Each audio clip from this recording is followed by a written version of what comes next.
Chapter 831. Some scholars who studied the sociology of the universe believed that building a galactic society with order from scratch required a few prerequisites. First, there had to be a communication in the form of a universal war, and a portion of the civilizations had survived and had a certain level of understanding of each other. Second, there had to be one or a few powerful rulers who could suppress all disobedience and had the power to force the rules of the universe for other civilizations, forming order. Third, the scale of the distance between the universe and the universe had to be greatly reduced, which was the hyperdrive technology, Stargate technology, and universal quantum communication technology.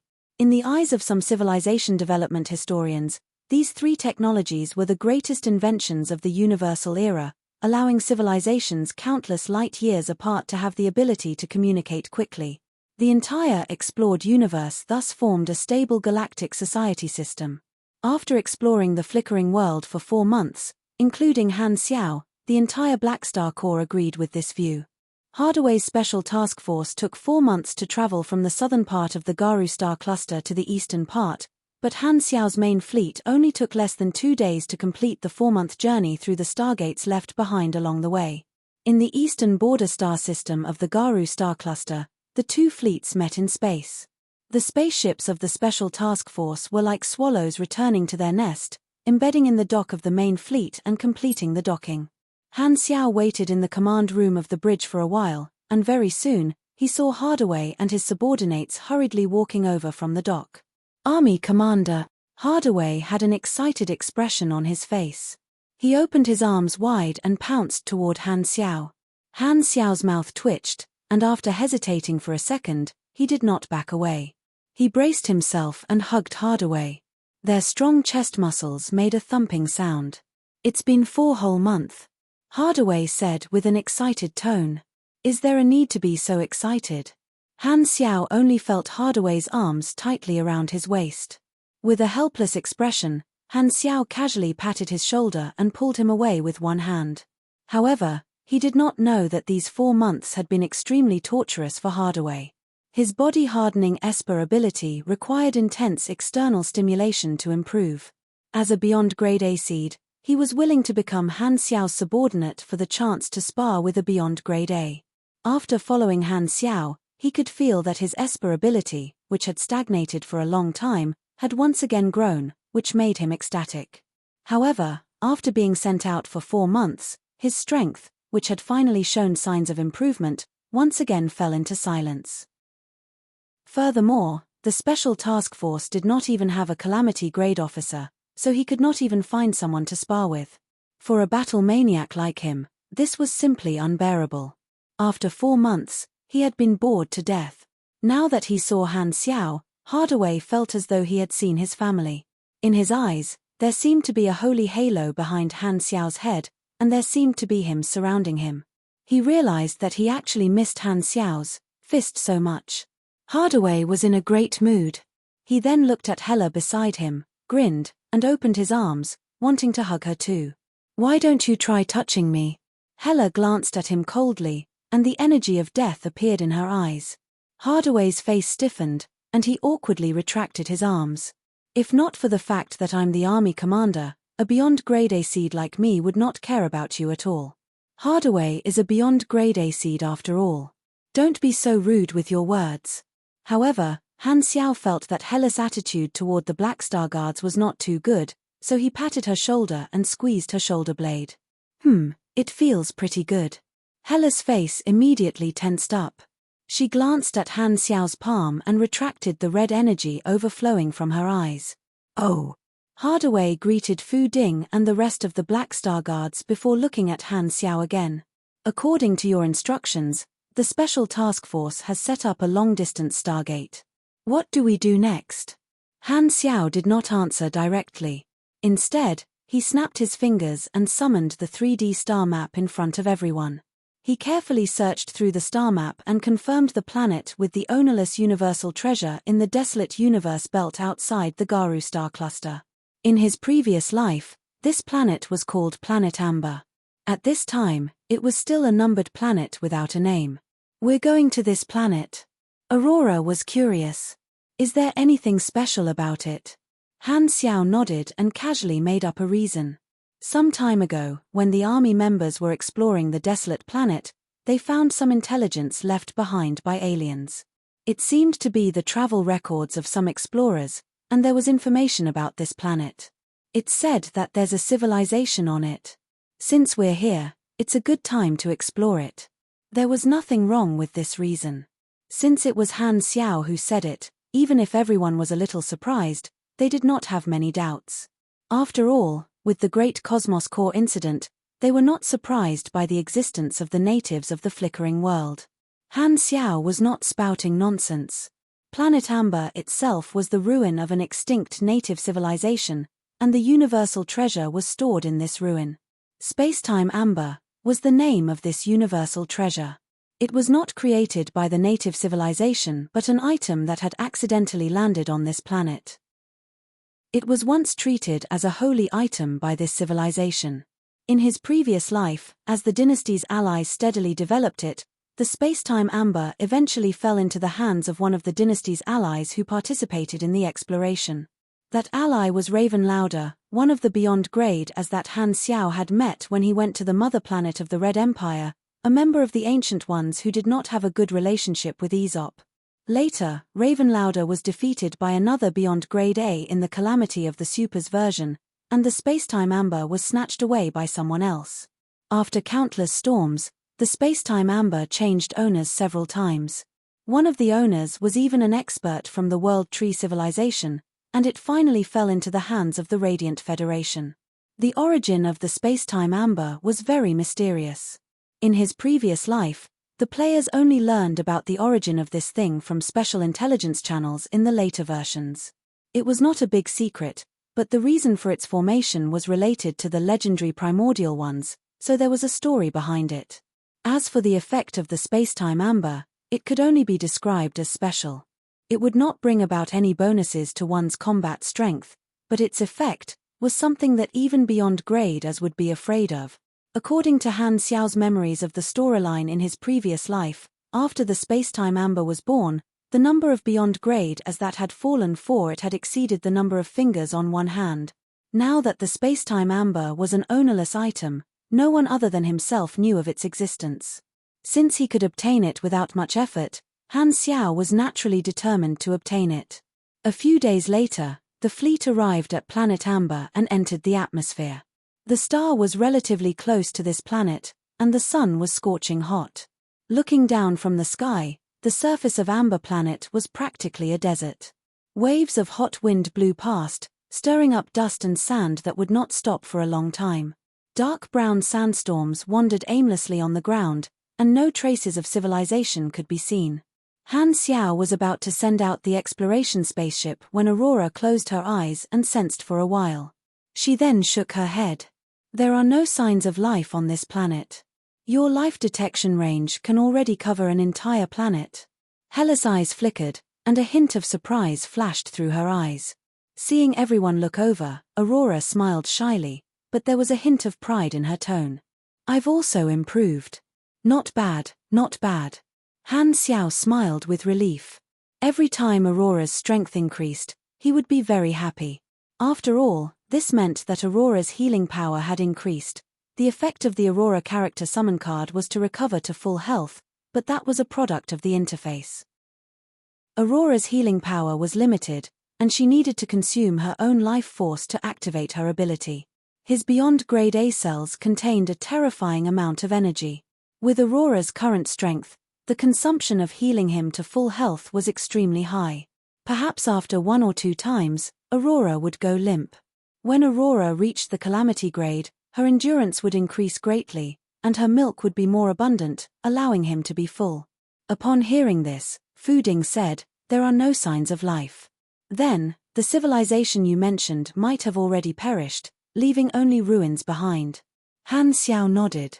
Looking at the vast expanse of yellow sand, he sent out a probe ship to sense the underground environment of the planet. In the dynasty's records, the ruins of the civilization where the spacetime amber was located were buried under the yellow sand.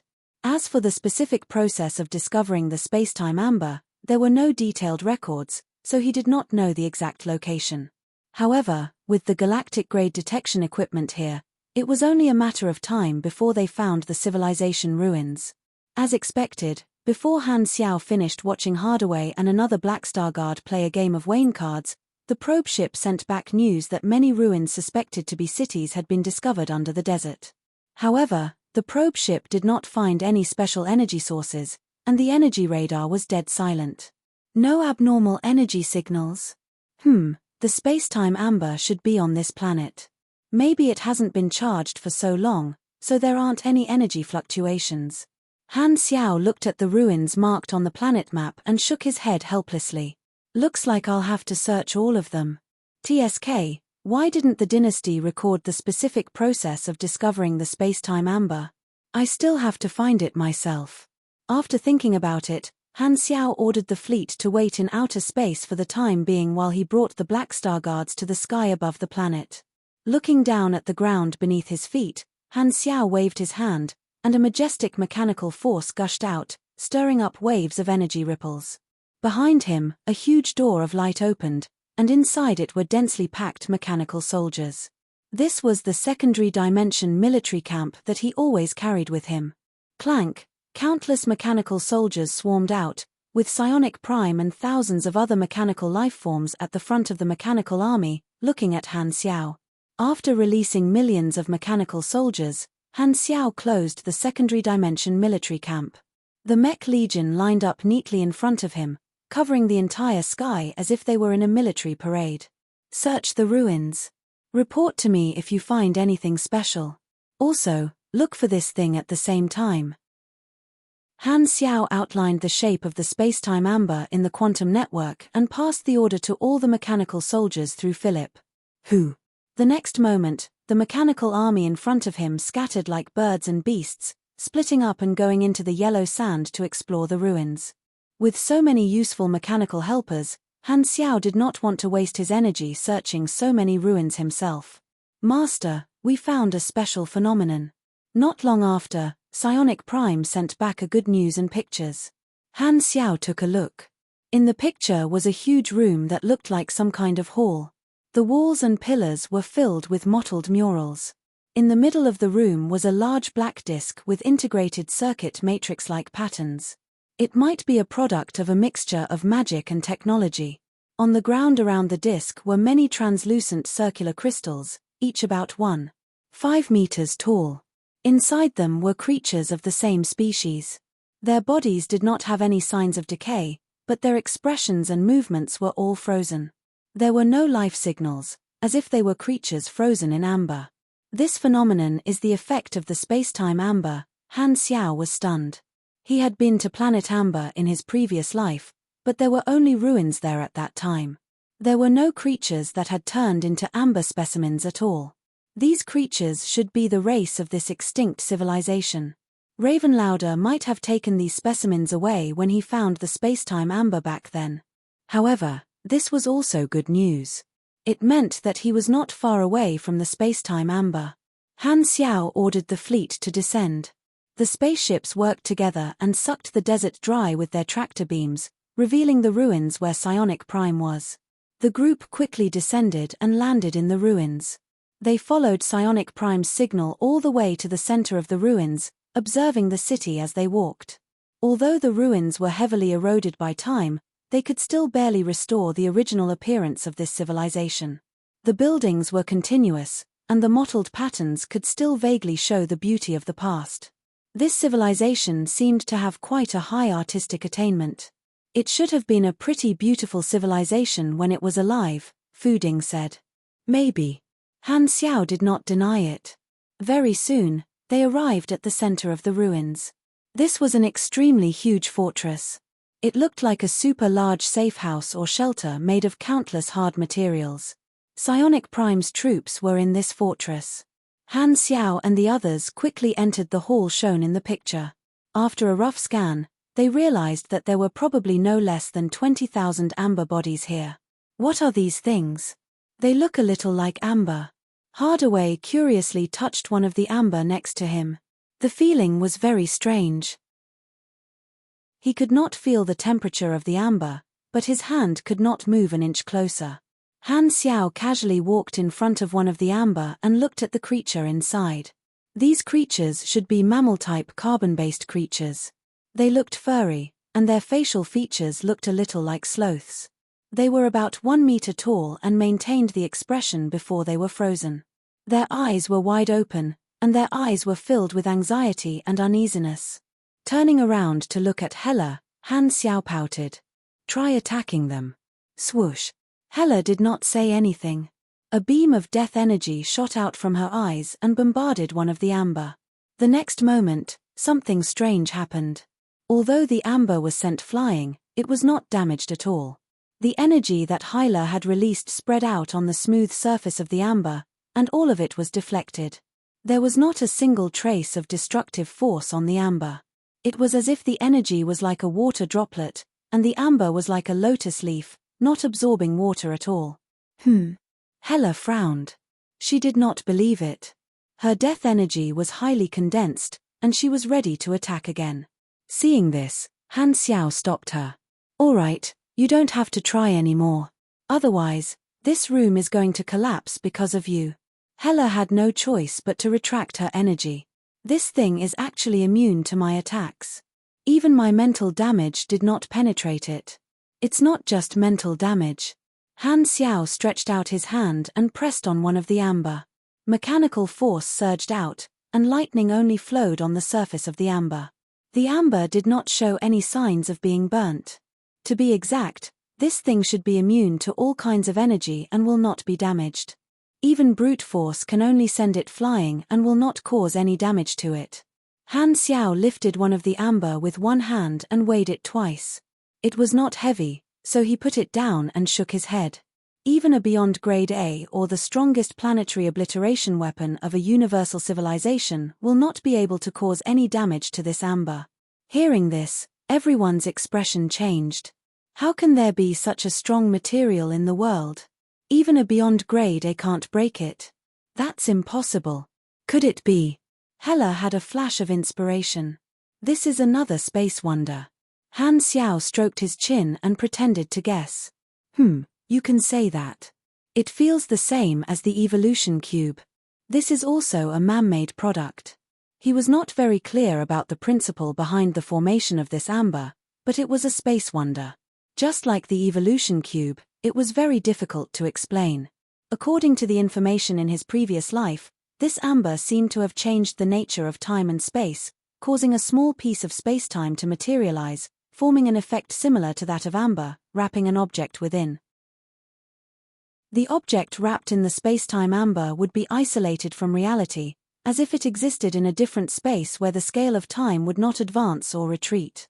The effect was like frozen spacetime. However, according to common sense, the body of an object wrapped in amber should not change. Just like in a sleeping pod, their lifespan would be long or even infinite, and their thoughts should also be frozen. However, according to the description of the NPCs in his previous life, being wrapped in the spacetime amber, they would not be able to control their body, and their energy would not be able to penetrate the amber from the inside. However, in reality, their consciousness would still be active, and they could even observe the changes in the outside world through their vision and hearing. They could even sense the passage of time in the outside world, just like being trapped in their body. This was a paradox in common sense, and it was also one of the important reasons why it was regarded as a space wonder. Only those who were imprisoned in the spacetime amber for too long would have their thoughts stagnate, and in the end, they would erase themselves and give up on thinking. The stronger the person, the longer they would be able to last. Therefore, this thing could create a cage that could imprison any creature, and there was no need to worry about the prisoner escaping. At the same time, it was also a form of torture. Even if the target was a beyond grade A, it would still be the same. The only problem was that the activation process of the spacetime amber was relatively long, and it would be extremely difficult to trap a beyond grade A. If this thing falls into the hands of the enemy, it will be a huge threat to me as well. If it falls into my hands, I will have one less ability that I need to be wary of. All kinds of thoughts flashed through his mind. Han Xiao turned to look at the black disk in the middle of the room that was about 10 meters in diameter. After observing the array patterns on the disk for a while, He roughly confirmed that this was an energy transmission and activation circuit. It seems like this thing needs energy to be activated. Han Xiao waved his hand, and Psionic Prime obediently turned into many hovering guards, shooting out light beams toward the disk. Hum! The disk suddenly shook, and some sort of device seemed to have been activated. The circuit lit up in the blink of an eye, and the dust on it fell. In the next moment, the disk lit up, revealing its true function. It was a screen. A video began to play on the screen, and a creature of this civilization appeared on the screen and slowly spoke. At this time, the translator had yet to record this language, so no one could understand what it was saying. However, this did not stop them from understanding the images on the screen. Scenes of this civilization before its demise flashed across the screen, as though it was narrating the history of this civilization from the very beginning. From primitive creatures, learning how to use tools, gradually developing airplanes, hovering cars, and even trying to build interstellar spaceships. The cities were beautiful, and the people lived in peace. Unfortunately, due to the abnormal activities of the fixed stars, the living environment of the planet changed drastically, and a disaster that was enough to wipe out all life on the planet swept across the entire planet. In order to preserve their civilization, they used a holy artifact to seal their people and a large number of lives, storing all the information of their civilization in a database. Every ruin had a database set up to ensure that anyone who came later would be able to discover them. The appearance of that holy artifact was the space-time amber in his memory. He had not found the wrong place. Han Xiao secretly heaved a sigh of relief and continued watching. Using the space-time amber required a large amount of energy, and it was very difficult for a surface civilization. This civilization had used the power of their race to charge it, almost draining their energy. This was why they had used the space-time amber so many times. It was not just this city ruin. Every ruin had many amber bodies. While everyone was watching the video, the teams exploring the other ruins had also discovered more amber. At the end of the video, the location of the space-time amber was finally mentioned. It seemed to be stored in a large city, but this was the city before the civilization was destroyed. It was unknown which ruin it was in now. Let's get Philip to copy their database first. As long as we decipher the language, we'll know what this video says in detail. We can also directly locate the ruins where the space-time amber is located according to the map. Han Xiao was about to take action when a notification popped up on the interface that he had triggered a mission. You have triggered the hidden mission, Traces of Existence. Mission Introduction. Due to the abnormal changes in the star, a world-ending catastrophe swept through the Yazrian civilization. Before their destruction, the Yazrians chose two paths at the same time. They wanted to use the holy artifact to preserve a small number of their people so that they could survive the disaster and rebuild their civilization in the future. Therefore, they have been waiting for a successor to undo the effects of the holy artifact for them. However, if no one came, the Yazrians were willing to become eternal specimens and preserve all the information of their civilization to this day, leaving traces of their existence in the vast universe. And you are the visitor they have been waiting for many years. Unfortunately, endless time has already chosen their final fate for them. Mission requirements. Use the holy artifact of the Yazrian civilization and remove the effects of the holy artifact on all the Yazrians. Reward: 1, 5 billion EXP, 1 legendary point, 1 random reward, plus 780 exploration points, 1 bold explorer, skill fragment. Chapter 832. Hidden Mission. Han Xiao froze for a moment, but when he saw the mission reward, his face changed into a look of surprise. A second, bold explorer, skill shard? Han Xiao turned his head to look at Fu Ding, who was focused on the recording of the Yasa civilization. While Fu Ding was not paying attention, Han Xiao went up to him and shook his shoulders. What? What are you doing? Fu Ding looked at the happy Han Xiao in confusion. You're awesome. Han Xiaoshan was extremely happy. In his eyes, Fu Ding seemed to be glowing. Ah, this dazzling European light. Hidden missions had a small chance of giving out, bold explorer, skill shards. In the past 4 months, the players had discovered many hidden missions and shared them with him. However, he had never triggered this reward, and the goddess of luck was still looking down on him. However, now that she had personally brought Fu Ding here, the goddess of luck would probably take the initiative to lift up her skirt and let Fu Ding see the holy light.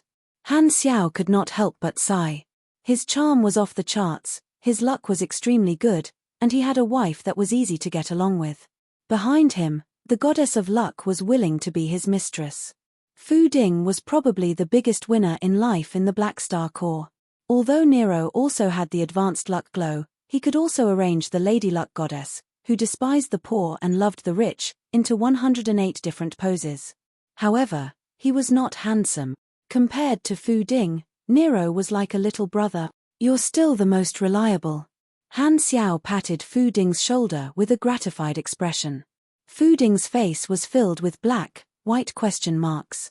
Seeing that everyone was looking at him with a puzzled expression, Han Xiao used a calming buff on himself, coughed, and casually explained. This civilization used their holy item to create this special amber. Other than us, no one else has set foot on this planet, so this holy item is ours. I guess this is another universal treasure. The others did not know beforehand that Han Xiao had come to this planet with a clear goal, so they nodded and did not doubt him. Han Xiao had the mechanical army search and found the database. Philip copied all the information in it and finally deciphered the language of the Yasa civilization. After updating the translator's language pack, everyone returned to the black disk and watched the recording of the Yasa civilization again. This time, they finally understood the content. "I am the leader of the Yazrians, the lucky visitor. When you see this video, we may have already perished. No matter who you are, please finish watching this video." The mission introduction on the interface had already explained the general situation.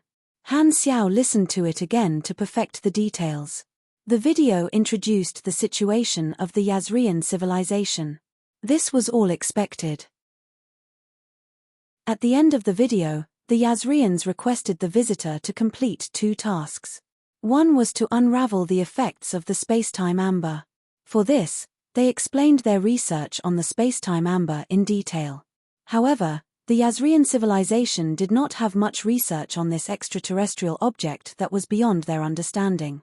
The second thing was that if the Yazrians went extinct, they requested the visitor to preserve the information of the Yazrian civilization and leave behind traces of their existence. They had been in the universe for many years, and they were already used to the destruction of civilizations. The universe was like this, with new species being born at every moment, and old species being destroyed. If they could feel everything, they would not be able to do anything else every day. However, every civilization was a miracle of life. Their existence was their dignity, and they would still respect the last wish of a civilization. However, before that, they had to get down to business first. With the translation, the location of the ruins where the space-time amber was clear. Han Xiao had the mechanical army bring out all the amber from each ruin and gather at the location of the space-time amber. Everyone flew very quickly, and it did not take long for them to land at the ruins where the space-time amber was. Following the instructions in the image, Han Xiao came to an empty room in the central sanctuary of this ruin. A huge wall painting appeared in front of him. It was about 8 meters tall and 30 meters long, and the history of the Yazrians was painted on it. One of the pictures was of a black meteorite-like object falling from the clouds. A group of people below looked up. Han Xiao controlled his mechanical force and floated up. He came before this painting and reached out to touch the meteorite on the painting. His palm pressed against the wall, and his energy blew away the thick layer of dust. "Who?" The dust was blown away. Han Xiao exerted force with his 5 fingers and broke the image of the meteorite. Rocks and soil fell. Ka. He dug out a pale white crystal from behind the wall, which was exactly the same shape as the meteorite image. Looking at the white crystal in his hand, Han Xiao's eyes sparkled. This seemingly ordinary crystal ore was the core of the space-time amber. It was hidden in this painting by the Yazrians, and the mechanical army could find it with 3-dimensional scanning. However, it would obviously take more time. You have received Space-time amber. Space-time amber, a space wonder item of unknown origin. It can freeze space-time and form an amber-like substance that can be used to wrap various objects. Energy consumption will vary according to the size of the amber. Current energy, 0-inch. Got it. Han Xiaoxin was overjoyed. This was the easiest universal treasure to obtain. After all, other than himself, no one else knew of its existence. This is the benefit of having an advantage in information. Han Xiao smiled. He landed on the ground, and everyone immediately surrounded him, sizing up the space-time amber curiously. This is the holy item that can create amber that can block all attacks. Hela sized up the space-time amber and asked, "Why is there no energy reaction at all?" "This thing needs to be charged before it can be used," Han Xiao explained. He then controlled his cells to spew out energy into the space-time amber in his hand. Boom! An invisible shockwave exploded from Han Xiao's body like a hurricane. This was the aura of Han Xiao when he released all his energy, and dust flew up in the room. The mechanical force surged into the space-time amber, and the dim space-time amber gradually lit up. In the past 4 months, Han Xiao had already mastered Heba stellar furnace training, and spent 3.9 billion experience. His energy limit had permanently increased by more than 17,000, which was very worth it for him. The space-time amber was like a bottomless pit, and its energy value slowly increased. The conversion method of the space-time amber's energy value was independent. Using the space-time amber required a large amount of energy, but to a mechanic who had mastered psionic energy, they had as much energy as they wanted. Han Xiao thought about it and did not use his own energy anymore. He took out a few psionic reactors and used them as chargers, connecting them to the space-time amber through energy transmission pipes and continuously charging it. The space-time amber seemed to have no limit to the amount of energy it could store, so he was not afraid of it exploding. After charging, the space-time amber immediately had an energy reaction. Han Xiao held the space-time amber in his hand and could feel the energy inside. The way to use the space-time amber was very simple, he just needed to activate the energy inside. The way the Yasra civilization used it was rather crude and did not have much reference value. Han Xiao remembered that the owners of the space-time amber in his previous life had a better way of using it. They could create a special activation device that resonated with the space-time amber's frequency and wrap it around it. Then, they could use their nerves to control the space-time amber.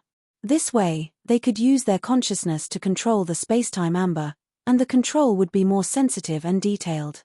With Han Xiao's current machinery level, it was very easy for him to create the activation device, but of course, now was not the time. He was not in a hurry to test the space-time amber's ability and could complete the hidden mission first. The group walked out of the central sanctuary of the ruins. All the Yasra amber had been moved to this ruin by the mechanical army, and there were so many of them that they could not see the end of it. Han Xiao came in front of a Yasra amber, grabbed the main body of the space-time amber, and slashed through the transparent amber that was immune to all attacks without any resistance. The main body of the space-time amber could easily pass through amber created by itself and would not be affected by the frozen space-time. Pop! After being slashed open by the main body, the amber dissipated in the air like a bubble. The Yasra person inside immediately fell to the ground after being separated from the amber. Aurora hurriedly helped him up and said in surprise, "There's a sign of life. He's still alive. His soul has already died. Although his body is still alive, he's already a living dead." Hela shook her head. Unlike Aurora, she could sense the soul of life. Although this Yasra person's body was still alive, it was an empty shell. Han Xiao scanned him. Due to the characteristics of the space-time amber, this Yasra person's body remained in the state before it was frozen. Although his brain had stopped functioning, it did not show any signs of exhaustion and was still alive like the body. This meant that the brain was also frozen. However, if the brain was also frozen, then there should not be any mental activity. He guessed that since the space-time amber did not consume any physical energy, perhaps it was because it consumed soul energy to support mental activity. Then, the reason for the death of consciousness was the exhaustion of soul energy. The stronger the individual, the more soul energy they had, so they could last longer. That's not impossible. Thinking of the origin of the space-time amber, Han Xiao did not feel that this phenomenon was strange. The effect of the spacetime amber came from the Esper ability of a primordial one, which was the super high-risk Esper ability freeze spacetime. Most of the abilities on the super high-risk Esper ability list existed, and this primordial one was the first Esper to be discovered with the ability to freeze spacetime. Abilities like Smash Varudo were very rare, and it was also a high-level forbidden spell that was extremely difficult to master in the mage class. This primordial one served an advanced civilization and died in battle. Another primordial one with the ability to rewrite the nature of the existence of objects was his partner at that time. They turned his body into an indestructible crystal and buried him in the universe. However, the crystal might have absorbed some strange cosmic radiation during its countless years of wandering. Not only did it retain the ability to freeze spacetime, but its ability also mutated and became a space wonder. This was the origin of the spacetime amber. The players only knew about it in the later versions. Putting away his thoughts, Han Xiao used the spacetime amber to remove the seal on all the Yazrians. After checking, not a single soul was still alive. Sigh, they're all dead. Fu Ding shook his head and sighed. Han Xiao originally had some hope, thinking that there might be some protagonists among the Yazrians who could survive, but unfortunately, there was none. Perhaps no one could escape death in the face of time. You have removed the effect of the spacetime amber on all the Yazrians.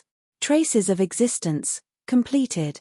You have received 1.5 trillion EXP and 780 exploration points. You have received 1 random reward. You have received 1 legendary point.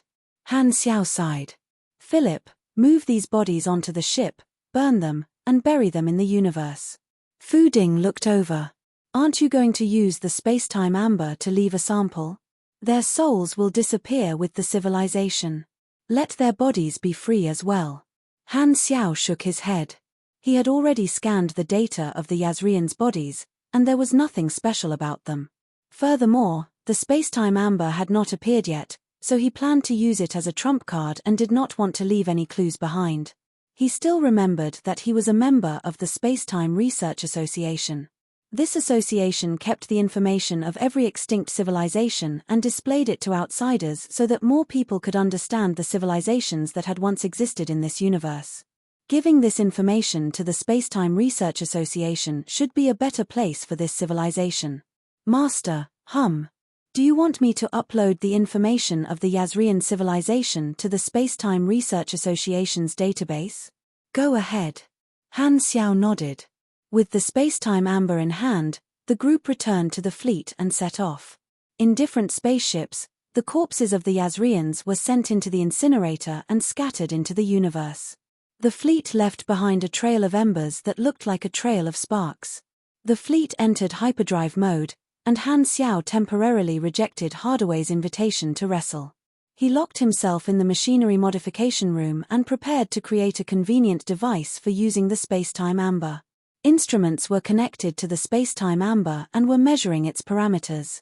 Han Xiao stood at the side and looked down at the spacetime amber that was constantly emitting a halo.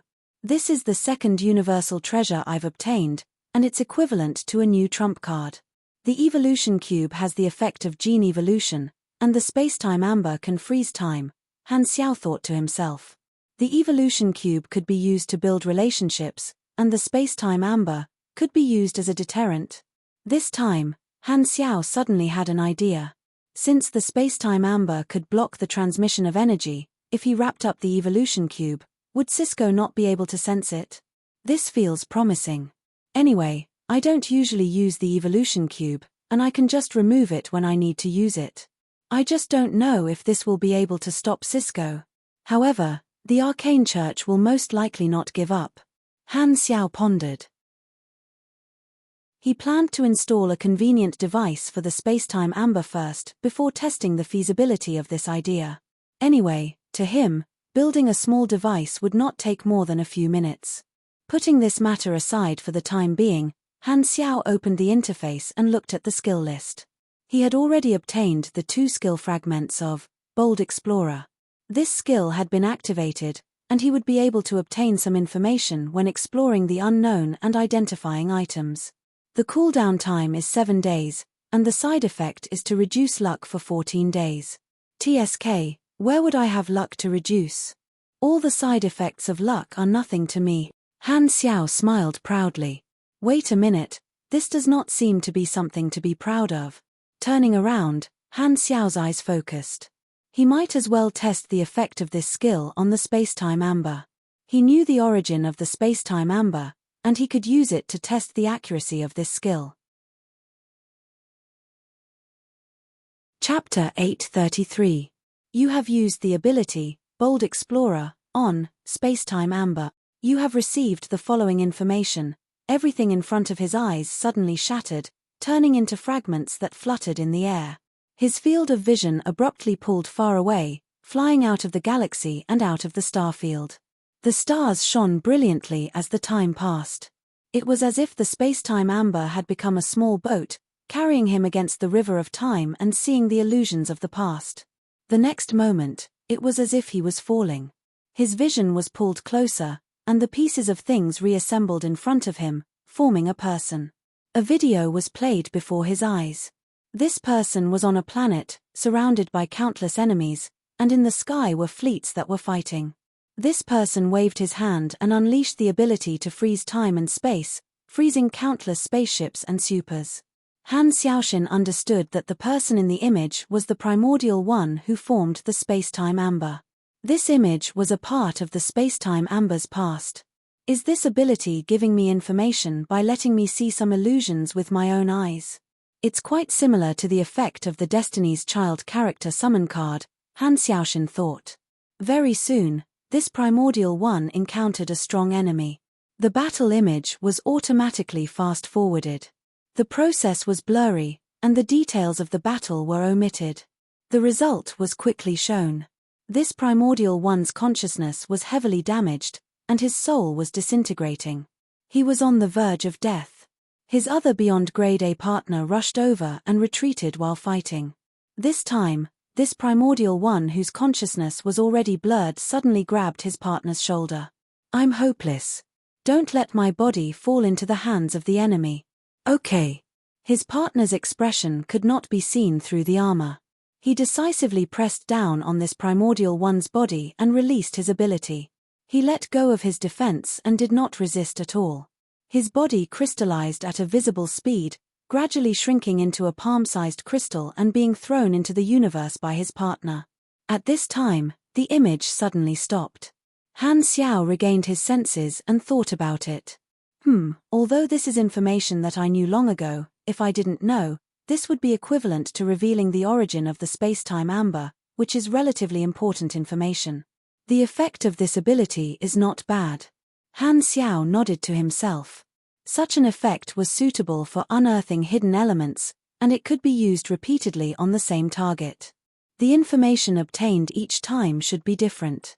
If he used it frequently, there was an 80% chance that he could piece together all the information about the unknown object. As for the negative effect of decreasing 60% luck for 14 days, Han Xiao directly ignored it. Anyway, it was already one. No matter how low it was, it wouldn't become a negative number. A dead pig wasn't afraid of boiling water. Since the test results were not wrong, Han Xiao was prepared to use it on the wormhole data Escod wanted after the cooldown was over. If he could not figure it out in one try, he would use it a few more times. At this moment, a notification popped up on the interface, interrupting Han Xiao's thoughts.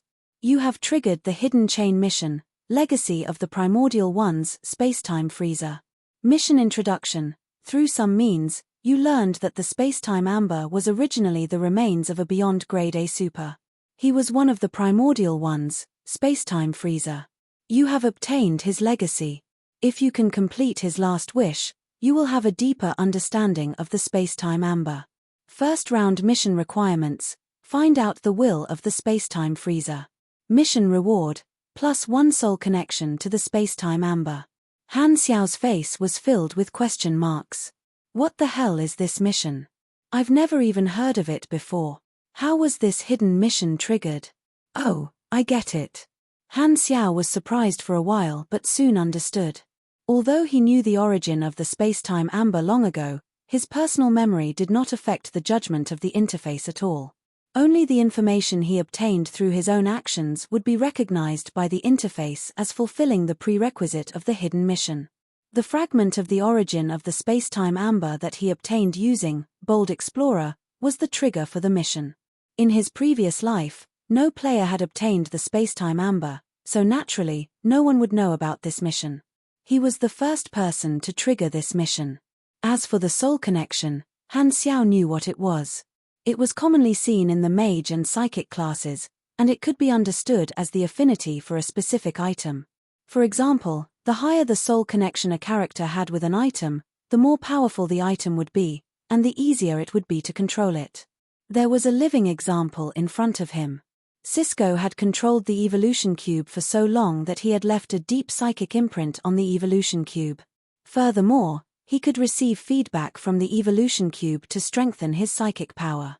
This was because Cisco had a very high soul connection with the evolution cube, which was similar to the concept of refining magic equipment. In his previous life, this function was only available to the players in the later versions. Only some special equipment or items had the concept of soul connection, but it was not absolute.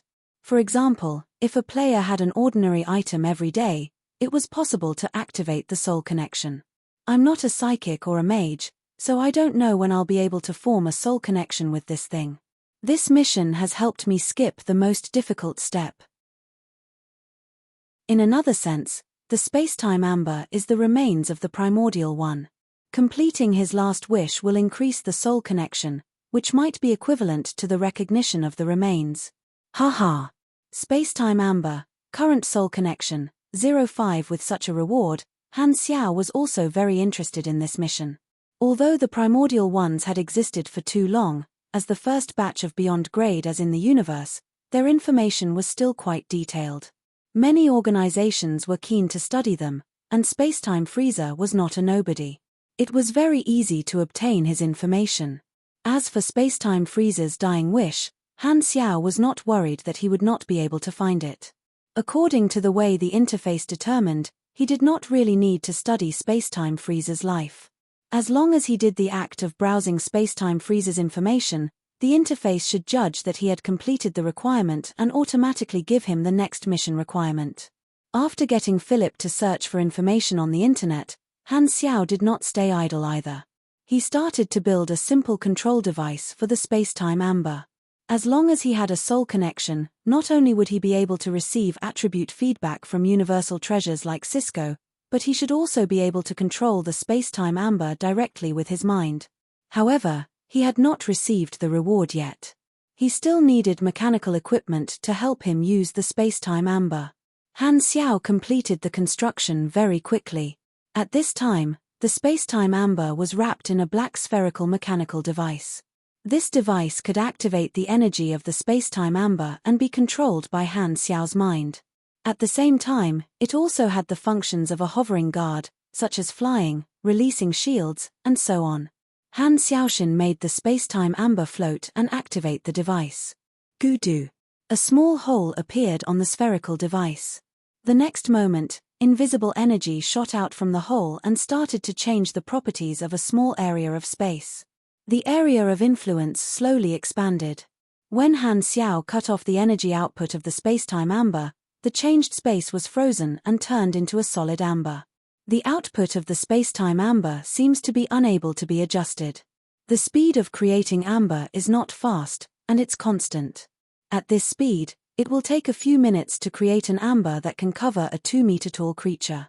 Furthermore, the changed spacetime will only be fixed into amber when the energy output is cut off.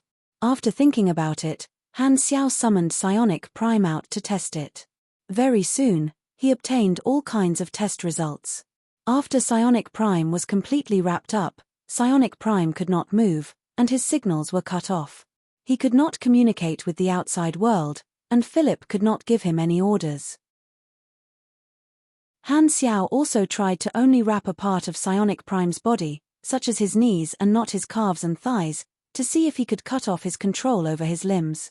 However, this attempt failed. It seemed that during the solidification process, the edges of the frozen spacetime had to be unobstructed. If there was any physical obstruction, the amber would not be able to form.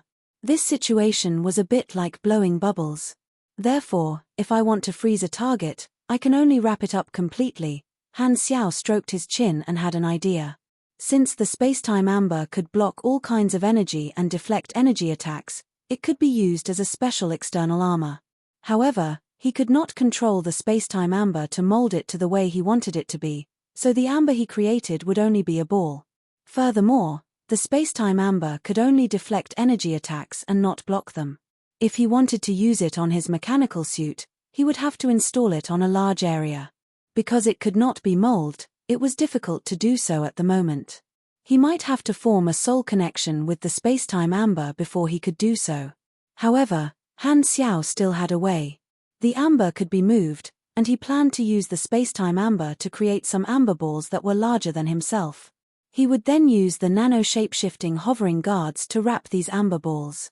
If he encountered an energy attack, he would use these amber balls as a shield to cover himself tightly. The effect might be even better than a tank talent. This can also be considered a special defensive method, Han Xiao thought to himself.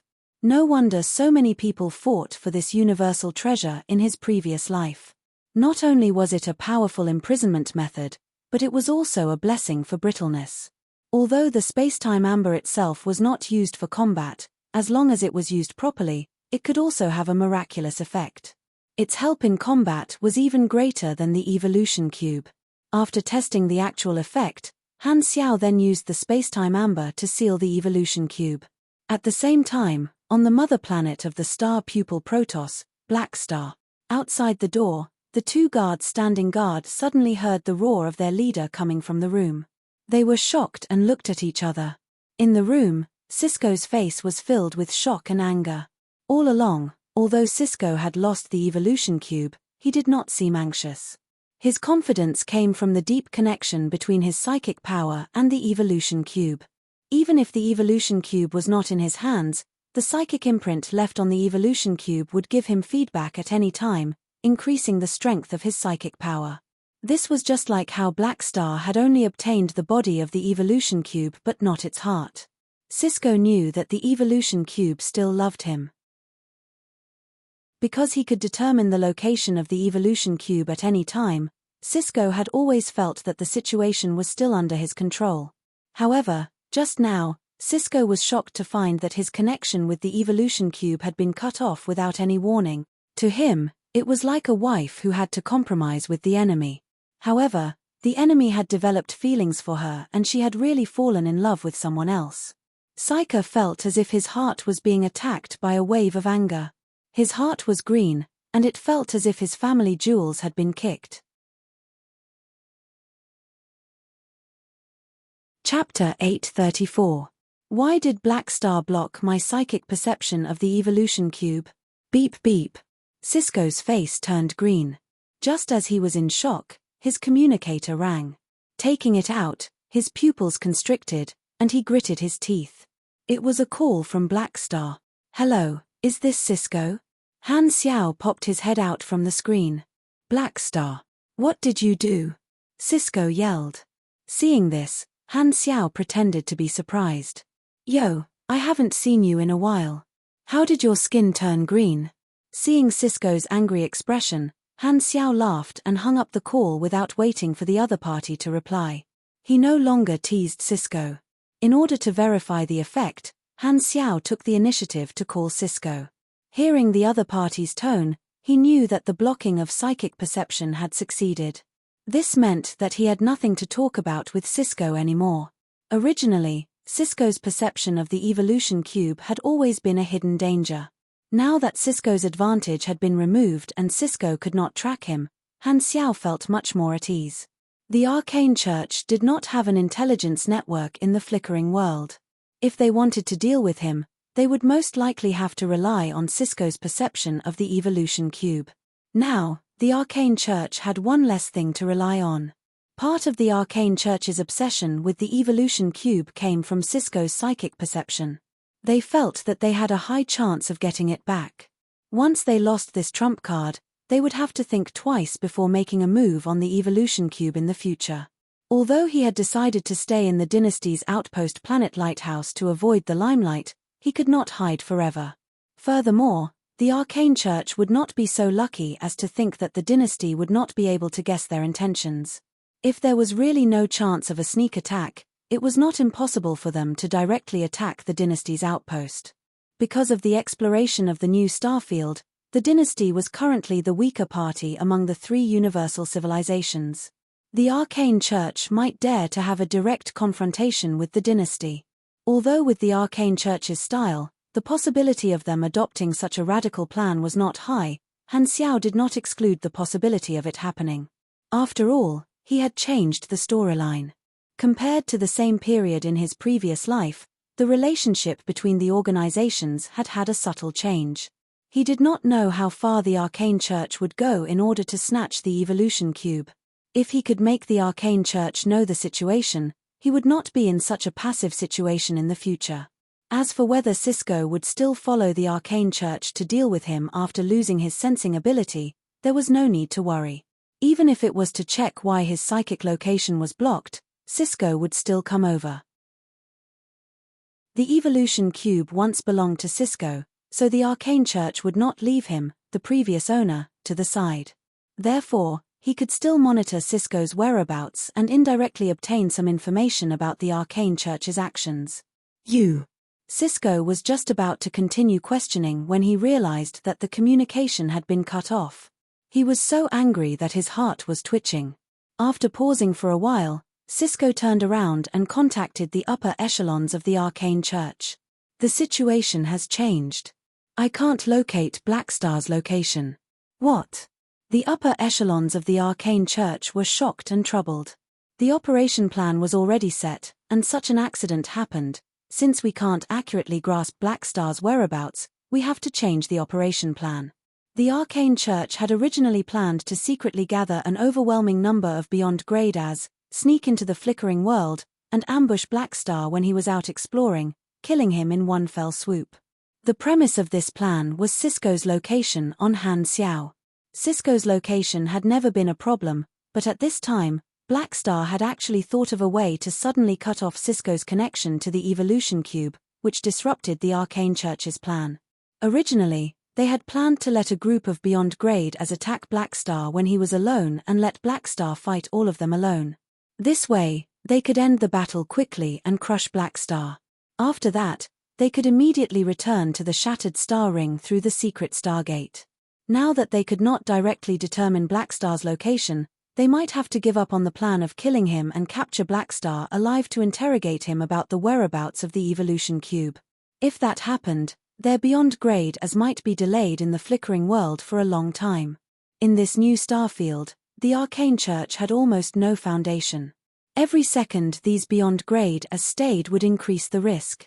If their secret Stargate was discovered and destroyed by the dynasty during the operation, these beyond grade as would not be able to escape the flickering world and would become turtles in a jar. I need to report this to the Pope and the bishops and let them make a decision. This upper echelon was hesitant. Because of this change, the risk of this operation had greatly increased and exceeded the scope of his plan. However, he was also secretly glad that this change had happened before the operation. At this time, the stowaways were still heading toward the Garu star cluster and had yet to build the Stargate exit. The beyond grade as of the arcane church were still waiting at home, so there was still a chance to change the plan. Okay. Cisco was helpless. Although he was anxious, he knew that he could not order the arcane church around.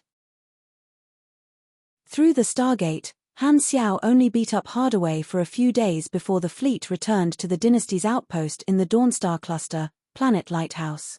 Tarakov had already informed Han Xiao and knew that Han Xiao would be hiding on Planet Lighthouse during this period of time. Thus, he personally led his men to welcome him at the dock.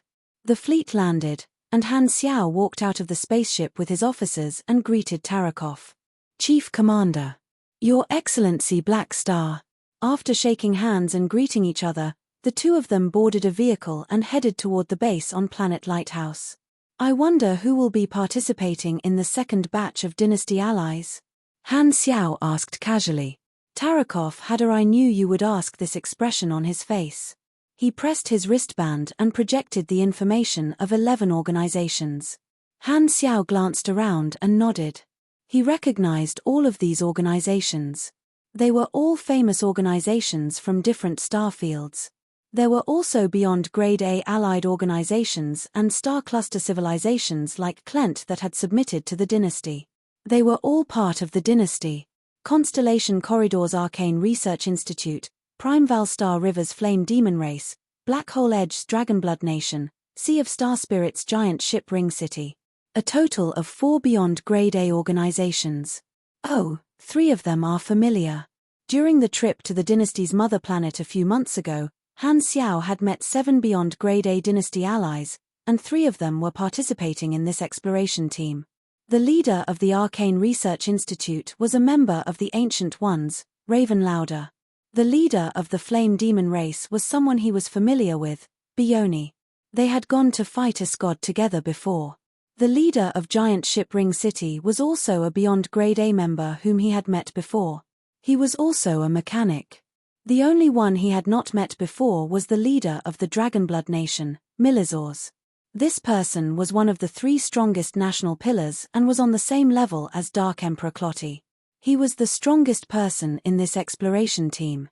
Among the 4 of them, Han Xiao paid more attention to Raven Lauder because this guy had explored the same area as him, the Garu Star Cluster. Raven Lauder was also the first owner of the space-time amber in Han Xiao's previous life. Of course, this time, Han Xiao had gotten it first, and Raven Lauder had missed the opportunity to obtain the space-time amber. Han Xiao thought for a while and asked, "The dynasty said that they will send a direct beyond Grade A to protect me and prevent the Arcane Church from attacking. Who is that?" Tarakov waved his hands and said, "The plan has changed. Milizors and Bioni took the initiative to request to protect you. This is a better choice." Han Xiao was stunned for a moment. He then understood something and smiled. "They must have given me a condition." "That's right." Tarakov also smiled. "They want to exchange for a chance to use the evolution cube." Han Xiao had expressed his attitude long ago. He would not use the evolution cube for the dynasty's allies for free. If they wanted to borrow it, they would have to give something in exchange. Milizors and Bioni both intended to use this opportunity to make a deal with Han Xiao. "What do you think? Do you agree to their conditions?" Han Xiao thought for a while and nodded. "Sure." This was one more helper than the original plan, and it was an even stronger person. He naturally did not have any objections and could even use this opportunity to build some connections. He remembered that the faction specialties of the Dragonblood country were all kinds of Dragonblood potions that could permanently increase one's attribute points. Han Xiao did not have a big target and only wanted a few 100 tons of them. The second batch of exploration teams took different routes. Those who were fast would arrive in 10 days, and those who were slow would take up to a month. However, they had already gathered their troops long ago and would not waste too much time. Along the way to the base, the accommodations had already been arranged. Han Xiao led a group of officers into the accommodations. During this period of time, he would stay there and temporarily stop going out. He would only remotely command the Black Star Corps to explore on their own. Normal exploration did not require him to do it personally, so he could rest and watch the players work. In the desolate universe belt of the Central Galaxy, the huge Fallen Ark fleet was slowly moving in the universe like an ocean of battleships. The Arcane Church said that they want to delay the operation. Escod was awakened. Upon hearing Harkisson's words, he could not help but narrow his eyes. "Reason?" The Arcane Church said that there's a problem with the construction of the Stargate. The Red Empire also sent out the second batch of exploration teams in time, so the risk of the operation has increased. They need to adjust the plan, so they want us to be patient and continue to wait, Harkisson reported. Hearing this, Escod nodded slowly. "Then we'll do as they say. There's one more thing." Harkisson sneered. The Arcane Church said that there might be a possibility of a strong attack when the time comes. They hope that we can send out more fleets when the time comes. Because of the increased risk, they want us to send out more people to reduce losses. Their style is becoming more and more similar to the Radiant Federation. Escod's tone was calm and indifferent. Just agree to their request. As long as he could obtain the evolution cube, he did not care about the casualties of his subordinates.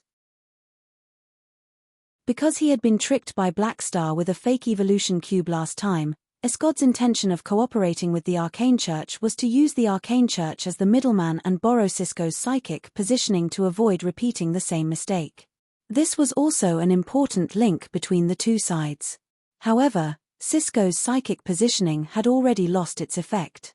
If Escod knew about this, he would most likely reconsider the cooperation. However, although the Arcane Church had not finalized a new plan, they did not want Escod to withdraw from this operation. Therefore, they deliberately hid the fact that Sisko's positioning had lost its effect from him and found another reasonable reason to delay the operation. They did not mention Sisko's problem. Because of the deep hatred between them on planet Avatan, the Arcane Church naturally would not tell Sisko that Escod was involved in this operation. Therefore, Escod did not know about the changes on Sisko's side and was still in the dark, waiting for the operation to begin. After staying on Planet Lighthouse for 2 days, Han Xiao had already finished reading all the information about the spacetime freezer that Philip had collected. As expected, after reading it, a notification popped up on the interface. The first round of the mission had been completed rather easily. With the reward in hand, his soul connection with the spacetime amber increased by 1 point. Han Xiao immediately felt a different feeling. Somehow, his mind seemed to have established a connection with the spacetime amber. He no longer needed any auxiliary devices and could directly activate the effects of the spacetime amber with his mind. At the same time, a special energy flowed into his body through the soul connection. His whole body felt warm, and Han Xiao could not help but sigh in comfort. This energy lasted for a while before disappearing. Han Xiao was very sensitive to his body at this time, and he immediately felt that this energy had strengthened his body to a certain extent. He immediately opened the interface to check the new notification. You have established a soul connection with Spacetime Amber. Current level, 1-5, Spacetime Amber, grade, gold item type, Universal Treasure. You have received the buff, Spacetime Amber's feedback. Buff duration, constant. The effect of the first level is already so good. Han Xiao's eyes sparkled. Just like how the evolution cube had strengthened Sisko's psychic power, he would also be strengthened when he established a soul connection with the spacetime amber. Han Xiao took out the spacetime amber and tried using it. He realized that the energy output had increased, and the speed of creating amber had increased by about 20 to 30%. It seems that the deeper the soul connection, the faster the speed of creating amber with this thing. Han Xiao looked at the second round of the mission. The reward was also +1 soul connection. The mission requirement was to find the whereabouts of the spacetime freezer's race and come into contact with his descendants. This requirement, Han Xiao had a strange expression on his face. It was not that he could not find the descendants of the spacetime freezer but that they were too easy to find. He had already read all the information about the spacetime freezer and knew that this guy's race still existed, and they had always been affiliated with the civilization that the spacetime freezer had served. The only problem was that every beyond grade A race had extraordinary talents, and the ratio of supers was extremely high. They had always been viewed as important resources by the various civilizations to nurture warriors. The spacetime freezer's race was also protected by the civilization that they belonged to, and no outsiders were allowed to come into contact with them. This civilization had survived the Exploration Era's war and had grown into a behemoth today. It was one of the 3 universal civilizations, the Radiant Federation. I'm just a beyond grade A belonging to the dynasty. If I go to the Radiant Federation's territory, do I have to infiltrate again? If I'm exposed, I'll probably be beaten to death in the Radiant Federation's territory. Han Xiao's mouth twitched. He was in the flickering world and did not have time to leave. The second round of the mission was obviously not going to be completed anytime soon, so he decided to just put it aside. Anyway, he had the treasure in his hands, so he was not in a hurry. He had another thing to do. It had been 7 days since he last used Bold Explorer, and the cooldown was over. This skill was like a different kind of divination. No matter how one looked at it, it was very mystical. However, After testing it, the effect was indeed outstanding. Han Xiao brought up the wormhole data that Escod wanted, and his lips curled up. Finally, I can see what secrets are hidden in this set of data. Although this set of data had been shared with the dynasty, under the research of the dynasty's Academy of Science, there was a high chance that it would be deciphered and obtained accurate clues in the future. However, he chose to believe in mysticism today. Chapter 835. The interface indicated that Bold Explorer had taken effect, and Han Xiao's vision entered another illusion. He already knew how the skill worked, so he calmed down and looked at the information. Two figures appeared in the illusion, surrounded by chaotic blue-black space energy. It was as if they were in a wormhole. The two figures were very familiar. One was his past self, and the other was Escod's doppelganger. This scene made Han Xiaoxin's heart skip a beat. This set of wormhole data came from the wormhole that Escod's doppelganger had passed through. This was the process at that time. The image changed, and his past self escaped from the wormhole according to the original development. However, Han Xiao's vision was locked onto Escod's doppelganger, watching as Escod's doppelganger floated in the space turbulence. It's here, it's here. Seeing this, Han Xiao was energized. He did not know what happened after he exiled Escod's doppelganger. It seemed like he could finally know what happened to Escod's doppelganger on the other side of the wormhole that caused Escod to be so obsessed with the coordinates of this wormhole. The next moment, Escod's doppelganger finally passed through the wormhole and was spat out, appearing in a pitch-black universe. Escod's doppelganger in the image could not wait for Han Xiao and realized that he had been tricked. He seemed a little annoyed and stayed on the spot for a while before suddenly teleporting in a certain direction. Han Xiao's vision followed Escod's doppelganger. Not long later, Escod's doppelganger suddenly stopped, and a strange planet appeared in front of him. There were many wormholes outside the planet's atmosphere, and plant roots extended out from the void and connected to the planet's surface. Beams of energy were absorbed by the roots as if they were absorbing the planet's nutrients. This is... Han Xiao's pupils constricted, and he was shocked. He did not expect to see this thing here. Before he could think, the situation in the image suddenly changed. A dark space crack appeared beside Escod's doppelganger, and more than 10 thin plant roots suddenly shot out like vines and wrapped around Escod's doppelganger tightly. At this time, the illusion disappeared, and the image stopped there. Han Xiao's vision returned to reality. F***ck. Why is it cut off here? Han Xiao almost cursed out loud.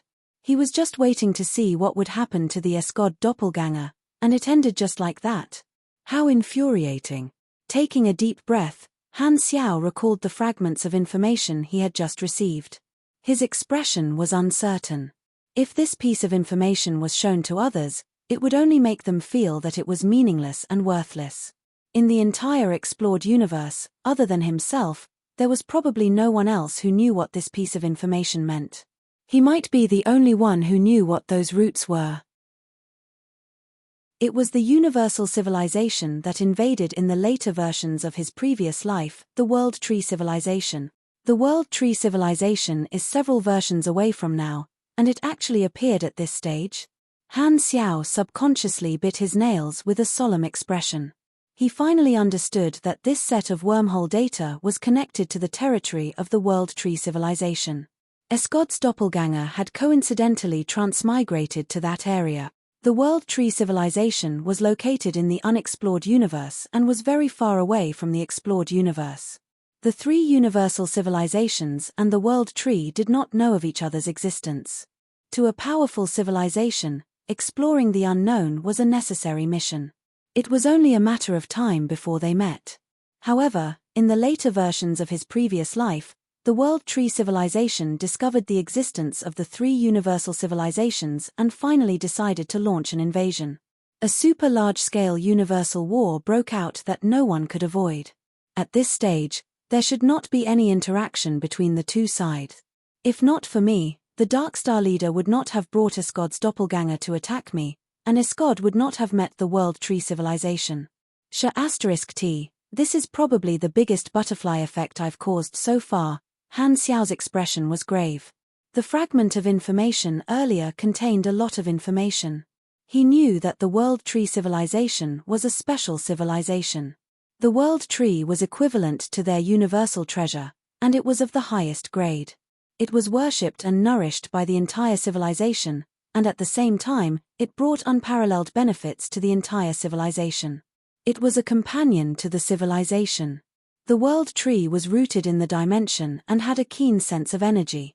The Escod doppelganger was discovered by the roots of the World Tree.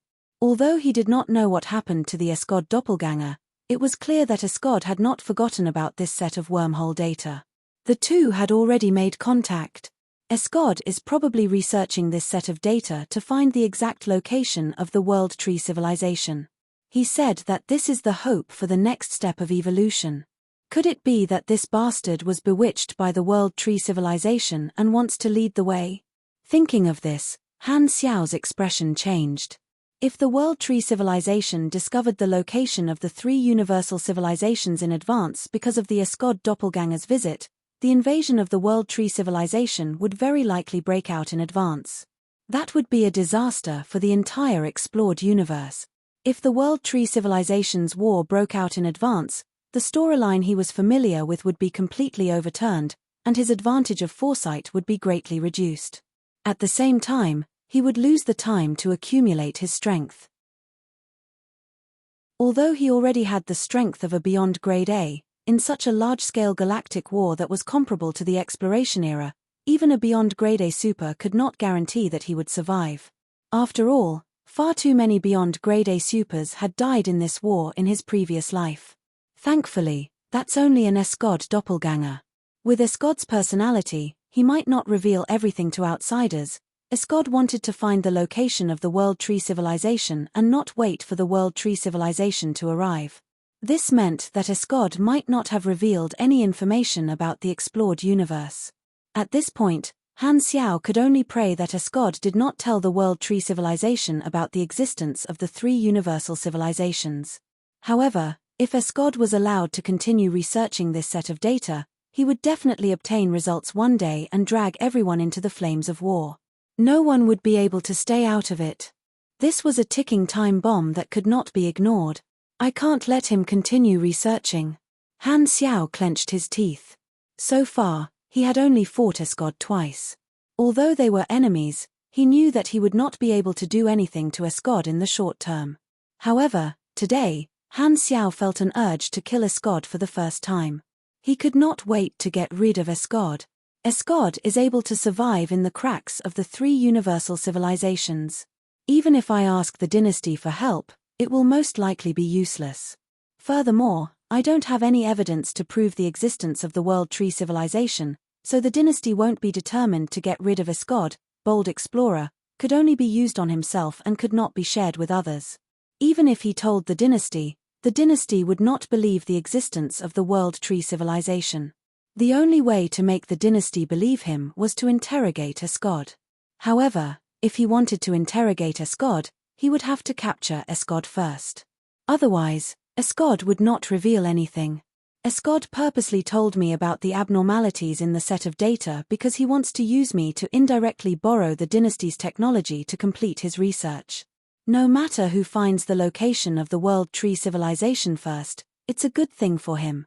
However, since he's using me, Escod obviously won't reveal what he saw. Han Xiao frowned. He realized that there were not many external forces that he could rely on in this matter. Unless, the dynasty also had some results on this set of data and did not discover the existence of the World Tree civilization at the same time. Then, in order to keep the existence of the entire explored universe a secret, the dynasty would have a strong need to get rid of Escod. Difficult, the conditions are too harsh. Although the dynasty has the experience of the exploration-era war and knows how to hide from unfamiliar existences, with the existence of order, the dynasty might take the initiative to contact the other party. Han Xiao shook his head helplessly. If he had known that this set of wormhole data led to the World Tree civilization, he would not have handed it to the dynasty for research. There were simply too many uncontrollable factors. The moment something went wrong, the universe war that would only appear in the later versions might erupt prematurely. Now, only I know about this. It's too difficult to deal with this matter by myself. Han Xiaoshin felt heavy. Dealing with Escod has to be put on the agenda. My current strength is not enough to fight Escod alone. Sigh, the experience penalty period is so long. Han Xiao had a helpless expression. After staying on Planet Lighthouse for more than half a month, a few new exploration teams finally arrived at the flickering world. Tarakov received the leaders of these exploration teams at the base, and Han Xiao ran over to join in the fun. He wanted to meet the members of the second batch of exploration teams and make some new friends. In the conference room, everyone walked in and saw Tarakov waiting there. They then turned to look at Han Xiao. "Hello, Chief Commander Tarakov." "Hello, Your Excellency Black Star." None of the Star Cluster civilization commanders were unfamiliar with this new ally of the dynasty who had the evolution cube. They all looked at him curiously. Han Xiao nodded with a smile. "Haha, we meet again." Bioni laughed and greeted. "I heard that the Arcane Church wants to attack you. It seems like you need my help." Before he finished his sentence, someone beside him suddenly said, "It's our help." Han Xiao turned around to size this person up. He saw that this person was a glowing energy body.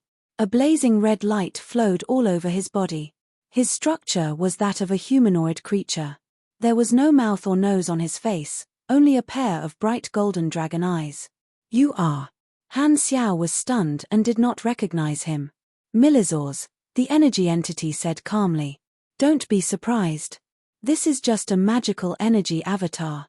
My main body did not descend." Han Xiao shook hands with the magical energy avatar and said, "It's an honor to meet you, the king of the Dragonblood Nation and the leader of the astral spiritual dragon race." At the same time, he secretly entered the quantum network and looked at the outer space of Planet Lighthouse through the surveillance camera. A dragon the size of a main ship was soaring in the outer space of the planet. The dragon had a long beard, and its body was covered in diamond-shaped dragon scales. Even the smallest scale was a few meters long. The dragon's body was silver, purple, and green, and there seemed to be starlight flowing through the gaps between the scales. Although its body was huge, it gave off a streamlined and agile feeling. This was an astral spiritual dragon. Even among the same race, its size was extremely shocking. This was the main body of Milizors. He was a non-humanoid intelligent creature. The astral spiritual dragon race was a beyond grade A inherited race. It was a bloodline branch left behind by a magic blue dragon that had broken through the limit and reached beyond grade A in the past. They were born with powerful magic talents. Although their reproduction rate was not high, an adult astral spiritual dragon could reach grade B at the very least.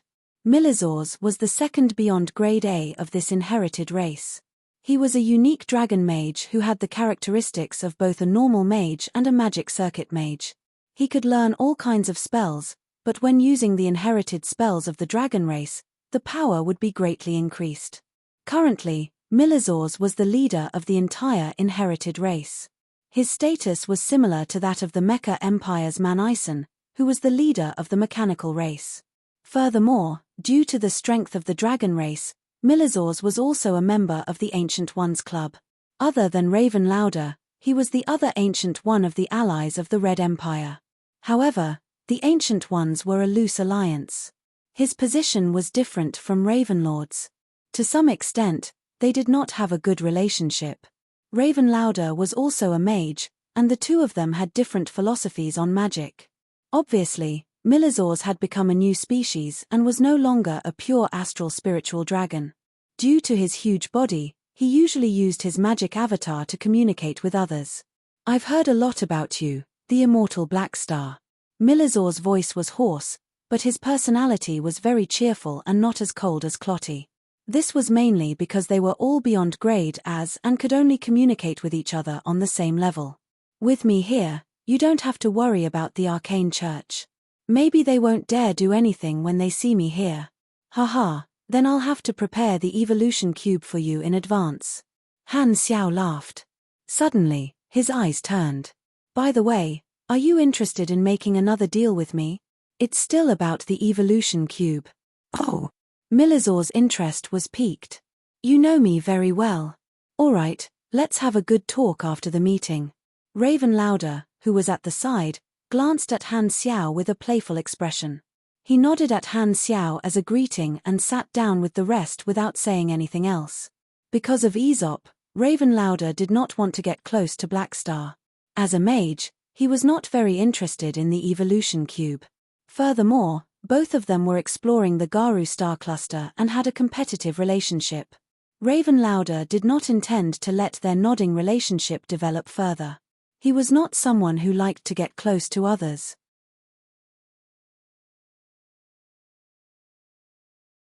Chapter 836. Everyone sat down and started the meeting. Tarakov's meeting was to explain the current situation of the exploration. After listening for a while, Raven Lauder was in a good mood. He was also exploring the Garu star cluster, and the long-distance stargate built by the Black Star Core gave him more options, which was very beneficial to him. I wonder what Black Star is thinking. Raven Lauder chuckled.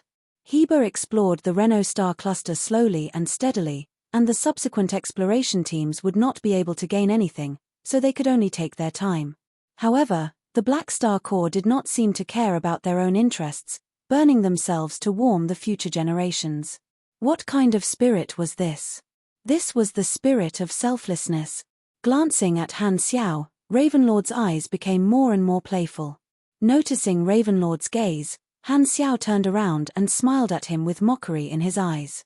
Although the long-distance stargate made Ravenlord's exploration more convenient, the biggest reward, the space-time amber, was already in his hands. Furthermore, even if Raven Lauder could use the long-distance stargate to explore many areas freely, the richest and most famous planets in his previous life were all taken by Han Xiao, and there were very few good planets left for Raven Lauder. Of course, Raven Lauder knew nothing about this. When their eyes met, it was as if sparks were flying. It was as if they were having a silent exchange.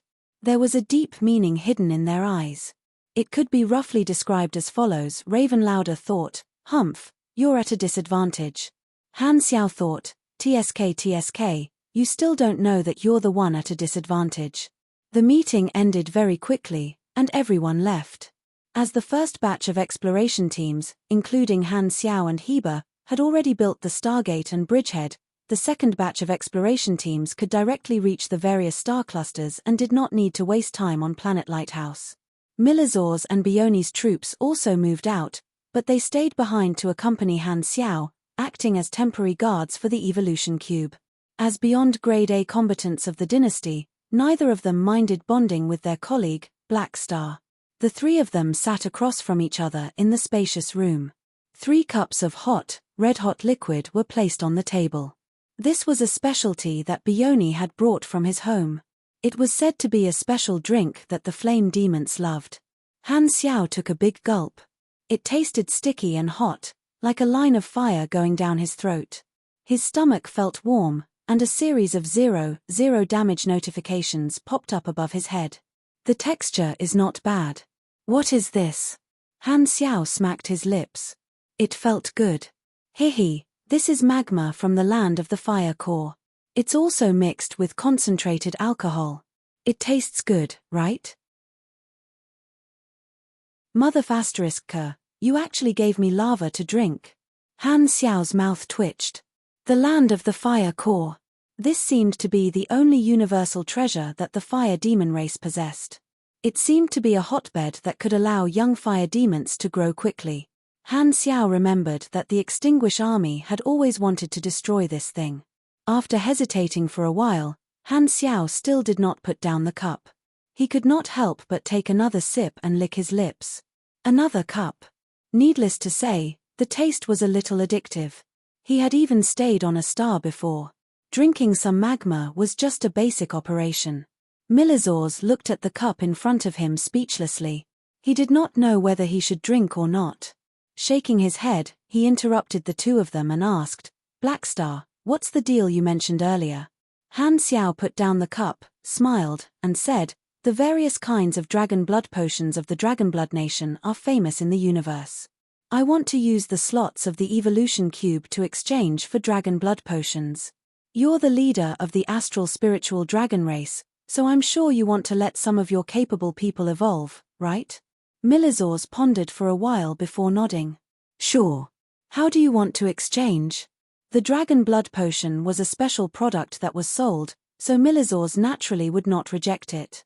The Dragon Blood Nation was made up of mixed blood dragons that were watered with dragon blood. They were considered a vassal and armed organization of the race.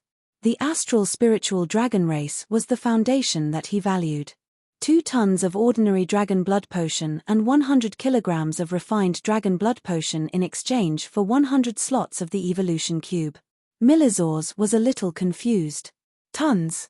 Dragon blood potion is usually sold by the bottle. UB****. Milizor's tone was dissatisfied. More than 10 tons of grade C dragon blood can only be refined into 1 ton of dragon blood potion. The ratio of refined dragon blood potion is even worse. Why don't I just give you a few dragons and you bleed yourself? Han Xiao pondered seriously. That's not impossible. You're too greedy, Milizors said angrily. It's not like I'm going to buy all the slots at once. It's fine to take it slow. Han Xiao chuckled. Friendship was friendship, but when it came to business, he still had to be greedy. He wanted so much dragon blood potion, and of course, he would not be able to use it all. He would mainly use it to train capable officers and sell it to the players at a high price. Through selling the specialties of the other faction, he would expand the product channels of the Black Star Corps and increase the attractiveness of the faction. This had already become Han Xiao's habit. Milizors was speechless. Although we're big and have a lot of blood, you can't just squeeze all the juice out of us. If you have any concerns, I can let your people experience the actual effect of the evolution cube once for free, Han Xiao said. Alright, let's find an empty space. I'll call a dragon down. Milizors nodded. Han Xiao looked at Bioni, and Bioni did not have any objections. He also wanted to observe the effect. The 3 of them went out together and came to a spacious metal square. Han Xiao looked up and saw a giant dragon descending from the sky. Whoosh! The dragon flapped its wings, stirring up a whistling gale. The astral spirit dragon landed on the square with a bang, causing the ground to tremble slightly. Han Xiao sized it up. This giant dragon was about 1,000 meters tall, with 2 pairs of wide dragon wings on its back and 3 pairs of dragon claws below its body. Its neck was raised high like a thick python, and its head was lowered. A pair of cold golden dragon eyes stared at the 3 of them. This was a normal astral spirit dragon.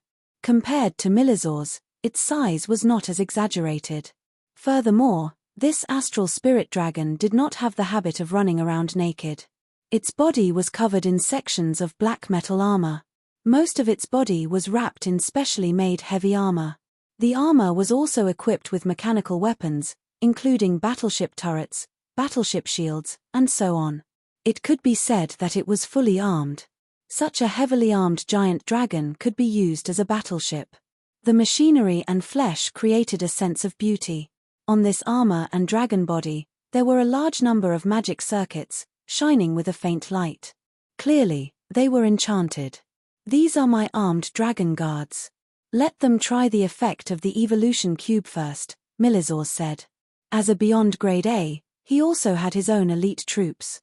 The armed dragon guards were similar to Austin's forbidden sorcerers. Whoa, this guy looks really cool. Han Xiao's eyes sparkled. The image of such a giant being fully armed was really to his liking. After temporarily removing the seal on the evolution cube, Han Xiao activated it. Black evolution energy surged out and wrapped around this armed dragon guard, forming an evolution black cocoon. Crack! Not long after, the black cocoon shattered like a newborn breaking out of an egg. In the sharp senses of the 3 Beyond Grade As, the aura of this armed dragon guard had become much stronger. Its body had obviously become larger, and the heavy armor on its body did not fit well anymore. Roar! The armed dragon guard abruptly spat out a mouthful of dazzling silver-purple dragon breath into the sky. The surging light pillar was like a fountain that soared into the sky, continuously spreading out like a brilliant sea of light. Fragments of light that looked like broken jade exploded thousands of meters high in the air like fireworks. The momentum was astonishing. Looks like the effect is not bad. Bione was a little jealous.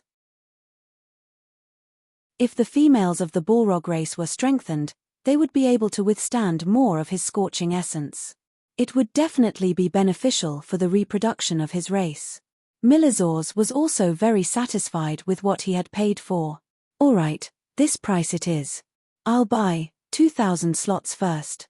How can 2,000 be enough? Although your astral spiritual dragon race has a small population, there are at least 1,000,000 dragons, right? Buy more. Han Xiao chuckled. We'll talk about that later. Milizors snorted. If you buy tens of thousands of slots at once, our astral spiritual dragon race can change its name to anemic dragon race. I have one more request. Han Xiao laughed dryly and sized up the armed dragon guard in front of him. I feel that your astral spiritual dragon race is quite beautiful. What do you want now? Milizors was vigilant. Do you mind if I recruit a few astral spiritual dragons as partners? Don't even think about it. Milizors was so angry that he almost could not maintain his magic incarnation. Partners? Do you think I didn't see that lustful look in your eyes? You probably want my people to be your mounts, right? This is too much. Why don't you just ride me? Milizors had already read Han Xiao's information before coming, so he had some understanding of how thick Han Xiao's skin was. However, after interacting with him, the thickness of Han Xiao's skin still exceeded his expectations. Not only did he brazenly raise the price, but he even said that he wanted to ride his dragon descendants right in front of him. There was actually such a shameless beyond grade A. However, Milizors was not disgusted. Instead, he liked Blackstar's way of doing things. More than 80% of the beyond grade as in the universe were concerned about being cool, and he always had a cold face, afraid that others would not know that he was a big shot. Occasionally, he would meet someone with a different style, and he would be quite happy. After living for so long, one would either not care about anything or become more interested in new things. Milizors and Aesop had a lot in common, they were both masochists. Central Galaxy, bright silver cantilever, Arcane Church's mother planet. In a huge hall, the bishops sat around a round table, discussing the issue of the evolution cube. Dispatching a large number of beyond grade A combatants at once was not a small matter, and it required the highest level of the Arcane Church to make a decision. Due to Cisco's incident, the bishops had different opinions. I think we should give up on this plan. As he spoke, a bishop stood up and said with a calm tone, "We've lost our connection to the evolution cube and are now in a dilemma. According to the latest intelligence, the dynasty has noticed our intentions, and Blackstar has returned to the outpost on Planet Lighthouse, hiding under heavy protection. The dynasty has also assigned 2 bodyguards to him, Incinerate Bione and Dragon King Milizors. If we continue with our plan, we will be facing 3 high-level combatants of the Crimson Dynasty, which is already in the category of a head-on conflict, going against our original intentions. This will be our original intention. The security around Planet Lighthouse is tight. As long as our stowaway fleet appears in the surveillance sector of Planet Lighthouse, we will be discovered by the dynasty. At that time, we will be facing the garrison of Planet Lighthouse who has completed their war preparations. The risk is too high. Everyone looked at him and remained silent. More importantly, we have lost the location of the evolution cube. If Blackstar hides it, we will not be able to find it. Capturing Blackstar alive is also an extremely difficult mission. The reward is not proportional to the risk.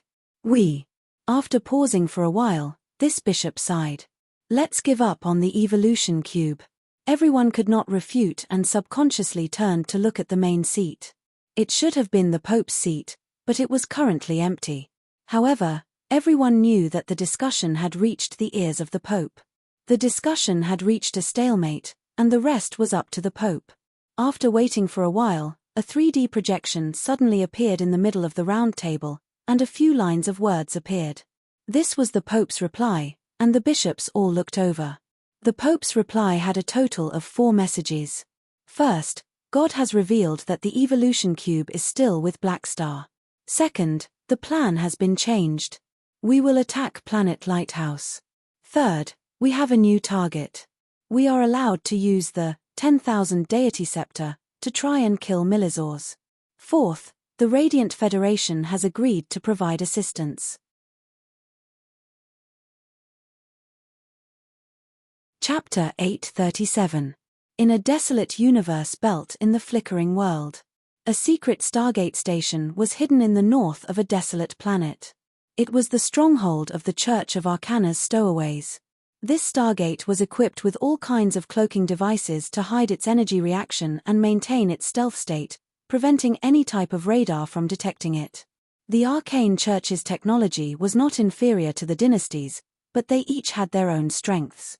During this period, the dynasty's exploration team had been tracking the stowaways of some supercluster civilizations, but they had never found the secret Stargate of the Arcane Church and the Radiant Federation. In order to maintain its secrecy, the Arcane Church would not frequently send military forces through the secret Stargate. This Stargate station was in a silent state most of the time. However, today, this Stargate station was activated. The spinning blue space energy in the Stargate ring suddenly accelerated, and battleships passed through the Stargate one after another. These battleships were not the standard vertical disc-shaped spaceships of the Arcane Church but quadrangular pyramid-shaped spaceships. The edges of the spaceships flowed with red light, and the outer armor was pitch black. These quadrangular shuttle-shaped spaceships were one of the dozens of advanced armed spaceships commonly seen in the galaxy. They were sold on a large scale in the market, so it was impossible to identify them through their model. There were also no emblems on the surface of the spaceships to identify them. The Stargate continuously spat out more than 1 million battleships. It was a huge fleet.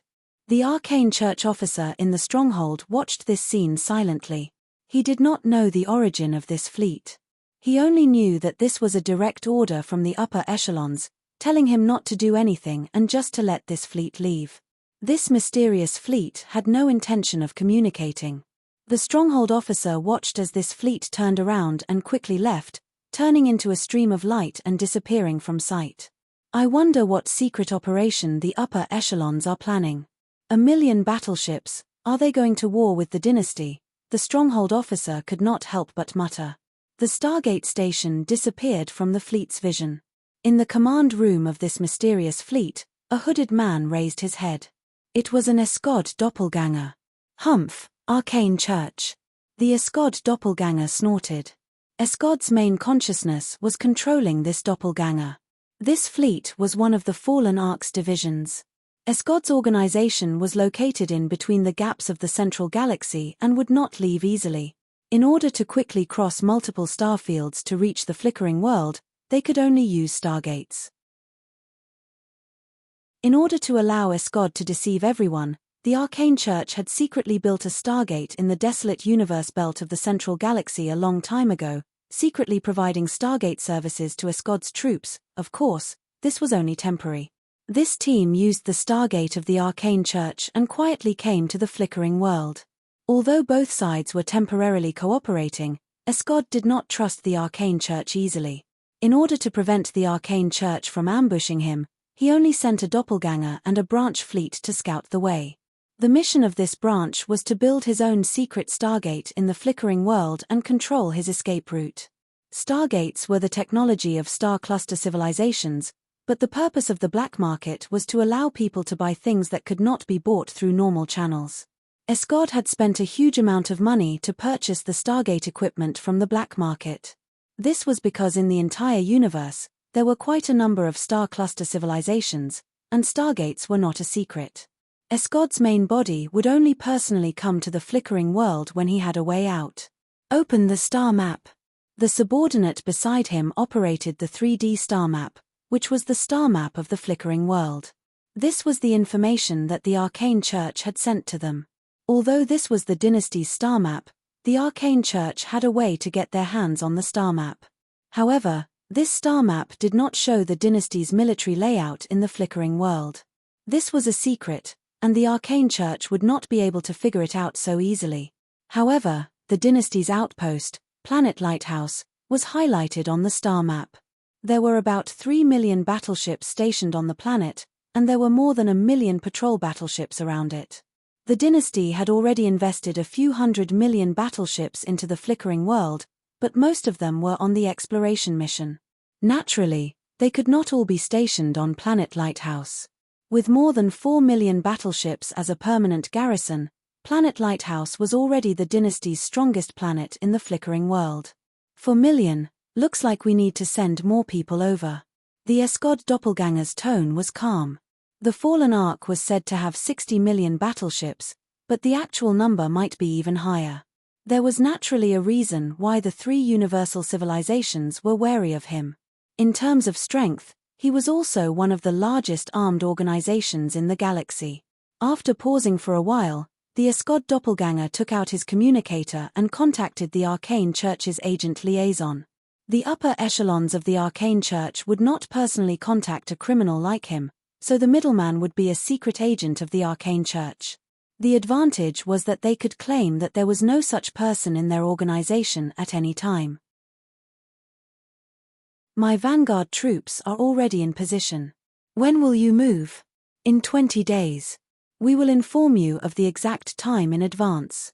We need you to cooperate with our troops. The Escod doppelganger said with a playful tone, how do we cooperate? According to the upper echelons, we will not appear together, so we have to split up.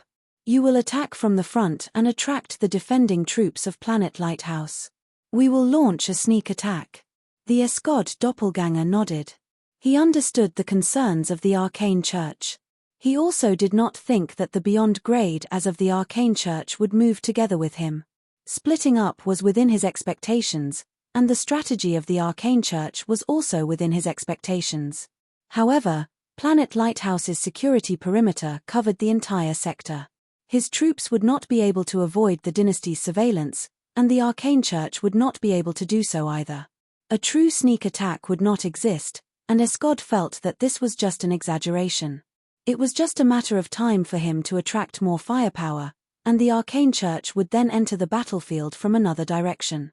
Escod was also not worried that the Arcane Church would watch him attract the firepower because the moment his troops triggered the security perimeter of Planet Lighthouse, the dynasty would send the surrounding fleets to reinforce him. As the dynasty's outpost, Planet Lighthouse was the node of the Stargate network. The troops exploring outside would be able to rush back quickly, and he felt that the Arcane Church would not miss this opportunity. However, Escod did not know that the plan of the Arcane Church this time was very different from what he had expected. A round table was placed in the dark room. There were more than a dozen seats, and at this time, only 6 of them were occupied. Calling them people was not too accurate. These 6 figures were all remote projections, and one of them was Cisco. Each of these seats represented the beyond Grade A combatants of the Arcane Church. For this operation, the Arcane Church had sent out 6 beyond grade as at once. These 6 people were the majority of the strength that the Arcane Church could send out in the short term. The other beyond grade as all had their own responsibilities, so they could not move stealthily without attracting attention. The Arcane Church still had an additional external aid, Escod, and their opponents were only Blackstar, Milizors, and Bioni. The difference in strength was completely overwhelming, and the Arcane Church was planning to deal a thunderous blow to the enemy. At this time, the 6 of them were casually chatting. Such a big operation, I haven't seen one in a long time. Milizors. This dragon isn't easy to deal with. I've fought him before, but we couldn't kill each other and ended up in a tie. However, this time, he even used the 10,000 deity scepter. His chances of survival are very slim. The Arcane Church is crazy. Are they planning to start a war? Killing 3 beyond grade as from the Red Empire in one go, how can the Red Empire just take this lying down? It might turn into an all-out war. This is what the Radiant Federation wants to see. That's why they agreed to help and even allowed us to borrow their universal treasure. The few beyond grade as shook their heads. This time, the Arcane Church was clearly going to make big news. What they were worried about was not the result of the operation. With such a huge difference in strength, it was basically impossible for them to fail. What they were worried about was the impact of the operation succeeding. It was foreseeable that killing 3 beyond grade as from the dynasty would result in a direct conflict between the Arcane Church and the Red Empire. As participants, they would be retaliated against by the dynasty. Although they were allies of the Arcane Church and were not afraid of the Red Empire, Some of them had territories in other starfields. If they were targeted by the dynasty, they would be in trouble. Thus, some of them were not very willing to participate in this operation. However, as allies, they had received so many benefits. Even if they were unwilling, they could only helplessly respond to the call of the Arcane Church. If Cisco didn't lose the evolution cube, this operation wouldn't have happened. Someone snorted and pushed the blame to Cisco. Cisco glanced at him and confirmed that he was someone he could not beat, so he did not refute. Since the Arcane Church has launched such a large-scale operation, even if they get the evolution cube back, they won't return it to you, another person said with a deep voice. I know. Cisco's expression did not change. As long as it's not in the hands of others, I can accept it. TSK, if Blackstar had returned the evolution cube to you back then, he wouldn't have gotten into trouble today. It seems like Blackstar is the fastest super to reach beyond grade A in history. He was too greedy. What a pity. Someone shook his head and said with a regretful tone. Who told him to take something he shouldn't have? Serves him right, Cisco said coldly. He knew that after the Arcane Church succeeded, the evolution cube would not return to him. However, because the evolution cube was isolated by Han Xiao, his soul connection with the evolution cube was broken. Thus, he lost the enhancement of his psychic energy, so his request was lowered. Even if the Arcane Church took back the evolution cube, as long as his soul connection was maintained, Cisco could accept it. And Han Xiao was the cause of all this, causing him to lose the evolution cube. Cisco was filled with anger, and he would not let go of this opportunity to get rid of Han Xiao. Personal grudges were one thing. On the other hand, Blackstar's organization was also in the Shattered Star Ring. Because of their hostile relationship, Blackstar had become an obstacle to the development of the star pupil Protoss. The previous civilization conference was an example. Even if it was for the development of the civilization, Cisco had to get rid of this obstacle, Blackstar. A Beyond Grade A sitting beside Cisco seemed to understand what Cisco was thinking. He patted Cisco's shoulder and said, "Don't worry, I will help you get rid of Blackstar." "Thanks, Dylan." Although Cisco was not in a good mood, he still smiled at this person. "We will deal with him together." Dylan nodded, and his seaweed-like dark green hair swayed in the wind. His skin was blue, and his face was covered in small scales. His facial features were a little like a fish's, and he had a pair of big, shiny eyes that would blink occasionally. There was also a crack on his forehead, and there was a striking third eye. His hands and feet had web-like structures, and there was an eyeball in each of his palms. His spine was bent, making him look hunchbacked, and there was a dorsal fin on his back. He looked like an aquatic creature. It was unknown what his ancestors had done to the fish, or perhaps the fish had done something to his ancestors. Looking like this, his ability was definitely related to water. Dylan was an Esper with the nicknames Sea Spirit and Ocean Ruler. His Esper ability was to control water, which sounded ordinary and did not seem to have much combat strength in the universe. However, there were no weaklings among the Beyond Grade A supers. Due to the strength of the ability unique to Beyond Grade As, Dylan could compress water to an extreme, forming an indestructible cutting force that could easily cut through battleships. Not only that, he could also convert water into high-energy laser beams that were comparable to battleship weapons. At the same time, his body could store a huge amount of water, enough to flood the surface of a planet and turn it into an ocean. Such an Esper ability was not very suitable for one-on-one battles, but it was good for team battles and was best at control. After joining the Arcane Church for so many years, Cisco had friends, and Dylan was one of them. He was Cisco's best friend among the Beyond Grade A allies. Perhaps it was because the two of them had many eyes and shared a common language. On the mother planet of the Radiant Federation, Federation President Badr was also paying attention to the Arcane Church's actions. It was his decision to provide assistance to the Arcane Church. With our help, as long as the Arcane Church does not underestimate the enemy, the success rate of this operation will be higher than 95%. At least one Beyond Grade A will die on the side of the Red Empire, Badr said confidently. A Beyond Grade A life is enough to provoke a conflict between the Arcane Church and the Red Empire.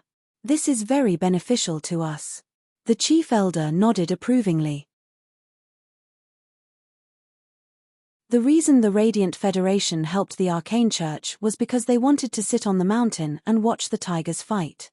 If the Arcane Church and the Red Empire fought, they would be able to benefit from it. The Arcane Church also knew this, but they still decided to continue with the operation. Furthermore, cooperating with Escod was not a good thing, so the Arcane Church did not tell the Radiant Federation. The Radiant Federation had also been dragged into the matter by the Arcane Church, so it would be difficult to use this against them. Although both sides had their own plans, they had the same goal at the same time, which was to put pressure on the Red Empire and take away their energy. They wanted to test the Red Empire's attitude and see if there was a chance to take over. As for whether the dynasties beyond Grade A that was killed was Milizor's or Blackstar, it made no difference to Badr. He did not care at all.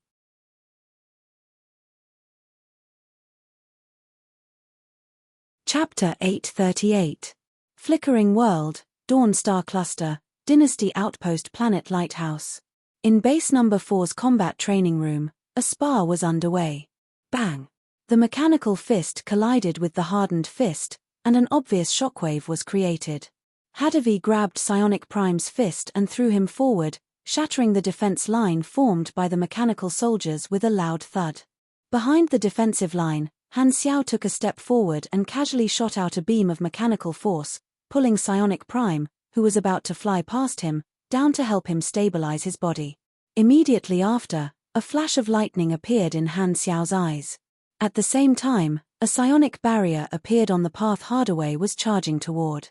The barrier was right in front of him, and Hardaway smashed into it. Boom! Not bad, a good head.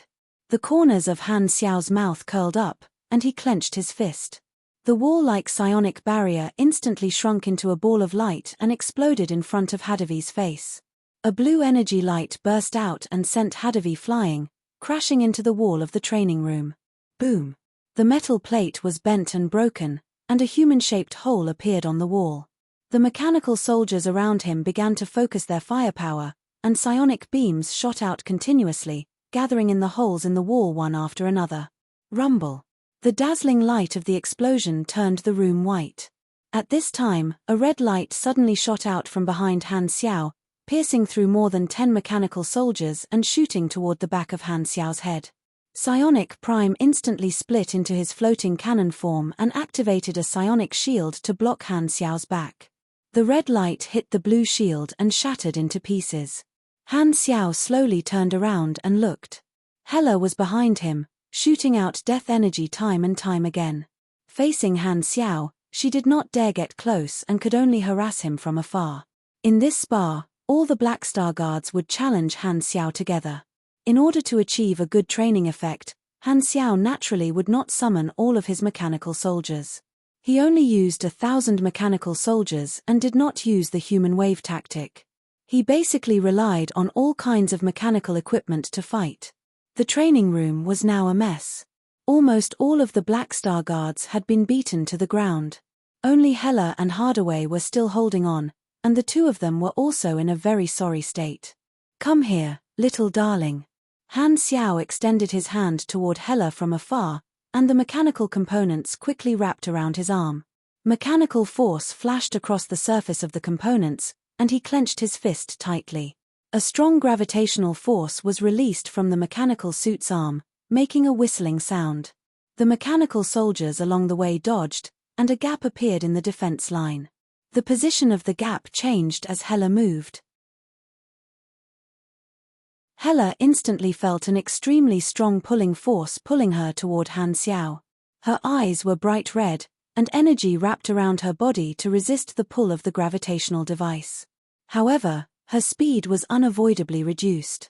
Seeing that the gravitational device did not work, Han Xiao raised his brows. His body shook, and 5 powerful traction beam triggers in the shape of suction cups appeared behind his back. They floated behind his head and activated at the same time.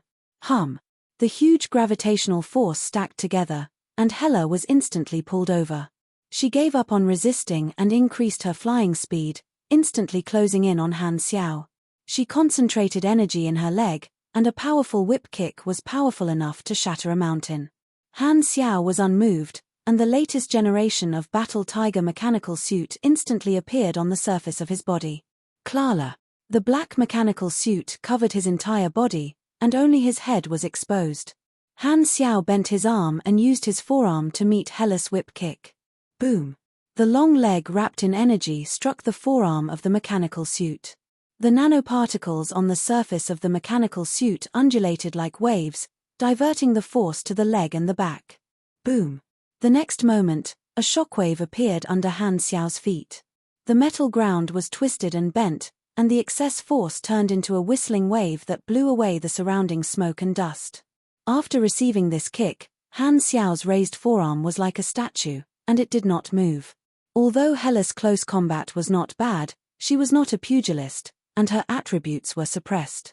Her close combat did not pose any threat to Han Xiao. Han Xiao did not stop moving, and the arm that blocked the attack suddenly stretched forward, clasped Hellas' neck, and slammed her to the ground with a loud bang. Ooah! Hella fell heavily to the ground. She gritted her teeth and resisted. Her sexy body twisted under Han Xiao's body, but she was like a snake that was tightly clenched, unable to escape from Han Xiao's palm. At this time, Hella's vision turned black. Han Xiao leaned forward, his face almost touching hers, and a smug look appeared on his face. Awkward, I caught you. The battle is over. With your physique, you can't escape from my control. Hearing this, Hella stopped resisting. She bit her lips and looked at Han Xiao. Their eyes were less than 10 centimeters apart, and their breaths were on each other's face. Han Xiao's nose twitched, and a delicate fragrance entered his nose. Suddenly, his face became a little strange. It smells so good. Did you use perfume? Or is it your body fragrance? Let go. Oh, okay. Han Xiao let go of his hand, straightened his back, and was about to pull Hella up. However, Hella ignored his hand, got up, and patted the dust off her clothes. Seeing Hella's expressionless face, Han Xiao shook his head helplessly. After sparring so many times, he knew Hella's personality too well. Even though she knew the difference between them was huge, Hella would still be in a bad mood every time she lost. The mechanical army also stopped fighting. The crater on the wall had expanded many times. It was dark and bottomless, and the sound of metal pieces being moved could be heard. After a while, Hardaway crawled out of the crater. As he walked toward Han Xiao, he tore off the burnt skin on his body. The mechanical devices that imprisoned the various Black Star Guards were all retracted, and the various Black Star Guards walked over while rubbing their chests. They were all in a sorry state. Among them, the one with the most decent appearance was Fu Ding. There was only some dust on his body, but there were no injuries. The main reason was that Han Xiao could not bear to hit him. He could not bear to hit this charming face of his. They were all handsome, so it was only right to give them some special treatment. How satisfying. Hardaway grinned, and a satisfied expression appeared on his burnt face. Han Xiao ignored him, looked at the time, and said, "You guys lasted 37 seconds longer than last time. You've improved." Even the weakest of these Black Star Guards was an elite calamity grade, and it was difficult for them to improve further. Among them, only Hella and Fu Ding had the most significant improvements. The two of them were extremely talented, and they might be able to become beyond grade A seeds in 20 to 30 years. As for breaking through to beyond grade A, in Han Xiao's opinion, only Hella, who had proven her strength in his previous life, had a higher chance of doing so. However, she did not slaughter planets like in his previous life, so her improvement speed was not as crazy. The training room is too small, and it limits the distance I can move. I'm within the range of the tractor beam. If I'm in an unrestricted environment, I'll be able to last longer. I'll have to pay more attention to this next time. Hella summarized her experience with a frown. Just as Han Xiao was about to say something, his communicator rang. He had received a message. Taking a look, Han Xiao smiled and said, "You guys continue with your training. Tarakov and the other two are looking for me for a chat." After staying on Planet Lighthouse for more than half a month, Han Xiao had already gotten familiar with Milizors. Since he had nothing to do, the chief commander of the exploration army, Tarakov, would often invite the three of them to have tea and chat to pass the time. Hearing this, Hella wanted to say something but did not, as though she wanted to continue receiving Han Xiao's training. However, in the end, she still nodded and started training with the Black Star Guards. She then watched Han Xiao leave the training room from the corner of her eyes. Walking in the corridor, Han Xiao entered the quantum network. Philip, did the long-range patrol team discover anything today? Reporting to Master, no, the Arcane Church still did not take any action today. Han Xiao nodded. Even though he was under the protection of the dynasty, Han Xiao did not lower his guard. During the past half a month on Planet Lighthouse, he had not been idle. Other than building machinery and training the Black Star Guards, he had also sent out long-range mechanical troops to join the patrol team on Planet Lighthouse. They would patrol this sector and report to him every day. As soon as they discovered traces of the Arcane Church, he would be able to receive the news immediately. The reason Han Xiao stayed on Planet Lighthouse was not only because it was heavily guarded but also because Planet Lighthouse was an outpost of the dynasty and was connected to many stargates. Once the patrol team discovered traces of the enemy, this sector would become a buffer zone. If the enemy was too strong, he would have enough time to retreat through these stargates. Han Xiao would not let himself fall into a dangerous situation so easily. He had plenty of escape routes on Planet Lighthouse. The past half a month had been peaceful, but Han Xiao had a feeling that a storm was coming. He felt that the Arcane Church did not seem to have given up on the Evolution Cube. He would occasionally use the Evolution Cube on Milizor's armed dragon guards, and when he used it, the spacetime amber would naturally be removed. Therefore, Psyker should be able to receive intermittent signals during this period, just like a network connection that kept disconnecting and reconnecting. The enemy is in the dark, and I am in the light. The Arcane Church has the initiative, so I can only deal with whatever comes my way. Han Xiao shook his head and habitually opened the forums to take a look. The exploration work had been very smooth during this period. Although Ravenlouder had obtained some convenience through the Stargate he had built, most of the resource planets along the way had been occupied by the Black Star Corps. Ravenlouder could not snatch territory under the dynasty's nose and could only explore other areas.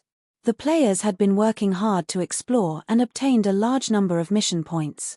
The ordinary players from China, Russia, and Australia did missions together, and their relationship became more harmonious. However, the friction between the three guilds became more and more intense. This was all because of the competition for resource locations. During this period, the Black Star Corps headquarters had sent a new batch of troops to supplement the exploration team. Many of them were the second batch of players from the Constellation Corridor. The Russian and Australian guilds had decided to temporarily join forces and sent a new batch of guild players back to support the branches in an attempt to break the suppression of the Chinese guilds. The Russian and Australian branches had more people, and their confidence grew. They were no longer willing to stay in third-rate resource locations and began to try to fight for better ones. As a result, the friction between them and the Chinese guilds increased day by day. If this continues, it will probably turn into a large-scale guild war. If these clubs incite the ordinary players in their country, it might even turn into a national war, Han Xiao guessed. However, this was the internal behavior of the players, and he could not and did not want to stop it. The reason he had allowed the ordinary players of the three countries to befriend each other was to prevent them from being hostile toward each other. Now, this plan was rather successful. The relationship between the ordinary players was harmonious, and even if they joined the national war to join in the fun, they would still be good friends after the war. After all, most of the players had a characteristic: they could be enemies and friends at the same time. Han Xiao walked all the way to the Commander-in-Chief's office and saw Tarakov, Bioni, and Milizor sitting on the sofa. In front of them was a table filled with the dynasty's special drinks, as well as the evil Wayne cards. The Wayne cards were popular in the universe, and even beyond grade as had entertainment needs. Black Star, it's your turn. Quick, take a seat. Hearing the sound of the door being pushed open, the three of them turned around. Bioni even waved his hand. Han Xiao nodded and sat down beside Milizor's. He took a sip from his cup and smacked his lips. Why did you drink mine? Milizor said with dissatisfaction. You're just an energy avatar, and you don't have a sense of taste. Don't waste good stuff. Han Xiao's expression did not change. After half a month of interaction, the few of them had become much closer, and he had a better understanding of Milizor's personality. Although this guy was strong, he did not put on any airs and was easier to get along with than that Dark Emperor Clotty. Compared to the first time they met, Han Xiao's attitude toward Milizor's was much more casual now, although he did not seem to respect him much at the start. Sigh, you guys have also been on Planet Lighthouse for almost a month. If not for you guys, I wouldn't be slacking off every day. Tarakov sighed.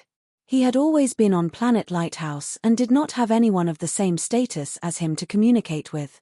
However, Han Xiao and the other two had been on Planet Lighthouse for half a month, and this commander-in-chief finally showed his lazy side. Actually, I've always been very curious.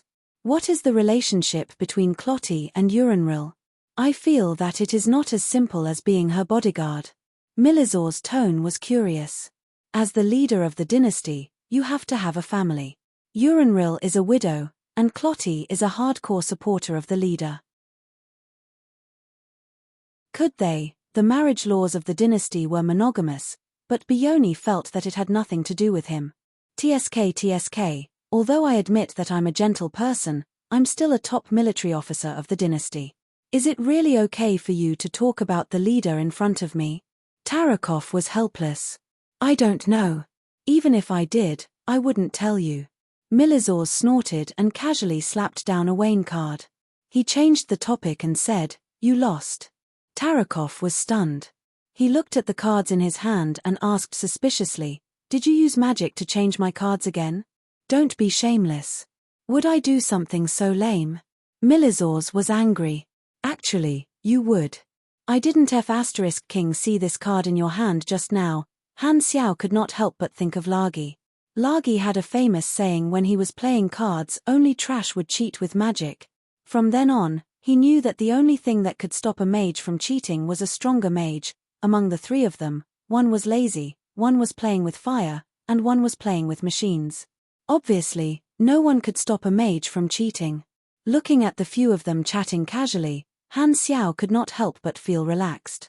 This is what life is like. Before he could finish lamenting, there was a sudden change. Woo woo woo. An ear-piercing alarm sounded without any warning, and the four of them suddenly stopped what they were doing.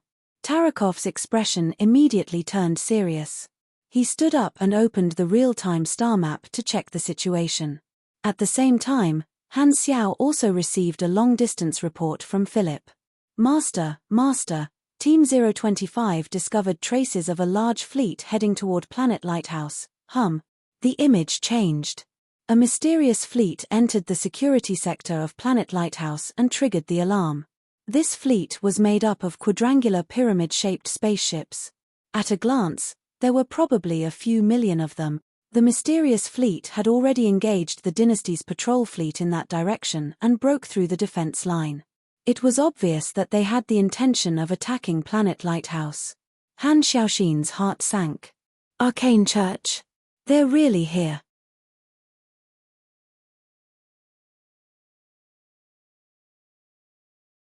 Chapter 839.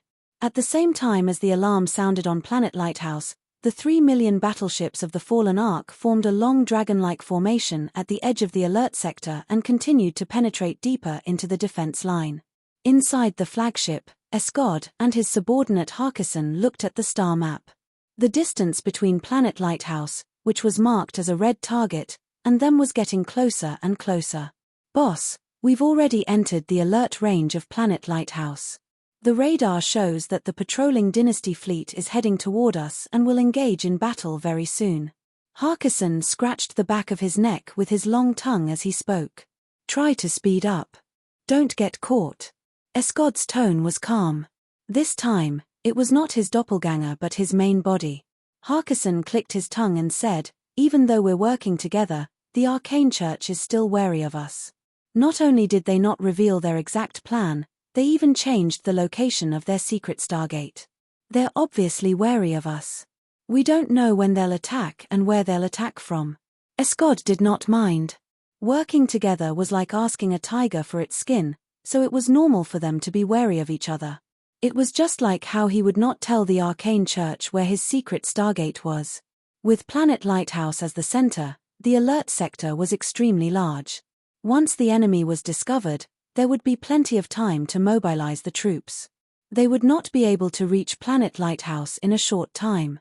Therefore, although the Arcane Church was moving in secret, Escod could guess what they were thinking. They wanted him to be the vanguard. With the size of his fleet, it was not enough for the dynasty to give up on the outpost on Planet Lighthouse. The Arcane Church would only attack after he fought his way to Planet Lighthouse and tied down Blackstar and the other two beyond grade as. The reason they did this was to prevent the enemy from running away. Escod felt that he had guessed the intentions of the Arcane Church. The only suspense was how many high-level combatants the Arcane Church would send this time. The dynasty had 3 beyond grade as, and Milizor's combat power could barely be compared to his. Thus, the Arcane Church only needed to deal with Blackstar and Bioni. Furthermore, there was still quite a gap between the strength of these two individuals and the top beyond grade as. To be safe, the Arcane Church would only need to send out 4 beyond grade as to crush them. I wonder who the Arcane Church sent this time. Escod narrowed his eyes. If the person who came was too strong, he would have to be careful and not be taken advantage of. At this time, the Empire's fleet finally arrived and appeared on the radar. Harkisson looked at Escod's expression.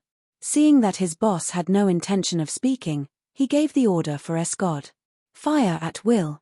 Destroy all the enemy ships in our way. Planet Lighthouse had entered the highest alert state, and the 3 beyond grade as followed Tarakov to the command room. A large number of officers were gathered in the room. Countless messages were sent back from the battlefield for them to handle. Tarakov stood in front of the huge projection of the battlefield with his hands behind his back and a serious expression on his face. The projection of the battlefield was the scene of the battle between the fallen Ark fleet and the dynasty's perimeter patrol fleet.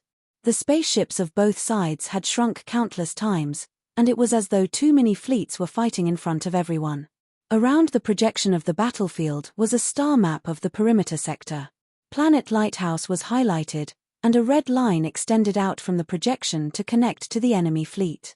This represented the current distance between the two parties.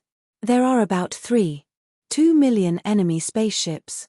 This is a huge fleet. To be able to send such a fleet into the flickering world, this organization must be very powerful. We can't see the spaceships from their spaceships, an adjutant said. It's most likely the Arcane Church.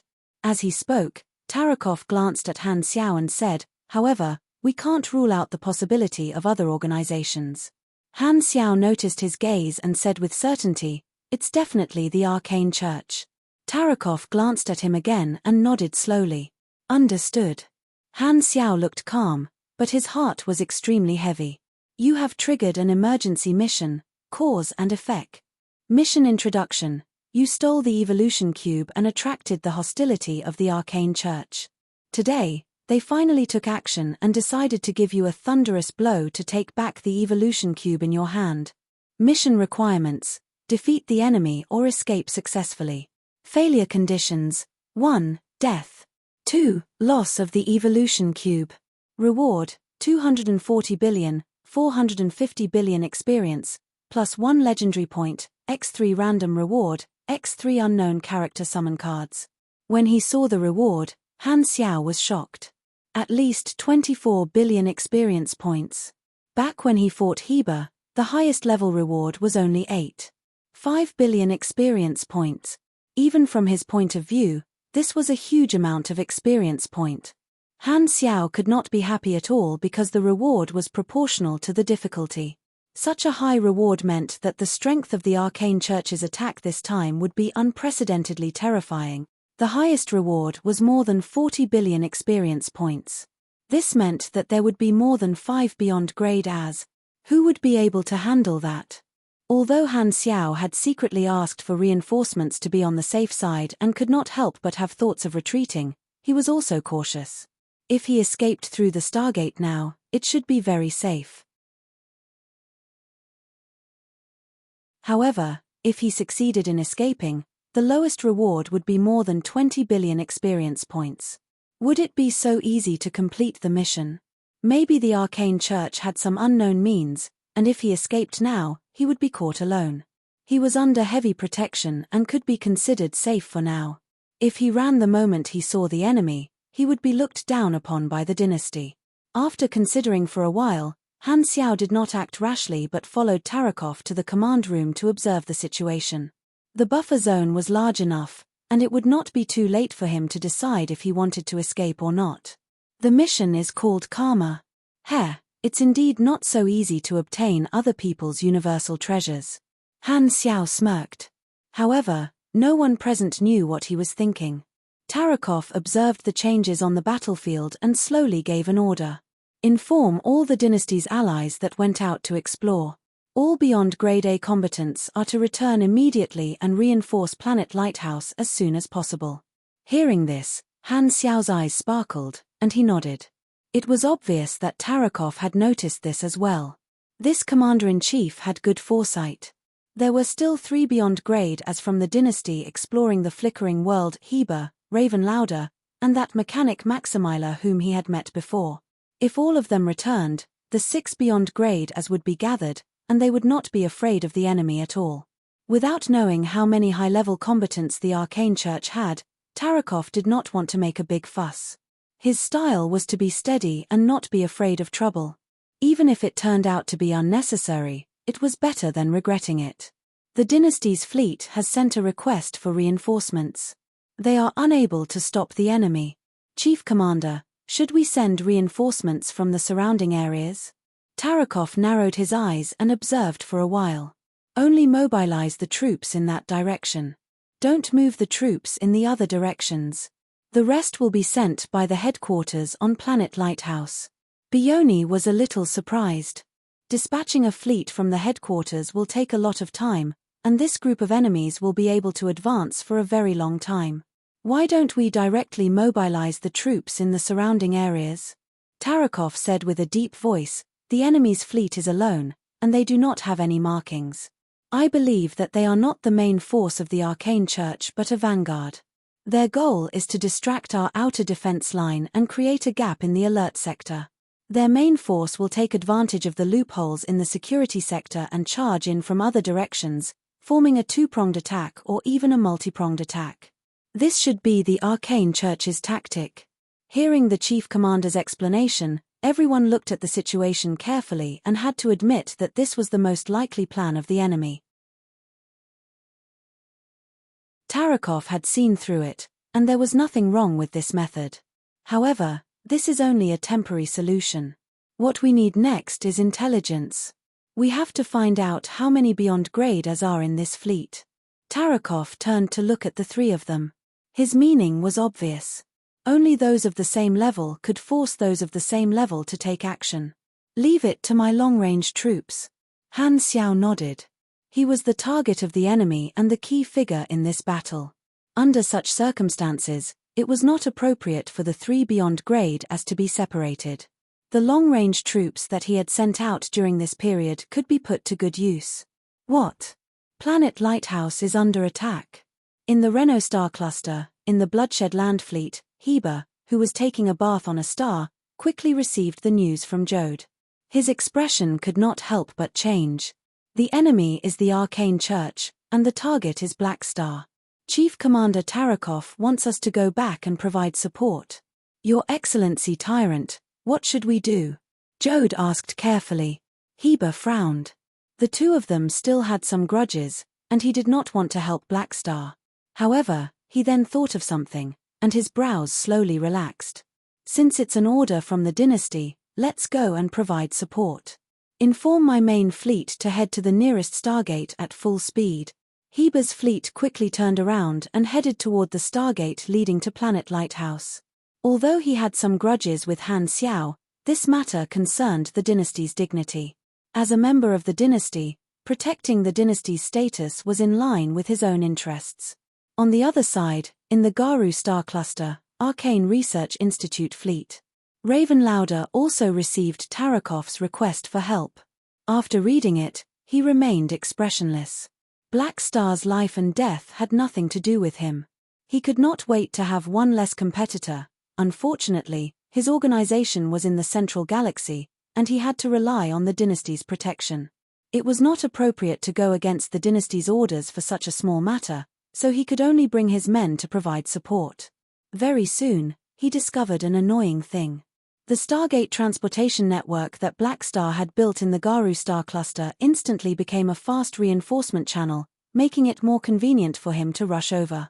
Even if he wanted to delay midway, he had no excuse. Right at this moment, Raven Lauder had a flash of inspiration and suddenly realized something.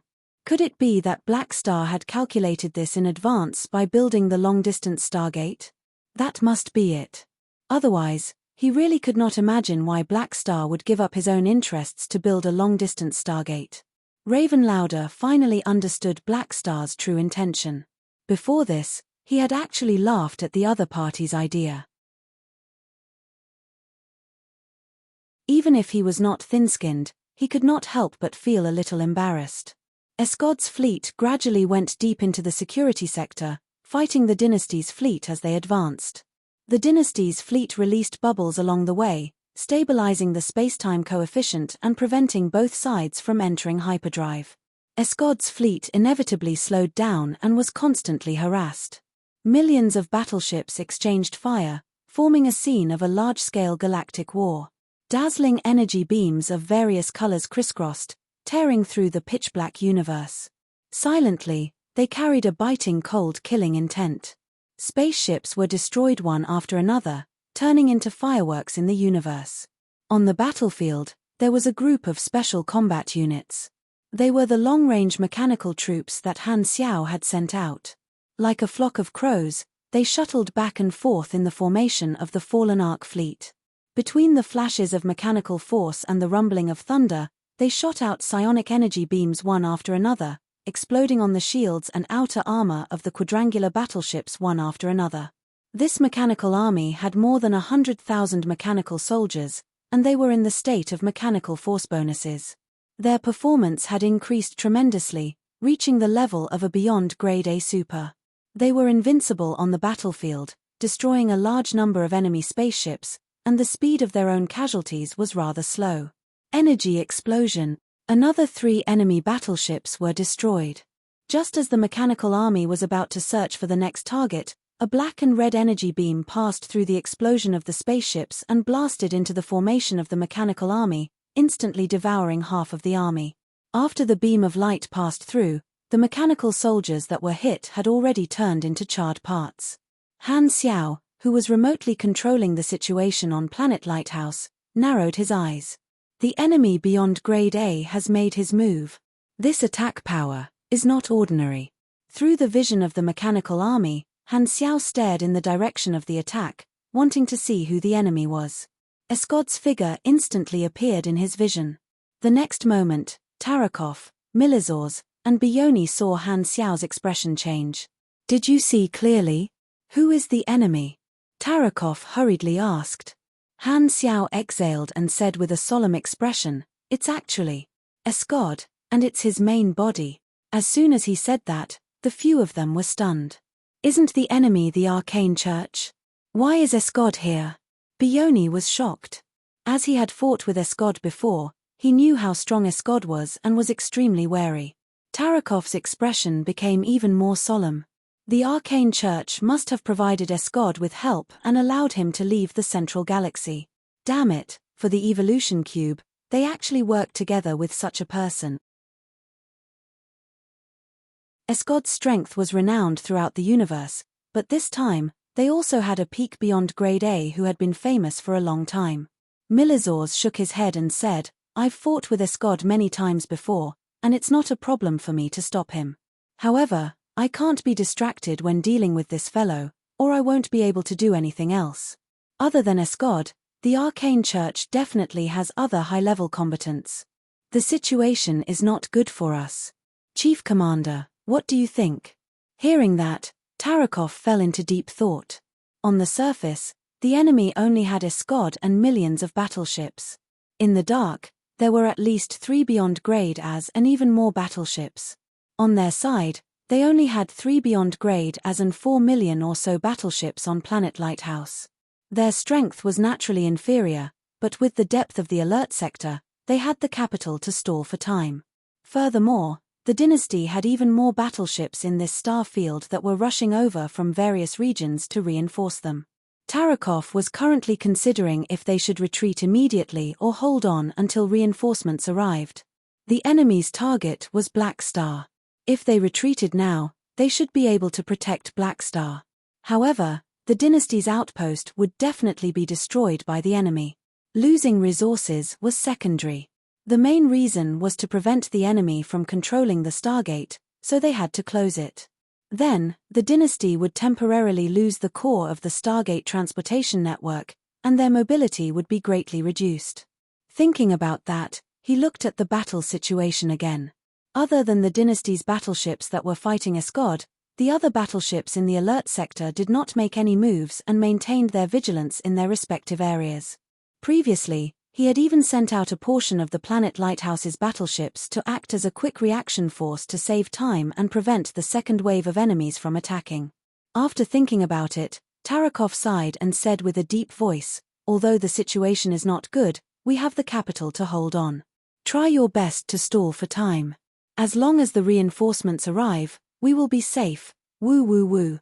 Before he could finish, an ear-piercing alarm sounded in the command room. Warning. Warning. Abnormal spacetime fluctuations detected outside the planet. Spacetime fluctuations, forming a wormhole. Wormhole? A teleportation gate? Tarakov's face was filled with shock. The appearance of the wormhole had indeed shocked him, but it was not because he was unprepared. With the Crimson Dynasty's technology, Planet Lighthouse would definitely be equipped with a device to interrupt the teleportation. As a universal civilization, it was impossible for the Arcane Church not to know about this. What he did not understand was why the Arcane Church would make such an attempt that was destined to be futile. The image was transmitted back. Right outside the orbit of Planet Lighthouse, a distorted space suddenly appeared. This was the sign of a wormhole being formed. The troops stationed on Planet Lighthouse also reacted immediately and activated the device to stabilize the space. The effect was to directly interrupt the formation of the wormhole, regardless of whether it was caused by magic or technology. However, what happened next stunned everyone present. The artificial wormhole countermeasure device that had always worked did not work. The distortion in space did not stop, but the wormhole did not appear. Instead, a strange scene occurred. Blurry silhouettes of battleships gradually appeared in outer space, like a mirage. While they were still in a daze, in the next moment, the wrinkled space seemed to be flattened by an invisible iron. These phantoms suddenly became solid, and in the blink of an eye, they turned from illusory illusions into real entities. This fleet was actually the spaceship of the Arcane Church. There were also millions of battleships, including the famous Butterfly flagship. In an instant, millions of battleships descended on Planet Lighthouse. They directly ignored the depth of Planet Lighthouse. Instead, because Planet Lighthouse had sent out many battleships, the defense of Planet Lighthouse was weakened. This was the strategy of the Arcane Church. Tarakov suddenly thought of something, and his expression changed drastically. This isn't a wormhole teleportation. Only the strategic universal treasure of the Radiant Federation, the multidimensional sky-opening transportation device, has such an effect. The Arcane Church actually joined forces with the Radiant Federation?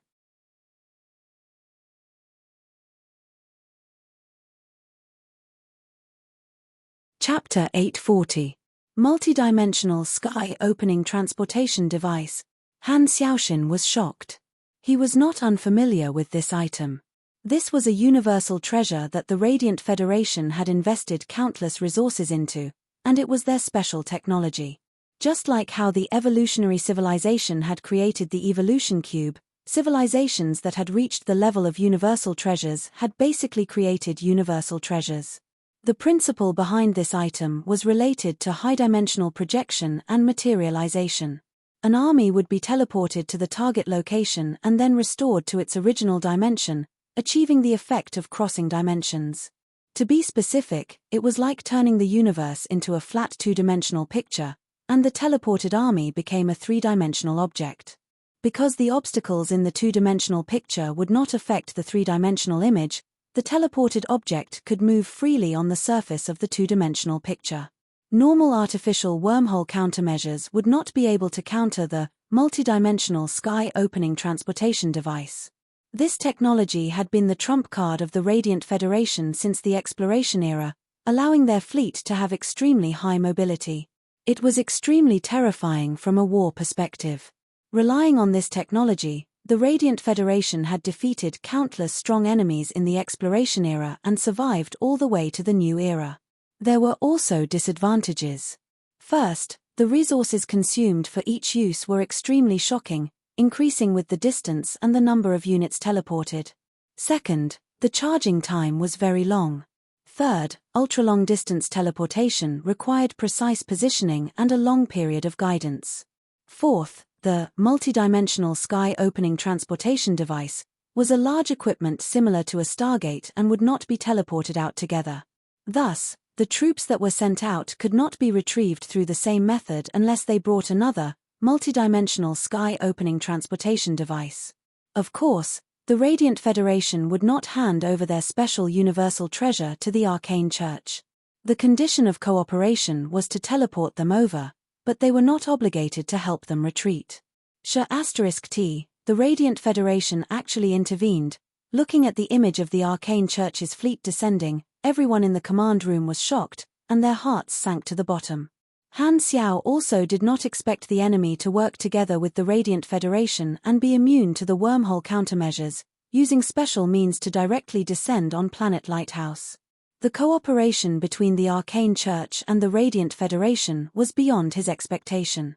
Both of them had done such a good job of keeping secrets that the Empire's intelligence channels did not receive any information beforehand. Tarakov had predicted that the enemy would launch a sneak attack from the outside, so he had sent out quite a number of battleships. As a result, Planet Lighthouse's defense was rather weak, and there were only about 1 million battleships left.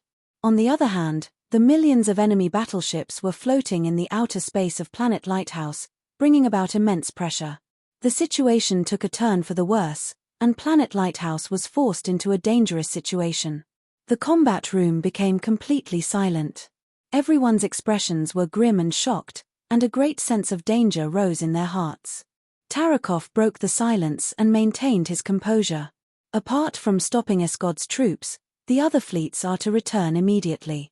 There's no need to be on guard anymore. Also, inform the guards at the Stargate stations to blow up all the Stargates. We cannot let them fall into the enemy's hands.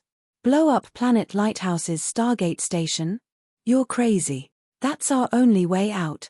Bioni was shocked and furious. Tarakov was expressionless. The Stargate station is too close to Planet Lighthouse, and the Arcane Church will definitely send out troops to snatch it. Our strength is at a disadvantage, and if we forcefully defend, we will only continue to scatter the troops at Planet Lighthouse. Eskod and the Arcane Church's fleet is almost twice the size of ours. We won't be able to fight on two fronts, and we definitely won't be able to defend. We can't split up any more troops at this juncture. But without the Stargates, our only way out, we're already in a desperate situation, and there's no way out. Tarakov was resolute. Our only hope is to gather all our troops and make use of the defense of Planet Lighthouse to hold on until reinforcements arrive. Without the Stargate stations, we still have a lot of Stargate equipment in our warehouse. When the reinforcements arrive at the other Stargate, we can immediately set up a Stargate channel. Now that the reinforcements have yet to arrive, splitting up our troops to defend the Stargate stations will only cause us to lose even faster. Tarakov purposely made it sound like he had a plan, but everyone knew that it was not as easy as he made it sound. Setting up the Stargate equipment required quite a bit of time, and would the enemy just sit there and do nothing? Obviously not.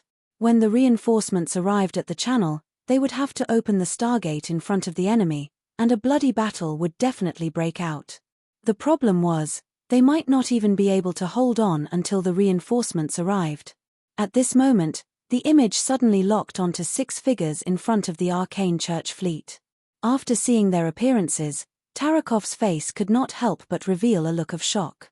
Photon Sagman, Desolate Beast Mercer, Divine Technique Ninja, World Gate Taylor, Star Pupil Cisco, Sea Spirit Dylan, 6 Beyond Grade A Supers?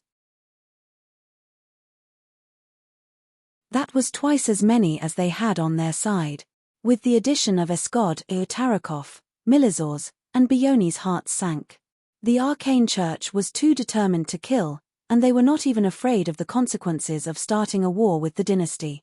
Milizor's and Bioni started to regret. The two of them had volunteered to be Black Star's bodyguards for the Evolution Cube, but they did not expect that they would have to pay with their lives this time. They really should not have gotten involved in this mess.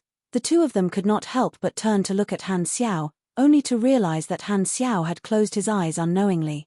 "What are you doing?" Before they could finish asking, intense mechanical force suddenly erupted from Han Xiao's body. Under the senses of the two of them, the energy level in Han Xiao's body started to fluctuate violently, and it was rapidly increasing. When he saw the soldiers of the Arcane Church descend from the sky, Han Xiao could not care about the others in the room anymore. He immediately opened the interface and poured all his experience into leveling up. At such a critical moment, he could no longer care about saving his experience during the penalty period. Every bit of strength counted. It had been 7 to 8 months since he became a Beyond Grade A Super. During this time, Han Xiao had harvested the players from the other starfields and guided the Flickering World main storyline mission. Coupled with the bonus from his political assets, he had accumulated a large amount of experience. Even if the cost of leveling up at this level was astronomical, even with the additional 40% experience loss during the penalty period, the experience he had accumulated was enough for him to rush from level 240 to level 260. Boiling energy surged out of his cells and surged through his body. A series of notifications popped up. Emperor Mechanic, leveled up to LV35, max. Plus 1000 energy, plus 5 STR, plus 5 DEX, plus 80 ND, plus 12 INT. You have received 10 free attribute points. You have received 1 potential point. You have reached the upper limit of your main class. You have triggered the class advancement mission, All Rivers in the Sea. All Rivers in the Sea visit 100 mechanic supers of grade A and above and exchange your mechanical skills with them. A powerful mechanic will never build a car behind closed doors and will know how to summarize their own skills through exchanges. You have reached level 260. You have triggered the promotion mission, the never-ending challenger. After reaching the level 260 bottleneck, the class advancement mission and promotion mission appeared at the same time. None of the random rewards he had accumulated during this period had given him a mission completion card. Instead, he had obtained 2 blank character summon cards and 1 skill upgrade card. However, he only had 1 mission completion card, which was left over from before, so he could only skip one of the missions. Seeing these 2 missions, Han Xiaoshan was overjoyed. There was always a way. All Rivers in the Sea was a very time-consuming class advancement mission. In the entire universe, there were definitely 100 Calamity-grade mechanics, but they were all in different regions. This mission was obviously the most time-consuming, and he had to earn the favorability of 100 targets so that they would be willing to communicate with him. Although it was cumbersome, the only benefit for the players was that it was not difficult at all. In comparison, this promotion mission was much more difficult for the ordinary players. Challenging a Beyond Grade A Super head-on and lasting 30 seconds was a requirement that would only appear in the later stages of the promotion mission. 30 seconds was not impossible, but the difficult part was the requirement of surviving. There were 2 common ways for the players to complete this mission. The first was to be indifferent to life and death and leave it up to fate. The second method was much more reliable, which was to join a faction with a Beyond Grade A Super and earn the favorability of the Beyond Grade A Super in exchange for a chance to spar. Since it was a spar, even if the Beyond Grade A Super lost, they would not kill. Although it would take a lot of time, the second method had a higher success rate. After all, the interface would not cause all the players to be stuck on the promotion mission. However, to Han Xiao, this mission was not difficult at all. Not to mention 1 Beyond Grade A, He already had 6 beyond grade A supers on his head. Including Escod, he had the same number of eyes as Cisco. Without hesitation, Han Xiao directly used the mission completion card on all rivers in the sea. In comparison, only the promotion mission could be completed in an extremely short amount of time. However, the only problem was that the promotion mission could only be completed after he left the battle. If he was entangled by the enemy, it would not be so easy to leave the battle. Han Xiao suddenly turned around and said, "Bioni, fight with me immediately." Everyone's face was filled with question marks. Is there something wrong with your brain in front of the enemy? Are you going to join the Arcane Church and become a traitor in order to survive? Rumble. Right at this moment, the room suddenly shook, and a series of explosions sounded from the sky. The Arcane Church in outer space launched their attack. While fighting with the defense fleet, they shot out psionic bombs to bombard the surface of Planet Lighthouse. Explosions continuously exploded on the protective shield of the planet-level base, causing the ground to tremble. Indeed, the enemy even sent a fleet toward the Stargate station not far away with the intention of snatching it, proving Tarakov's foresight. With millions of enemy battleships attacking, the Dynasty fleet, the Black Star Corps fleet, the Dragon Blood Country fleet, and the Flame Demon fleet all launched their own counterattacks. Cannon fire was exchanged, and the sky of Planet Lighthouse was dyed into a colorful canvas. The colors of countless energy beams were like the aurora, beautiful and deadly. On the other side, the enemy's strongest beyond grade A, Photon Sagman, brought Divine Spell Ninja and engaged in a fierce battle with Milizor's main body in outer space. Milizor's knew teleportation spells and tried many times.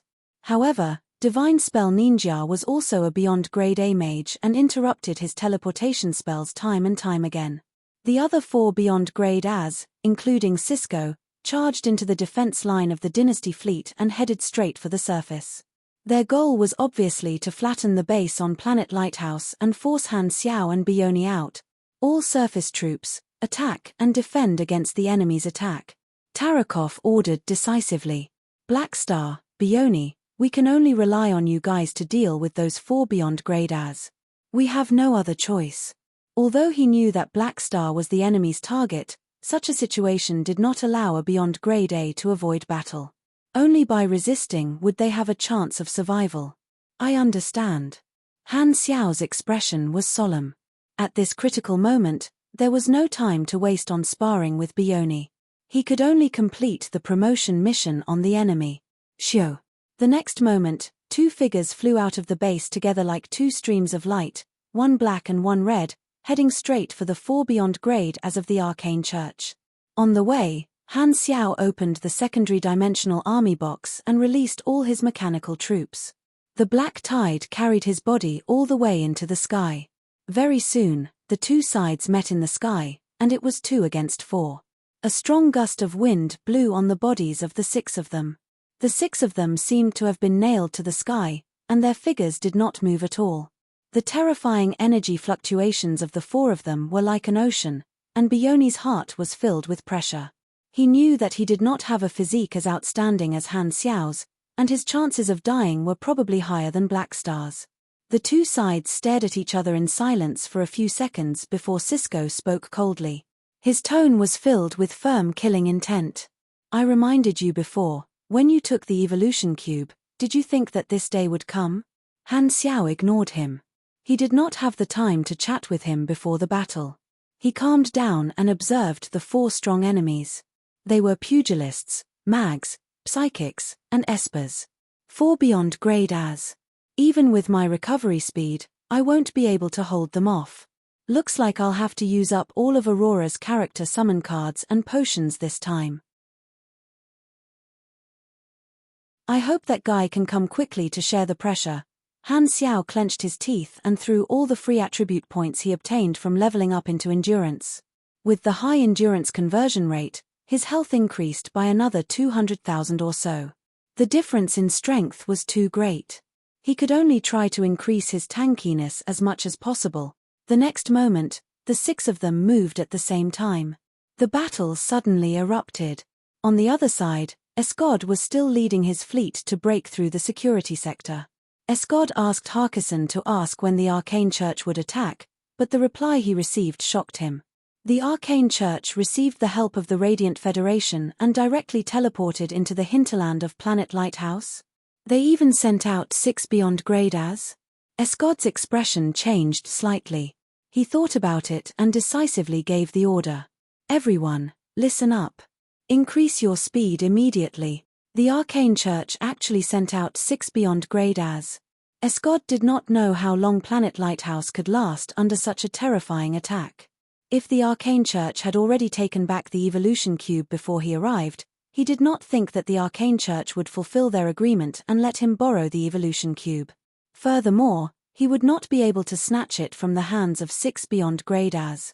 Thus, Escod was a little anxious and planned to quickly join the battle to get a share of the loot.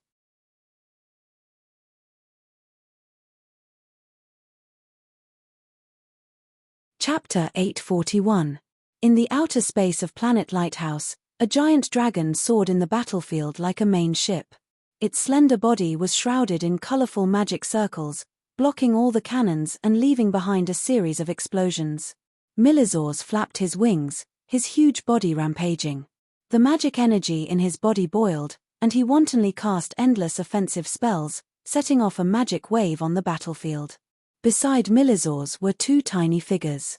Light Beam Sagman was surging with golden light energy, constantly shattering Milizor's protective spells. The other divine spell Ninja was casting spells to fight Milizors. The two of them kept him busy. Due to his huge size, Milizor's dodging ability was very poor, and he was practically a target.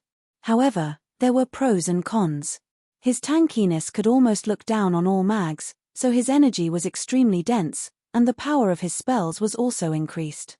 Although Sagman and Ninja could keep him busy, they were basically on par for the time being. The 3 beyond grade as fought fiercely on the battlefield, and the surrounding fleets were constantly destroyed by the shockwaves. 2 troublesome fellows. Milizor's dragon eyes were filled with solemnity. Sagman was the strongest of the 6, and with the other beyond grade A mage, it was very difficult to deal with them. Although he could fight the 2 of them at the same time, he could not free himself to help Blackstar. The goal of these 2 fellows is to keep me busy, but I can also keep the other 2 busy. However, there are still 4 people on Blackstar's side. Even if I go over to help, those 2 will follow, and it's just as dangerous. Sigh, there's no other way. I hope Blackstar and Bioni can hold on. I can't help. Milizors felt helpless. Even if he was extremely strong and was one of the 3 pillars of the dynasty, the 2 beyond grade as of the enemy were not to be underestimated. He had to focus on dealing with them and could not free himself. If he hadn't gotten involved in this mess in the beginning, he wouldn't have gotten involved in this crisis. The more Milizors thought about it, the angrier he got, and the more he felt, the angrier he got.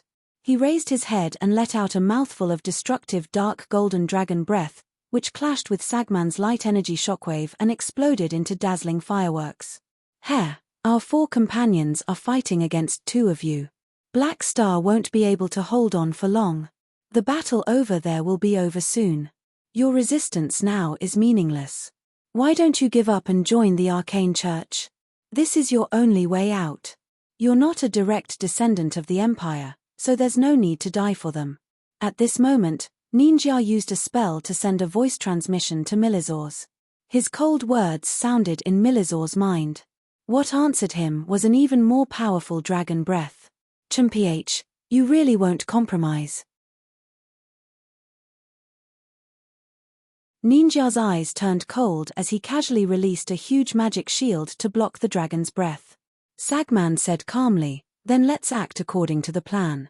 He thinks that we are only going to stall him and create an opportunity to use the 10,000 deity scepter. Okay. At this moment, Milizors did not know that not only Blackstar, but he was also one of the Arcane Church's target. In the thin air of Planet Lighthouse, Han Xiao and Bioni also started fighting with Cisco's group of 4. The moment the battle began, Han Xiao activated Reynolds' character summon card without hesitation. The mechanical force in his body seemed to have taken an aphrodisiac and swelled up. Perfect mechanical sense. This character summon card could only be used 3 times. He had already used it twice before, So this would be the last time. The 1.4 times increase in machinery affinity instantly raised the standard of his mechanical force to a whole new level. The densely packed mech legion around them immediately opened fire, and their attack power soared under the effect of mechanical force. The energy cannons formed a barrage that locked down the sky. The 4 of them instantly moved. A blue light flashed in Dylan's eyes, and a huge amount of seawater gushed out from his body, forming water dragons that grew larger and larger. They circled around the 4 of them and formed a barrier. Under his control, the water curtain became extremely compressed, and it seemed to have become a solid shield. Cisco did not stay idle either. He covered the water curtain with his psychic energy and formed multiple shields. Boom! Boom! Wave after wave of attacks landed on the water curtain and the psychic shield. The shields kept shattering, but they were constantly replenished by Psyker and Dylan, blocking most of the attacks. Working together, it was equivalent to the mechanical army needing to break through the defenses of 2 beyond grade as. The 4 of them would not just stand there and wait to be attacked. They all moved at high speed. Desolate Beast Mercer was a grayish-black humanoid more than 7 meters tall. He looked like an upright beast with a thick mane growing from the top of his head to the bottom of his tail. His muscles were bulging, and he wore a simple special armor. He was wrapped in a powerful green pugilist flame and charged toward them like a meteor. Han Xiao had already activated his mechanical suit and covered his entire body. He had fought with Heba before, so he was very experienced in dealing with this. He constantly changed his position and controlled his mechanical army to intercept Mercer while maintaining a distance from him. Facing 4 strong enemies, Bioni did not dare slack off. He constantly activated his Esper ability, and his main target was Dylan. He ignited a large amount of seawater and turned it into a sea of flames. The water curtain turned into clouds of white steam when it clashed with the sea of flames. At this time, both Han Xiao and Bioni felt a strange fluctuation in space. They both looked up and saw Sector Gate Taylor holding his staff. His lips were moving as if he was chanting a spell. A huge magic formation appeared in the sky behind him, and the glowing patterns were as complicated as vines. Boom! The sound of the door of a palace being pushed open sounded in their ears. The next moment, the magic formation behind Taylor split open from the middle and turned into a huge circular door of light. Inside the door of light was a pitch-black world. In the darkness, there were countless red light spots that looked like fireflies. They looked like the eyes of some kind of creature. This is a summoning circle. Han Xiao's eyes narrowed. Rua. In the next second, countless strange bright red creatures roared as they surged out of the door of light. They were like a blood-red flood, and the scene was like a floodwater. These creatures looked like mutated giant bats. They had sharp claws and bone spikes, horns on their heads, and 2 pairs of blood-red eyes on their faces that could shoot red lasers. Their appearance seemed to be related to demons. After these summoned creatures appeared, they immediately found the mechanical army, and the 2 sides started fighting in midair. Flesh and blood collided with machinery. Blood and engine oil flowed out. Pieces of flesh and broken parts fell like rain. Taylor was a mage, and he was best at summoning spells. This was where his nickname Sector Gate came from. Summoning mags are at a disadvantage for me. Han Xiao clenched his teeth. Army-style mechanics and summoning mags were known as the 2 biggest hooligans, and they both used human wave tactics. The difference between the 2 was that mechanics burned money and could build machines in advance, while summoning mags could only slowly summon their minions in battle, burning mana.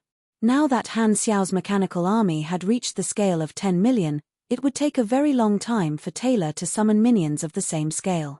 At this time, the first batch of summoned creatures could not cause much damage to the mechanical army.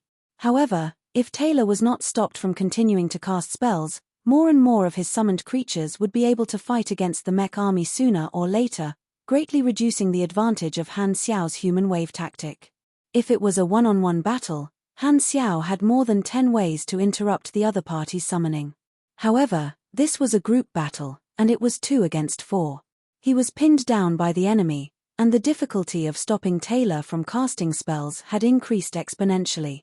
The pugilist's sudden attack gives me pressure, and the psychic and control esper are attacking while controlling the field, so the summoner has no pressure. What a good combo. Han Xiaoxin had a heavy headache. The enemy had clearly come prepared. Bioni also understood this point. The flames in his eyes burned brightly, and he also targeted his summoned creatures with his esper ability. Whoosh whoosh whoosh. His AoE ability was also outstanding, and his summoned creatures were ignited without any resistance, turning into falling meteors. "I'll deal with him," Dylan said. He controlled the seawater to surge toward Bioni, and water tentacles reached out from the surging ocean to push away the mechanical army that was blocking his way. He stepped on the waves, bounced his legs, and shot towards Bioni like a cannonball, creating a whirlwind of fine splashes in the air. The flames on Bioni's body burned brightly, and his blood that once belonged to the pyro demon race boiled. He opened his mouth and spat out red flames, instantly evaporating a large amount of seawater and clashing with the seawater that Dylan spat out in midair. Fire and water, red and blue, neither side was willing to be outdone. Under the support of the powerful energy of both sides, they reached a stalemate and released a large amount of water vapor. White mist quickly spread out, and vision was obstructed. However, this did not affect the beyond grade as Han Xiao did not have the time to care about anything else. The enemy only had one person to pin down Bioni, while Cisco, Mercer, and Taylor surrounded him. Facing the pressure of 3 beyond grade as at the same time, the damage to his mechanical army continued to rise.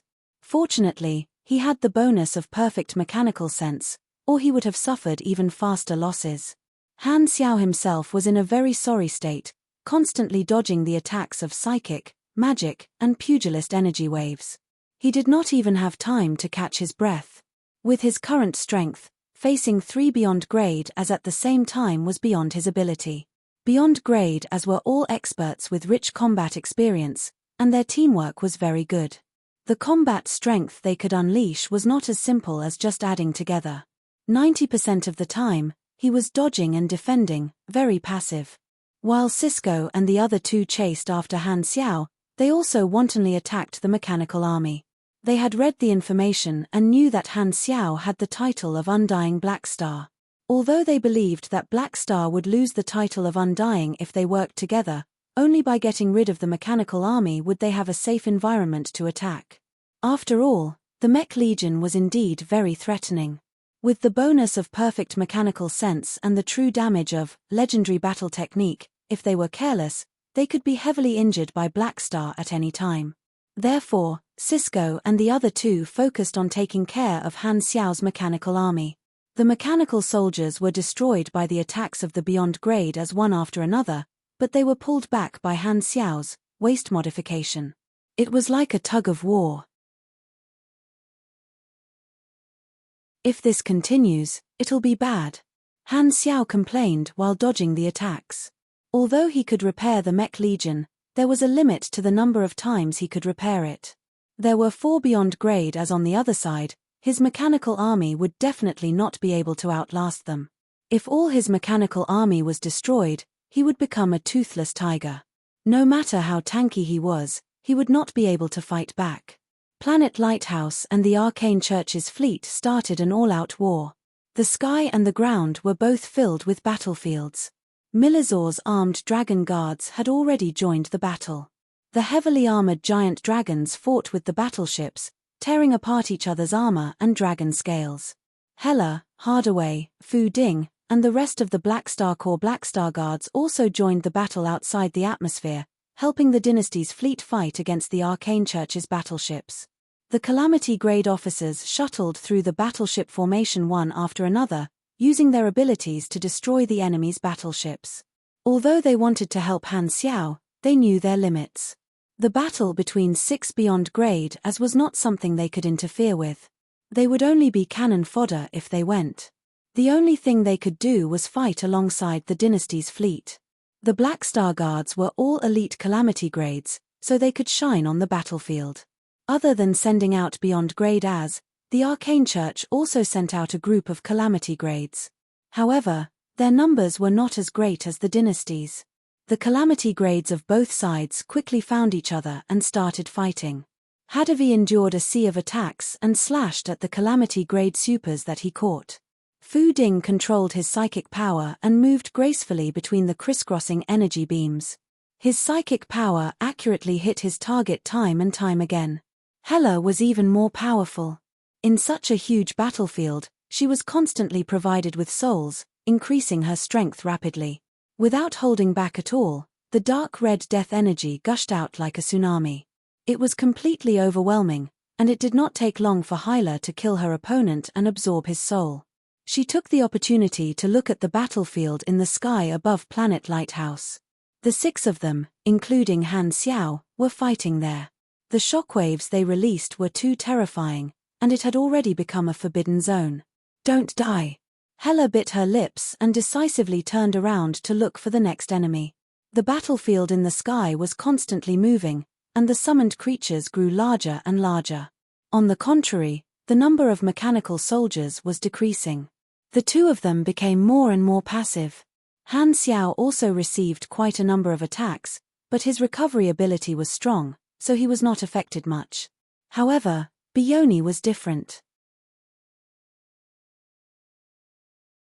He did not have a very strong physique, and he had almost no means of defending against Cisco's psychic attacks. He could only barely hold on, and the situation was getting worse and worse. This guy can't hold on much longer. Looking at Bioni, who was covered in wounds, Han Xiao's heart sank. This teammate was his only support at the moment.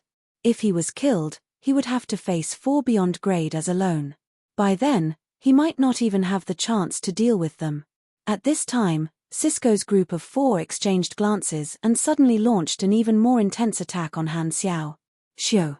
A white jade beast statue that was a few hundred meters tall spat out a grey beam of light toward Han Xiao. It was an elite summoned creature under Taylor's command. Han Xiao hurriedly turned around and dodged. The fact that he had the Void bloodline had long been recorded in his information. His Void hyperdrive was targeted by the enemy. As a beyond grade A mage, Taylor was naturally proficient in controlling multidimensional energy. This was the basic skill of a summoner to communicate with their summoned creatures. As long as Han Xiao entered the Void hyperdrive, he would be forced out by the enemy's spells. He would not be able to maintain the Void hyperdrive state for long, so he would not be able to escape. In fact, when the Arcane Church fleet appeared, the Void hyperdrive could no longer help Han Xiao escape. Even if he abandoned everyone and escaped by himself, the hyperdrive speed of the Arcane Church spaceship would not be slower than him. They would catch up to him very quickly, and he would be alone. After dodging the beam, the psychic power and water dragon swept toward him. Han Xiao opened his psionic shield and dodged while defending. At this time, a figure appeared in front of him as if teleporting. It was Mercer, and his fists smashed down. Is this the teleportation technique Heber used before? Han Xiao was shocked and hurriedly made a defensive stance. However, the next moment, the fist that landed was like an illusion, passing through Han Xiao's body. It did not feel real at all, proving that the person in front of him was an illusion. T. Han Xiao immediately reacted. His expression changed, and he hurriedly looked toward Bioni's direction. As expected, Taylor used a spell, and the real Mercer turned around and approached Bioni while using his aura concealment spell. Under Bioni's panicked expression, shadows of his fists filled the sky. Dong dong dong. Bioni was hit repeatedly, and his injuries quickly worsened. The other 3 immediately changed their target and attacked Bioni at the same time as if they had planned this beforehand. If he was hit by the combined attacks of 4 beyond grade as, with Bioni's current injuries, he would most likely enter a state of near death. Whoosh. At this critical moment, Han Xiao could not care less. He used his restricted Void hyperdrive and appeared right in front of Bioni in a hurry. This distance was still doable. Then, Han Xiao directly pushed Bioni behind him and faced the combined attacks of the 4 beyond grade as. Boom. His mechanical suit shattered, and a large chunk of his health instantly disappeared. Han Xiao's vision blurred, and his entire body was in intense pain. He was sent flying like a baseball, spinning in the air. The mechanical army hurriedly blocked the pursuit of Cisco's group of 4 without caring about the casualties. Only then did he have time to stabilize his body. Enduring the intense pain from his wounds, he looked at his plummeting health. This damage is too terrifying. If I hadn't stopped it in time, Bioni would have died, Han Xiaoshan bitterly smiled. This time, he had really become a meat shield for Bioni. Bioni hurriedly retreated to Han Xiao's side, supported his body, and said with a hoarse voice, "Are you okay?" "I'm okay. I won't die so easily. Don't forget what my nickname is." Han Xiao shook off his hand, took a deep breath, and activated his cell regeneration ability, allowing his terrifying injuries to gradually recover. "Thank you. If not for you, I would have died." Bioni's tone was filled with gratitude, but it then became sorrowful. "No, we're still going to die. It's just a matter of time. Aren't you talking nonsense? Anyone will die." Han Xiao could not help but glance at him. Bioni choked and had a helpless expression. "You're still in the mood to joke at a time like this." However, Han Xiao then shook his head and said with a firm tone, "However, today is not the day of our death." Just as the 4 beyond grade As, including Cisco, were planning to follow up with another attack, Taylor suddenly paused and said with uncertainty, Wait, I sense a strange magical fluctuation approaching through the secondary dimension. So powerful." At this time, the space not far away suddenly twisted, and an expanding teleportation gate appeared. At this time, the dynasty's anti-wormhole device had already been shut down. Taylor wanted to use space magic to counter this teleportation gate that suddenly appeared, but he realized that the magic wave of this teleportation gate was far stronger than any mage he had ever seen. Taylor was shocked. With his ability, he was unable to stop the teleportation gate from forming. The next moment, an enormous castle wrapped in dense magic light jumped out of the teleportation gate. "Why is he here?" Cisco's eyes widened. As a beyond grade A in the Shattered Star Ring, he was all too familiar with this thing. It was the Palace of Hidden Spells. Austin floated at the top of the castle of the Palace of Hidden Spells. Behind him were countless red-robed forbidden sorcerers, all looking at them. He adjusted his loose robe, and an inexplicable smile appeared on his face. "Ah, I'm not late, am I?" It's a little late today, and this chapter has quite a lot of words, so it took me a while to write.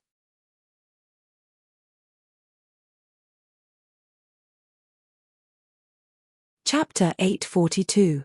The 4 of them stared at the Palace of Hidden Spells not far away in shock. Austin's arrival shocked them. Cisco was even more shocked. Hasn't this old man always been neutral? Why is he here? Looks like he's here to help Black Star.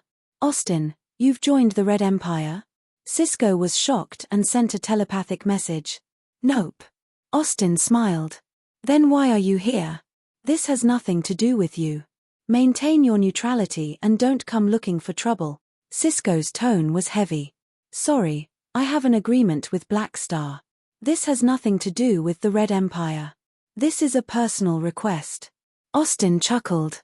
Back at the Tyrant's party, in order to borrow the evolution cube, he had agreed to many of Han Xiao's conditions. One of the conditions was to help Han Xiao do something as long as it was within his capabilities and did not go against his principles. This was the reason why he was here. When he realized that the Arcane Church was up to something, for safety's sake, Han Xiao had already secretly asked Austin for external help. In order to fulfill his promise, Austin steered the Palace of Hidden Spells and secretly came to the flickering world through continuous long-distance teleportation, hiding in the desolate universe belt. He did not use the Red Empire's Stargate and claimed that he was going to look for magic materials in other secondary dimensions. Because it was too common for beyond grade A mags to look for materials in secondary dimensions, and because he was a neutral faction, the outside world directly ignored the movements of the Palace of Hidden Spells, including the Arcane Church. No one would have thought that a neutral mage like Austin would personally sneak into the flickering world without the dynasty's permission. As a gold item, a universal treasure, the cost of building the Palace of Hidden Spells was astronomical. It only took him 10 days to sneak from the Shattered Star Ring to the desolate universe belt of the flickering world, which was many times faster than the high-velocity spaceships of the stowaways. He found a place to wait for orders and activated the concealment formation of the Palace of Hidden Spells to hide himself. Normal observation equipment would not be able to detect the concealment ability of a universal treasure-level mage tower so easily. Of course, Austin did not know that there were so many enemies in the beginning. He originally thought that the Arcane Church would not actually make a move, and that he only needed to stay here for a while to easily complete the agreement.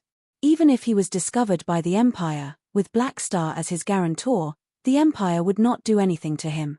But he didn't expect the Arcane Church to make such a big scene. After hesitating for a while, he finally decided not to just stand by and watch. He secretly pinched his nose and accepted his bad luck. Then, he led the Palace of Hidden Spells to provide support. As a neutral party, he knew that this was not in line with the principle of seeking benefits and avoiding harm, but since he had already agreed to Blackstar's request, Austin did not go back on his word. He still had this bit of credibility. Austin looked calm and collected, but in reality, no one knew that although he was smiling on the surface, he was cursing in his heart. This is a huge loss. Han Xiao heaved a sigh of relief, and a smile appeared on his face. Old man, you're finally here. With you here, we can share some of the pressure. Austin glanced at him and snorted. I must be crazy to participate in this chaotic battle. Using your evolution cube is a huge loss for me. As soon as he said that, Bioni immediately felt that he had met a confidant. The way he saw it, Milizors, who was fighting outside the atmosphere, probably also felt the same way. He could not help but turn around to look at Han Xiao, who was gradually recovering. Bioni, who was covered in wounds, had a bitter look in his eyes. My heart is bitter, but I won't say it. Han Xiao noticed his gaze, and his mouth twitched. He bent his fingers, and a sharp needle popped out from his fingertips, indicating for Bioni to lower his defenses and let him inject him. What are you doing? Healing you. Sigh, the vitality of a Beyond Grade A is huge. What can your little healing agent do? Oh. What did you inject me with? Before he finished speaking, Han Xiao injected Bioni with the life potion made by Aurora. Bioni originally had a bitter look on his face, not thinking that the treatment would be useful. However, after the injection, his expression changed, and he was filled with shock. He could feel a surge of life energy being injected into his body, and all the cells in his body were cheering. It was as though he had eaten a huge tonic, and his recovery speed increased by many times. Although he did not recover to his peak state, he was no longer heavily injured. What kind of potion is this? It's so effective on a Beyond Grade A. Bioni was shocked. You still have the time to be curious. Deal with the situation in front of you first. Han Xiao put away the needle. Although Cisco's group of 4 had stopped attacking, the surrounding mechanical army was still fighting with the summoned creatures. As long as the mechanical army was fighting, it meant that Han Xiao was in combat. Furthermore, the time limit for him to leave combat was 5 minutes, which was far from enough. Although the enemies were shocked, they would not be stunned for so long.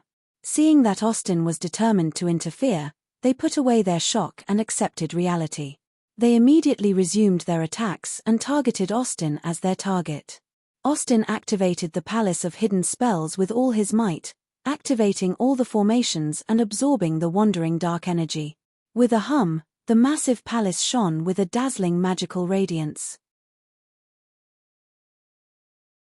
The Palace of Hidden Spells activated one after another, spewing out beams of mana impact and engaging the group in a fierce battle.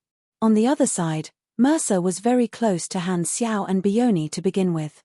In a flash, he appeared in front of Han Xiao and punched at Han Xiao's head. At such a close distance, he had just used Void Hyperdrive, and there was still Bioni behind him. Han Xiao decisively activated Heber's character summon card, and his strength increased by 4,000 points. A surge of energy exploded within his body, pouring into his fist. Suddenly, he punched out, producing an explosive sound as he brazenly clashed head-on with his opponent. Bang!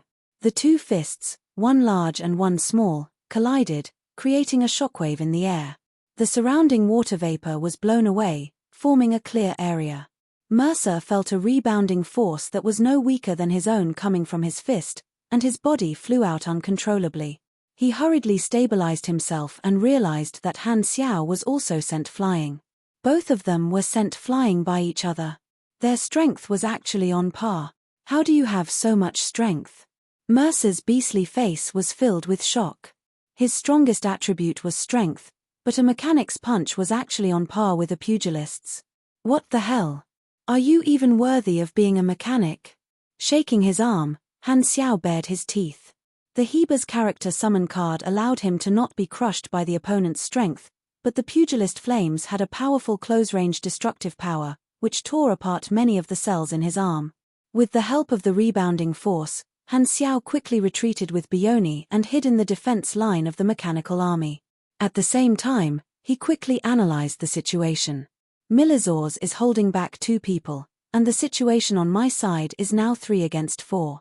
Although the enemy still has 1 more person, Austin has the buff from the Palace of Hidden Spells, so he can share more of the pressure. I'm no longer at an absolute disadvantage and can barely hold on. But the enemy still has powerful reinforcements. If Escod arrives, the balance will be broken again. Austin's Palace of Hidden Spells can teleport me away, and it seems like 1 mage won't be able to stop it. However, there are 2 mags on the other side, and they definitely have a way to counter the teleportation of the Palace of Hidden Spells. If we want to run, we can only let the Palace of Hidden Spells take Bioni and me away.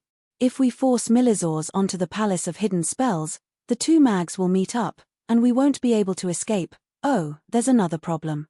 The teleportation of the Palace of Hidden Spells needs time to be channeled, and that mage won't just watch me, the key target, escape. He'll definitely abandon Milizors and come to stop us. Milizors will definitely not stay behind to die after seeing us abandon him. He definitely won't sacrifice himself to hold back Ninja. If we're heartless, he'll be heartless too. When Ninja turns around to deal with us, Milizors will most likely use teleportation to escape. At that time, the Palace of Hidden Spells will still be left behind, but we'll lose our strongest combatant, Milizors. Han Xiao's expression was grave. Thinking about it this way, using the Palace of Hidden Spells to escape would only mean abandoning Milizors. Furthermore, the success rate was extremely low. If they failed and hurt Milizors' feelings, he would most likely take the opportunity to escape. Then, they would have 1 less combatant on their side, making the situation even worse. If they really escaped, the dynasty's fleet would definitely be wiped out. Be it the armed dragon guards, his Black Star guards, or even Hela, Aurora, and Fu Ding, none of them would be able to survive. It would be difficult for the Palace of Hidden Spells to teleport reinforcements. Even the multidimensional sky-opening transportation device had a limit to the teleportation distance, and the Palace of Hidden Spells was no exception. Heber's 3 reinforcements were located in different regions of different star clusters and were currently rushing to the entrance of Planet Lighthouse through the Stargate network. They had exceeded the teleportation range of the Palace of Hidden Spells, and no matter how fast they would not be faster than the Stargate. Han Xiao clenched his teeth and said, "Tarakov is right. We don't have much of a choice. We can only hold on until the reinforcements arrive at the other end of the Stargate. The stronger they were, the greater their chances. Their promotion mission was only 1 step away from completion, so they had to find an opportunity to do so. Waiting for the enemy to stop was obviously not realistic. Perhaps they could try another method. After Austin joined the team, the battle resumed, and the intensity was raised to a whole new level. No one below beyond grade A could interfere. The Palace of Hidden Spells was Austin's combat equipment, and it had extremely high bonuses to his magic. It was like a magic cannon that fired non-stop, displaying extraordinary combat strength. Although it was 3 against 4, the originally one-sided situation was instantly broken, and no one could do anything to the other in the short term.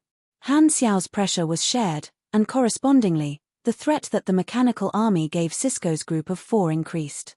The enemy had no choice but to be more cautious and slow down their attacks. Taylor could no longer summon creatures without any pressure, and his summoning was interrupted time and time again. The four of them purposely separated the Palace of Hidden Spells from Han Xiao and Han Xiao, discussing their strategy as they fought. With the help of the Palace of Hidden Spells, Austin's combat strength has been raised to a whole new level. He's very difficult to deal with, Cisco said solemnly. TSK, if I had brought my mage tower, I might not have been afraid of him.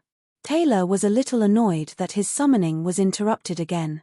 Basically, every Beyond Grade A mage had a mage tower, but not everyone could create a universal treasure like the Palace of Hidden Spells. Taylor and Ninja did not bring their own mage towers for this trip. Firstly, it was much more cumbersome. After they were teleported over by the Radiant Federation, they had to leave on their own.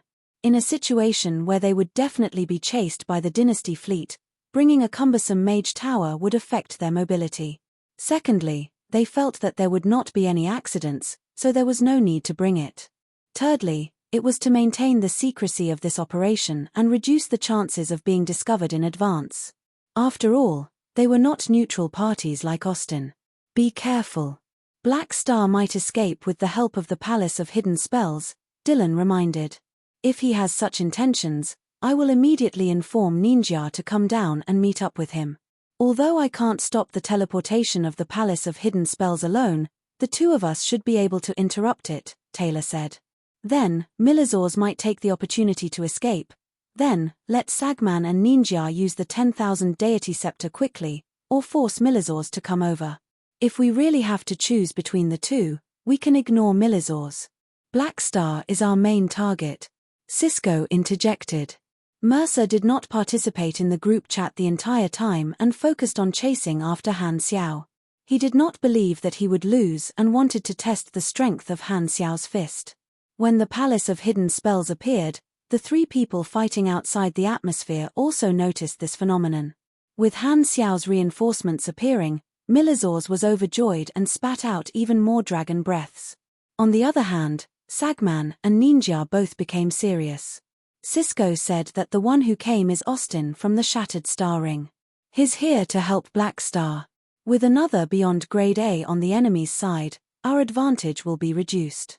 Sagman frowned and casually destroyed a dragon breath. 4 against 6. It seems like we might not be able to end the battle before Escod arrives. Ninja shook his head. The Arcane Church's instructions were to complete the mission as soon as possible and not let Escod join in. However, it seemed that it would not be so easy. Han Xiao's backup plan was beyond their expectations. Don't be so hasty to come to a conclusion. Sagman abruptly released a surging light screen that resembled a raging tide. The tsunami-like light energy shattered the dragon breath that Milizors spat out, and the dazzling light filled the pitch-black space battlefield. In the surrounding battleships, countless crew members squinted their eyes at the sight of this dazzling sea of light, and their vision was filled with white. Milizor's vision and senses were affected to a certain extent, and he suddenly felt a strong sense of danger. This came from the intuition of a Beyond Grade A. Without any hesitation, he cast defensive spells again and again. Colorful magic shields and barriers covered his body layer by layer, like a turtle shell. Milizors then flapped his dragon wings and left the range of the light energy wave. He hurriedly looked over and saw that a strange black rod had appeared in front of Ninja. With Milizor's amazing vision, he could clearly see that this black rod was only slightly more than a meter long. There were thousands of tiny engravings on it. This is the 10,000 deity scepter. Alarm bells rang in Milizor's mind. With his vast knowledge, there was no way he would not recognize this famous universal treasure of the Arcane Church. The Arcane Church was an expert in the study of souls, beliefs, spirits, and illusions. They had an incredible unique technology, which was to turn fake gods into real existences, creating gods artificially and allowing them to exist in a different form. The 10,000 deity scepter was a universal treasure that the Arcane Church had created coincidentally based on this technology. It could not be replicated and was one of the mediums to borrow the power of these artificial gods. To put it simply, the gods of the Arcane Church were like missiles and ammunition, and the 10,000 deity scepter was a special launching tool. If the Radiant Federation's multidimensional sky-opening transportation device was a strategic universal treasure, then the 10,000 deity scepter was a single-target killing weapon. Its power was not shocking, but to creatures with souls, the 10,000 deity scepter was incredibly lethal. Furthermore, the stronger the user, the more lethal the weapon would be. During the Exploration-era war, 3 powerful primordial ones had even died under this weapon. The 10,000 deity scepter required gods to be used as ammunition, and the user would suffer a certain amount of backlash. The same person could not use it repeatedly within a short period of time. Every time it was used, the 10,000 deity scepter would be damaged to varying degrees, making it extremely difficult to repair. Because of these 3 reasons, the Arcane Church rarely used this universal treasure. Most of the time, it was used as a strategic deterrent. Milizors never thought that he would be able to see this infamous weapon with his own eyes while he was still alive. What kind of King bad luck is this? Did Blackstar, you jinx, infect me with your bad luck? Did I eat the rice of the Arcane Church? Do you have to be so cruel? Just as he was about to explode, Ninja flicked his finger, and the 10,000 deity scepter in front of him moved horizontally. The tip of the scepter was aimed at Milizors, and it was activated. Ninja channeled a large amount of energy into the black scepter, and all the carvings on it lit up. Countless tiny carvings of gods seemed to come alive, projecting tens of thousands of translucent phantoms. They merged into an illusionary energy pillar and shot toward Milizors. If it were anyone else, they might be able to dodge this attack, but Milizors' enormous body could not do so. He could only cast all kinds of high-level defensive spells like crazy. However, in front of the energy pillar shot out by the 10,000 deity scepter, these magic shields that could block the psionic cannons were instantly penetrated as if they did not exist. Milizors could only watch as the energy pillar pierced through countless magic shields without any resistance, pierced through the thick dragon scales on his chest, and entered his body without a trace of smoke. Blackstar, F***CKU. Before he could finish cursing, the giant dragon's body shook violently in the next second. He instantly lost control of his body like a bird shot down by an arrow. The giant dragon's body was captured by the gravitational force of Planet Lighthouse. It spun and fell toward the planet like a meteorite falling from the sky. Crack. At the same time, a few deep cracks appeared on the surface of the 10,000 deity scepter. Ooah! Ninja groaned as he was hit by the backlash. Sagman shot out a tentacle of light and grabbed the 10,000 deity scepter. He knew that this attack was not enough to kill Milizors, who was extremely tanky. Ninja could no longer use this weapon, so it was his turn to use it.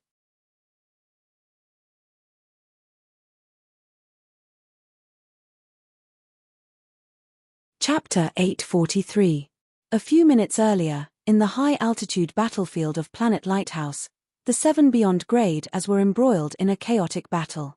Fire and water collided, psychic energy and magic entangled, machinery and flesh clashed, and psionic energy beams intersected, leaving behind countless burning and twisted energy trails in the air. It was 3 against 4, and the enemy's attacks had no choice but to slow down. The pressure on Han Xiao was greatly reduced, and with his powerful recovery speed, he gradually stabilized his footing and started to deal with the enemy.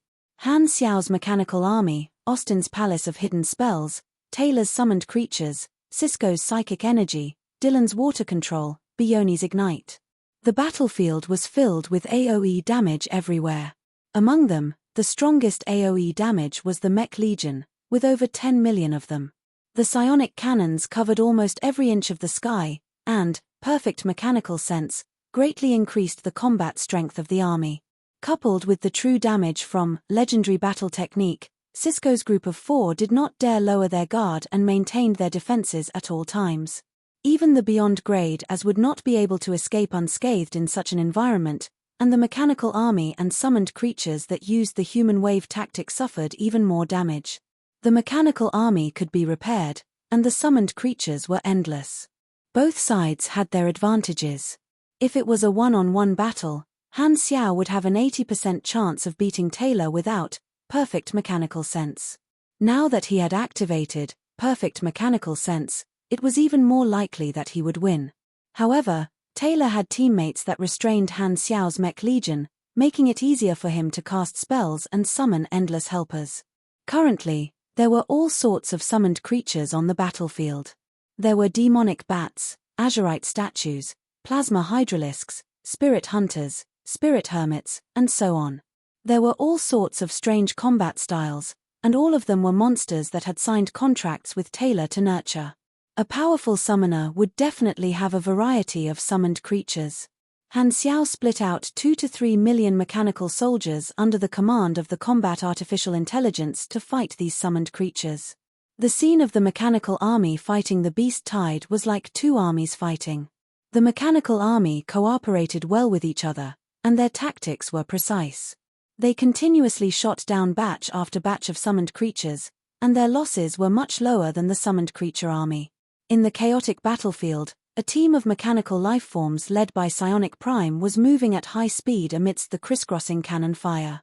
The combat artificial intelligence Spada did not take over the mechanical lifeforms' bodies and only gave them tactical orders. The specific actions allowed the mechanical lifeforms to display their subjective initiative. This way, the mechanical lifeforms could unleash 100% of their combat strength. The powerful data processing and battlefield analysis modules were running at high power, showing the gaps between the rain of bullets and planning the dodging routes. Psionic Prime's flying posture was agile, and the entire team followed behind him to avoid the energy beams. If they could not avoid them, they would use psionic shields to block them in advance. The speed of the team was very fast. The direction in which this combat team was heading was precisely the battlefield where the elite summoned creatures were. The target was a team of very strong commander-grade demon batmen. They were guarding a blue-gold statue that was hundreds of meters tall and continuously shooting laser beams. All of them were buffed by the summoner's status halo, and their attributes were greatly increased. They had already killed many normal mechanical soldiers and floating turrets. Everyone pay attention. Our mission is to eliminate the enemy's elite units. In the communication network of the mechanical life, Psionic Prime's emotionless mechanical voice sounded. This team of demon batmen noticed the rapidly approaching mechanical life team and immediately turned around to face them. The distance is shrinking. Prepare for battle. Target locked. Fire. The mechanical life forms that belonged to the long-range attack team turned back to their original bodies. There were dark energy turrets, psionic cluster jets, firepower fortresses, and high-energy short-range missile launchers. They fired a series of long-range attacks toward the target. Bang! Bang! Bang! These commander-grade demon batmen all activated their red magic shields and charged forward while enduring the attacks. From time to time, someone's shield would be broken and penetrated by the long-range attacks of the mechanical life team. There were many casualties. Facing the attack, the enormous blue-gold statue immediately turned around. White energy gathered in its eyes, and the next moment, thick concentrated magic energy beams shot out. The cannon fodder mechanical soldiers and summoned creatures in its way were all blown apart. The remaining magic energy beams shot toward Psionic Prime's mechanical life team. Giant King Kong, attack! Behind Psionic Prime, an enormous shadow loomed over. Countless mechanical components combined and turned into a 100-meter-tall mechanical life named Giant King Kong. He raised an enormous psionic shield to protect all his team members and forcefully blocked the magic energy beams. Bang! The light expanded and caused a rumbling explosion. He only suffered some damage to his outer armor.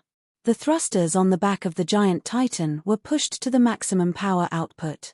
Its huge body leaped into the air and knocked away the summoned creatures that came to stop it. It crossed a large distance on the battlefield and landed on the azurite statue. The two giant beasts collided with each other. Boom!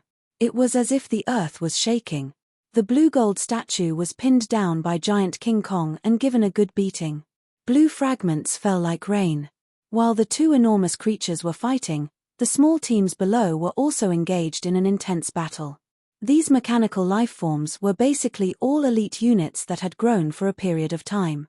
Among them, there was no lack of individuals that were mini-bosses. As the vanguard team, their combat power was extremely outstanding. They were the strongest small elite combat team under Han Xiao. The armed steel cavalry, Oathkeepers, beast-type soldiers, and other types of mechanical lifeforms charged forward and engaged in close combat with these elite demon batmen. It was a complete one-sided slaughter. The commander-grade demon batmen were sliced into pieces by the various advanced close combat mechanical weapons. The enemy's spirit form hunters that could flash joined the battle and were captured by the mechanical lifeforms restraining devices. Psionic Prime continued to split and reassemble. His dazzling attacks easily cut the demonic Batman captain into a pile of minced meat. After reassembling, he turned around and looked around. His teammates had basically finished their battle and wiped out an elite summoned creature squad. Humph, easy. Silver Flash let go of the corpse of an elite demon Batman and let it fall to the ground. Unfortunately, this is a planetary defense battle. If it was an attack, I could have fired at full power, and the battle would have ended long ago. Bulsh *T. Bulsh *T. Crimson flame rolled in the air. Silver Flash ignored him and turned to look at the battlefield of the 7 beyond grade as in the distance. Unfortunately, we're not strong enough.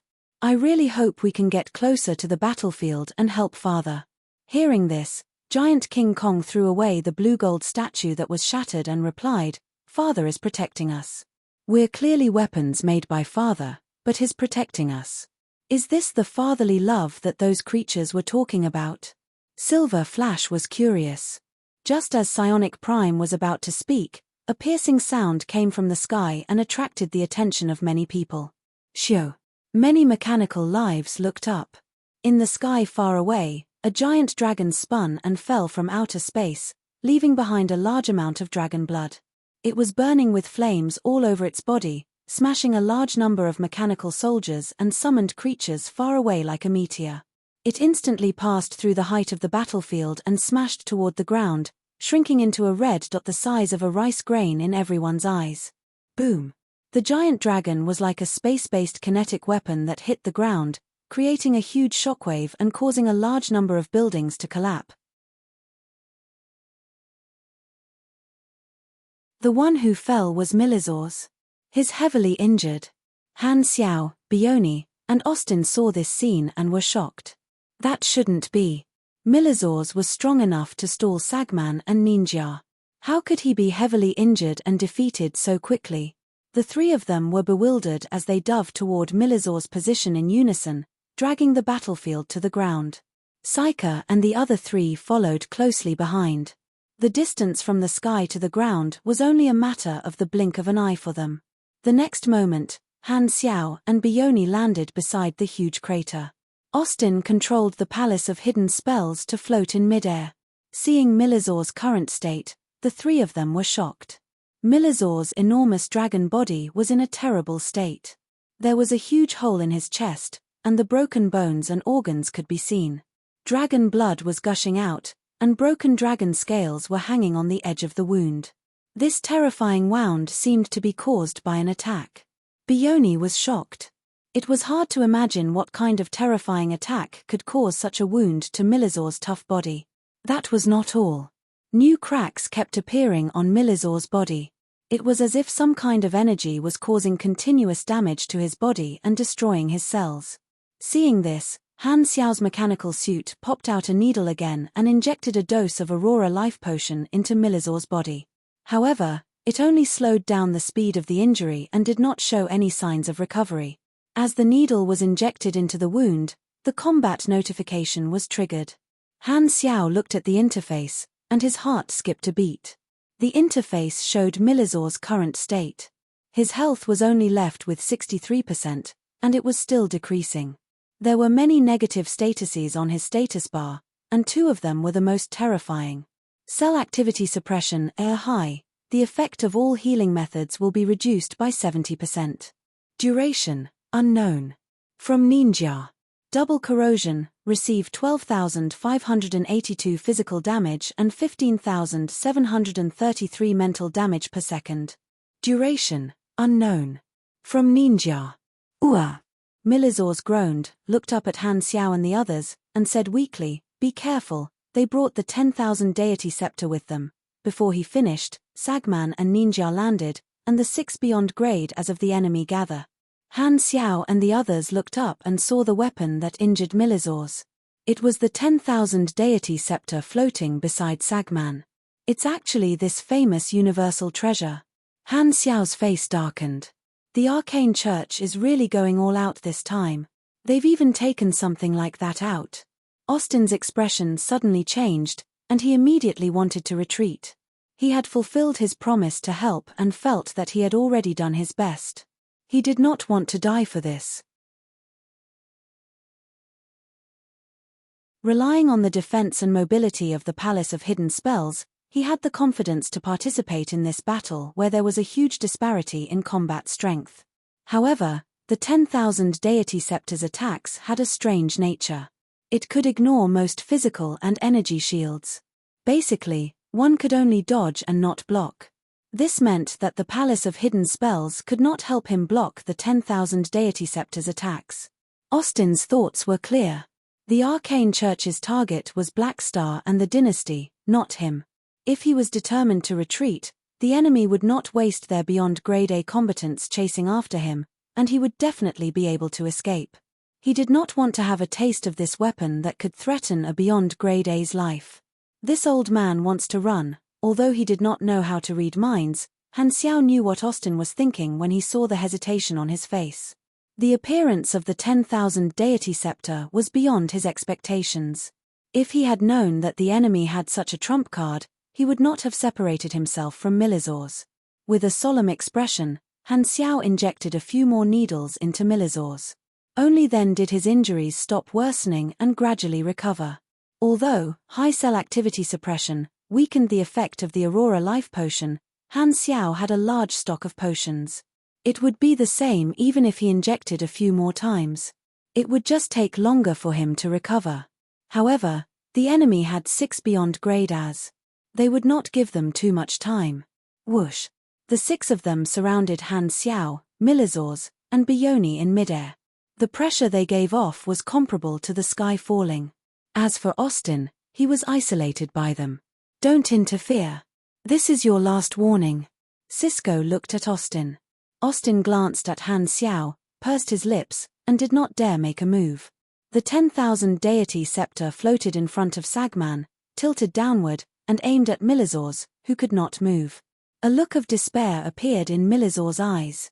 He was very clear about his own situation. Although he did not know what kind of miraculous medicine Han Xiao had used to heal his injuries, he would most likely enter a state of near death if he was hit one more time, and he would be at the mercy of his enemies. Just as Sagman was about to activate the 10,000 deity scepter, Han Xiao suddenly took a deep breath and said loudly, "Don't you guys want the evolution cube?" Sagman's actions paused, and he narrowed his eyes. He did not activate the 10,000 deity scepter immediately. You want to hand it over in exchange for a chance to live? That's right. Han Xiao took a deep breath, took out the evolution cube, and secretly removed the sealing effect of the spacetime amber. The 6 of them focused on the small silver cube in Han Xiao's hand. Cisco's expression changed. At this moment, he regained his psychic senses toward the evolution cube. His eyes sparkled, and he said with certainty, "This is the real deal." Sagman nodded, looked at Han Xiao, and changed the topic. "However, do you have the right to negotiate now? If we kill you, we can still get the evolution cube. Why should we agree to your request? Whether we capture you guys or kill you, the decision is in our hands. Do you think you have the right to choose?" "No, you're wrong."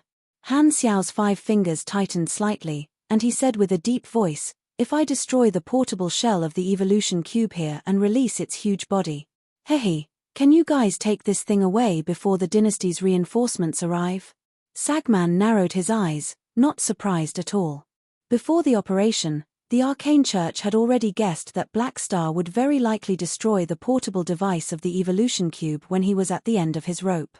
Thus, they had already prepared for this. Escod's bargaining chip with them was the information of the evolutionary civilization. He had asked the Arcane Church to create a special device to transport the evolution cube, and it was currently in the fleet. However, Escod had left something behind. As long as the transaction was completed, he would provide the information of the portable version of the evolution cube. Therefore, if Black Star was willing to hand over the portable version of the evolution cube, it would save them a lot of trouble. Alright, as long as you surrender and hand over the evolution cube, we can spare your lives. The upper echelons will be happy to see the dynasty pay a price in exchange for you captives. Sagman agreed to this request, and the lives of the three of them were in his hands. His face was calm and indifferent. He was the representative of the six of them and could make decisions on the spot. Captives were better than death. Although both would anger the dynasty, the former would have more bargaining chips to deal with the dynasty. Although Milizors was annoyed at the crisis brought by Han Xiao, seeing Han Xiao hand over the evolution cube and beg for their lives, he could not help but feel sad. This time, he suddenly realized that Han Xiao had quietly stepped on him. He knew that Han Xiao had a plan, so he used magic to connect the consciousness of the three of them and started communicating. Han Xiao did not show any abnormalities and seemed to heave a sigh of relief. As a show of sincerity, I'll tell you the password to activate the portable mode of the evolution cube. Then, he did not care about Sagman's reaction and directly entered the activation program. According to the information provided by Escod, activating the evolution cube did require a special method. Han Xiao's words were not a problem, and verifying it on the spot might prevent Escod's information from deceiving them.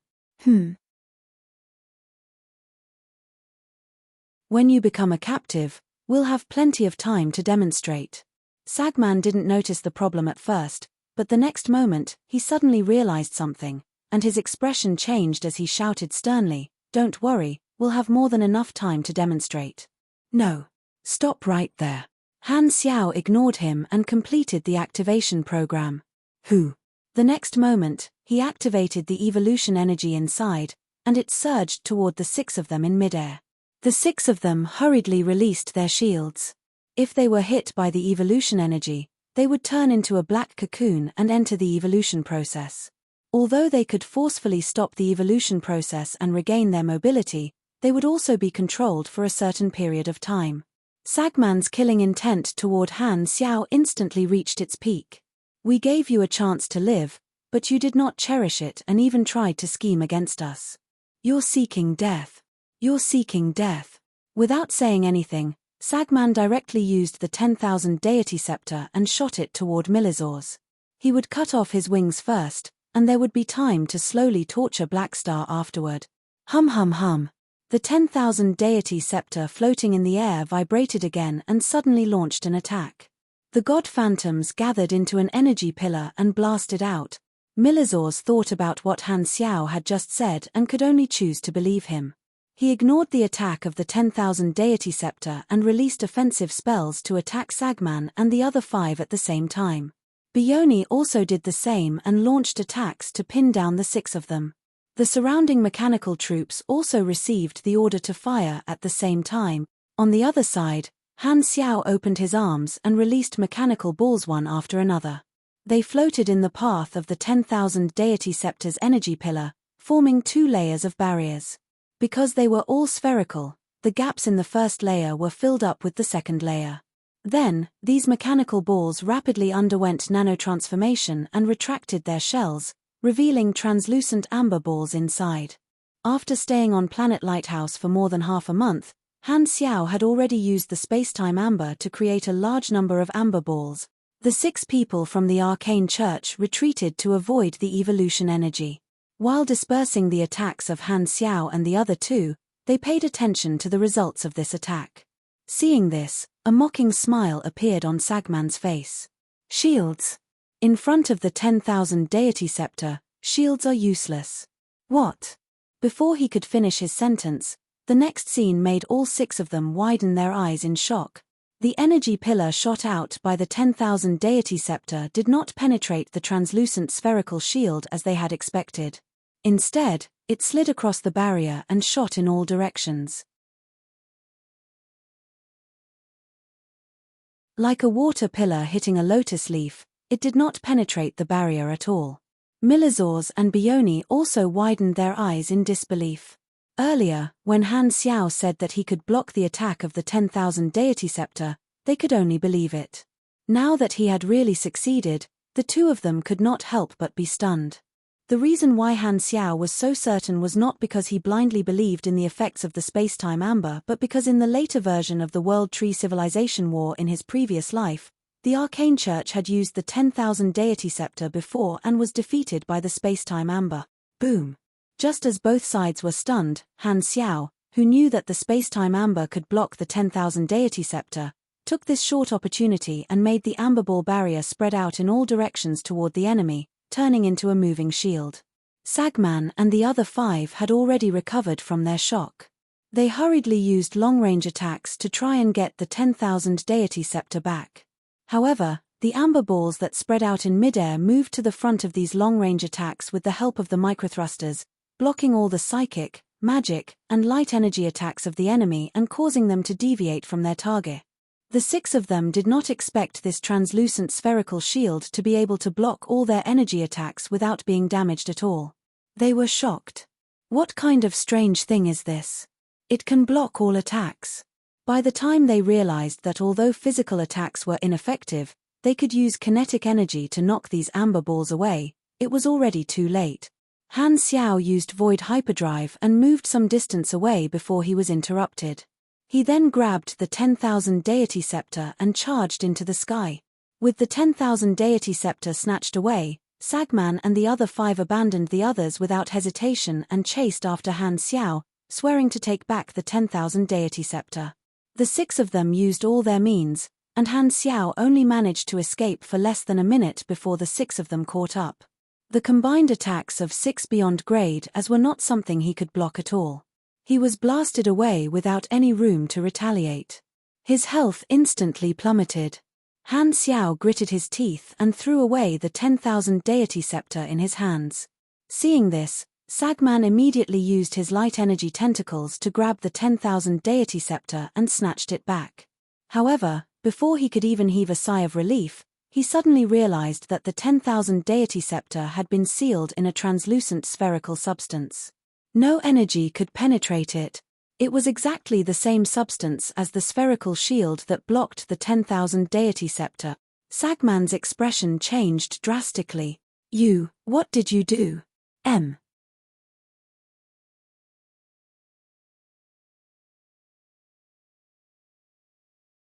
Chapter 844.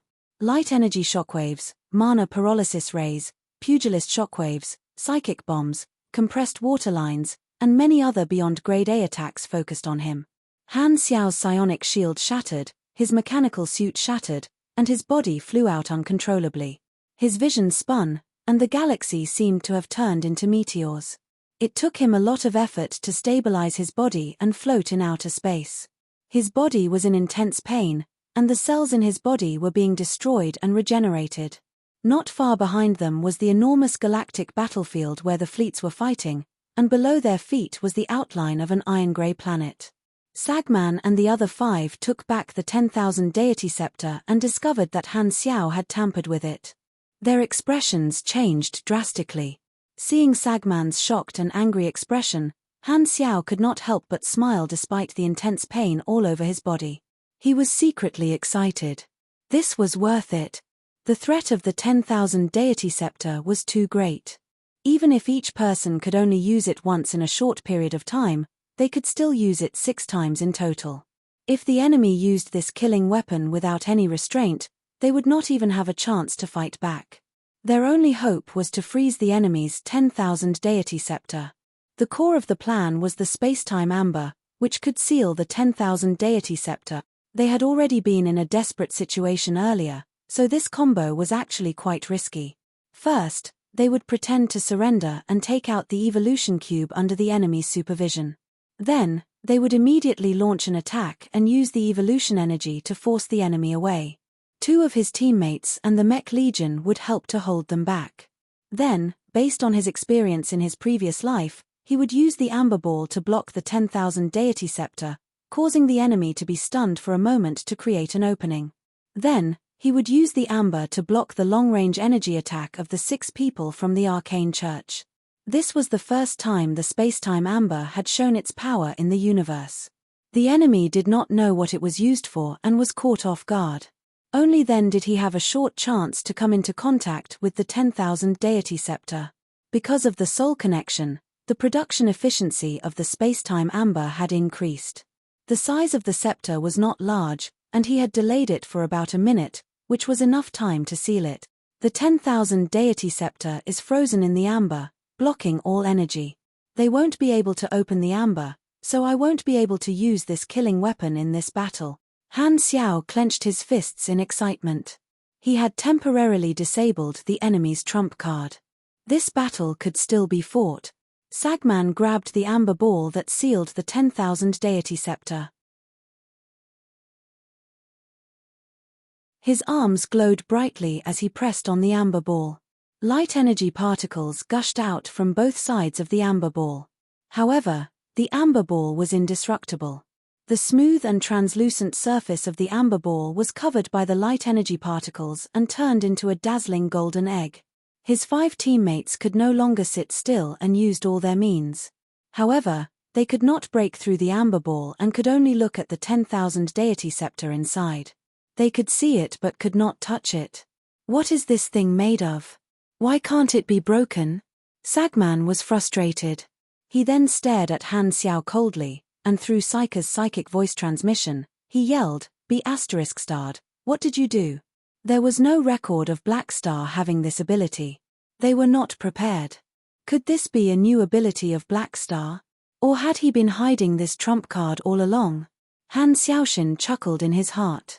It was a secret that he had obtained the spacetime amber in the flickering world, and he had not revealed it to anyone. Only now did he reveal this trump card for the first time. What did I do? The 10,000 deity scepter is so precious. I only added an extra lock on it for you. It's absolutely safe. No need to thank me. It's free. Han Xiao chuckled and said with a playful tone, "I wonder if you're satisfied with my sealing skills?" This mocking tone infuriated Sagman, and his heart was burning with rage. He had thought that Black Star and the others would not be able to resist, and victory was already in his grasp.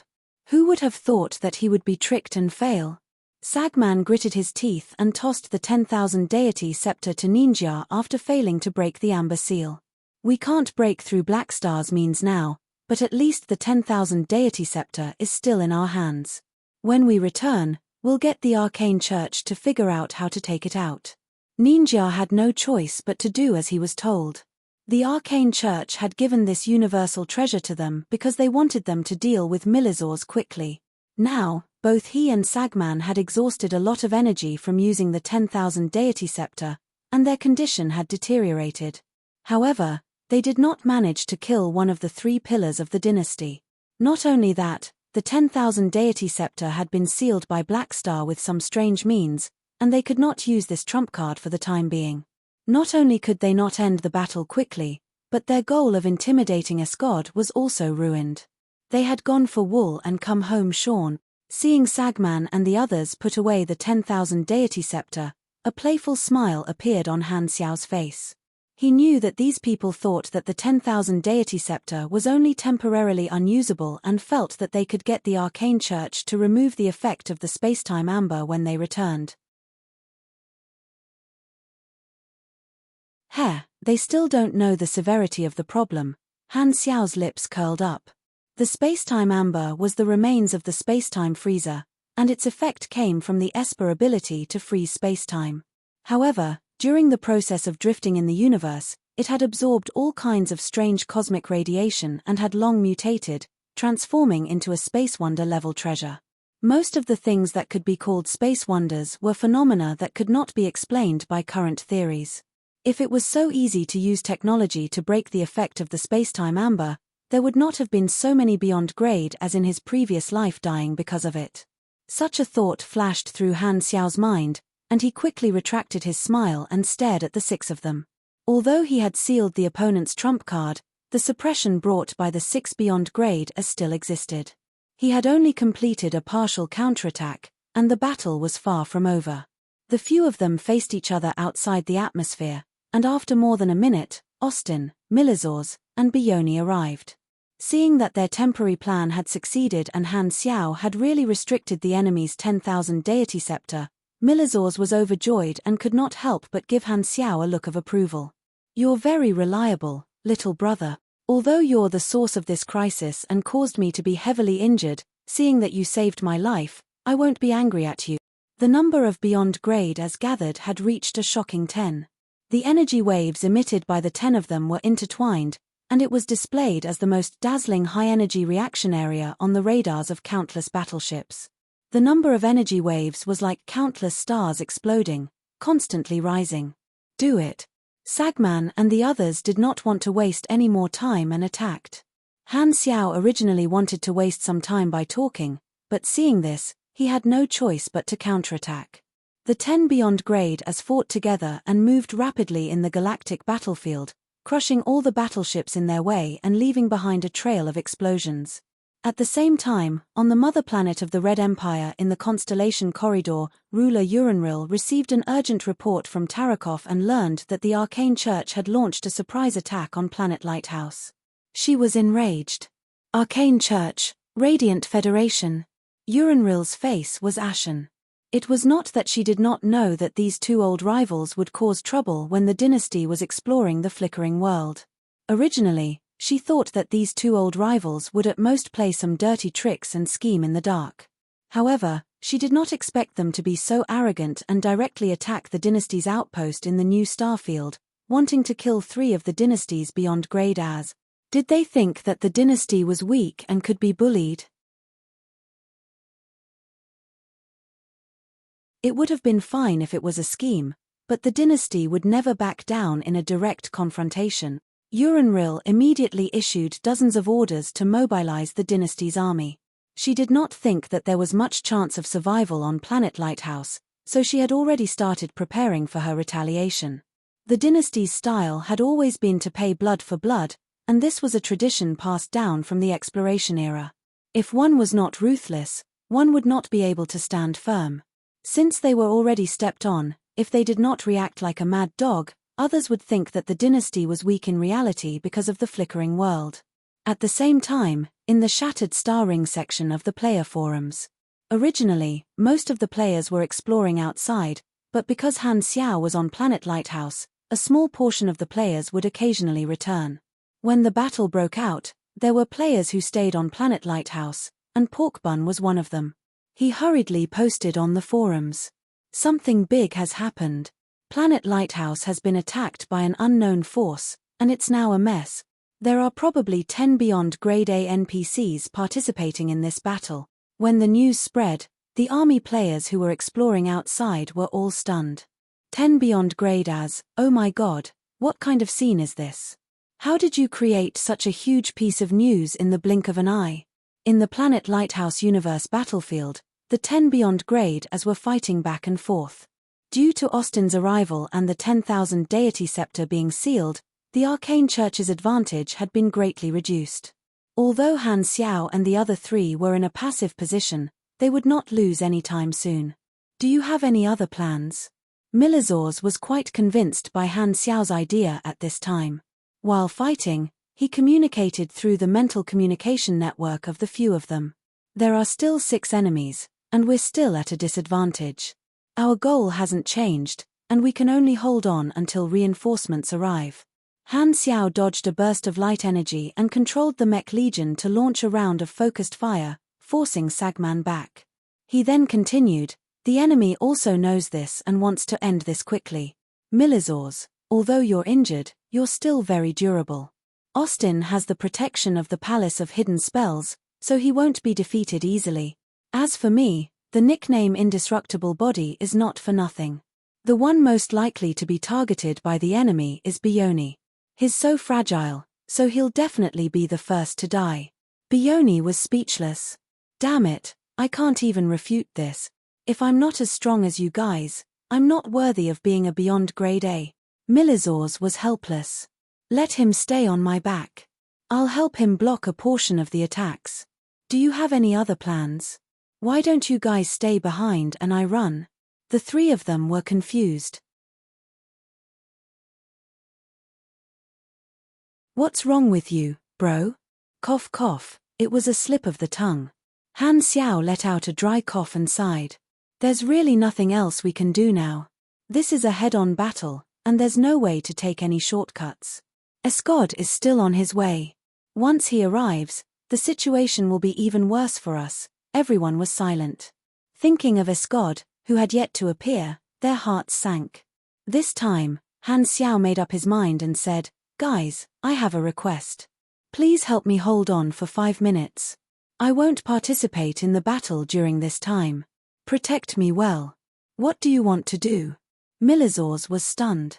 "I have an explosive ability that can temporarily increase my combat strength, but I can't be disturbed by the outside world during this period. I just need you guys to hold on for 5 minutes." Han Xiao naturally would not reveal the existence of the promotion mission, so he could only make up a reason. Milizors was helpless. "I just said that the situation is serious, but you're choosing to slack off. Also, what kind of explosive ability would require a beyond grade A to hold on for 5 minutes? How much can it increase my combat strength?" Austin suddenly asked. "It should be quite a bit." Han Xiao was not sure. "Are you sure you want to do this?" Milizors said with a deep voice. "Even if you unleash your explosive ability, it's impossible for you to become extremely strong all of a sudden. You're still a distance away from me, and this little increase in combat strength won't affect the situation much. Without you in 5 minutes, we'll be in even more danger.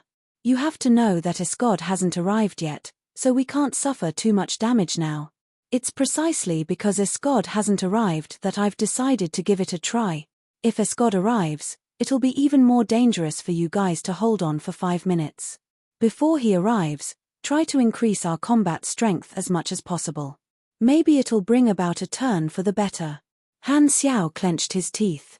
That was one of the reasons. The other reason was that the advancement this time was no small matter. Not only was it a class advancement, but it was also a new race evolution that could bring him new abilities. Furthermore, as long as he broke through this limit, he could continue to level up. The increase would definitely be significant. At this time, Austin suddenly said, "All right, enter the Palace of Hidden Spells. I'll protect you for 5 minutes. Can you do it?" Han Xiao's tone was strange. Not long ago, Austin had even thought of retreating.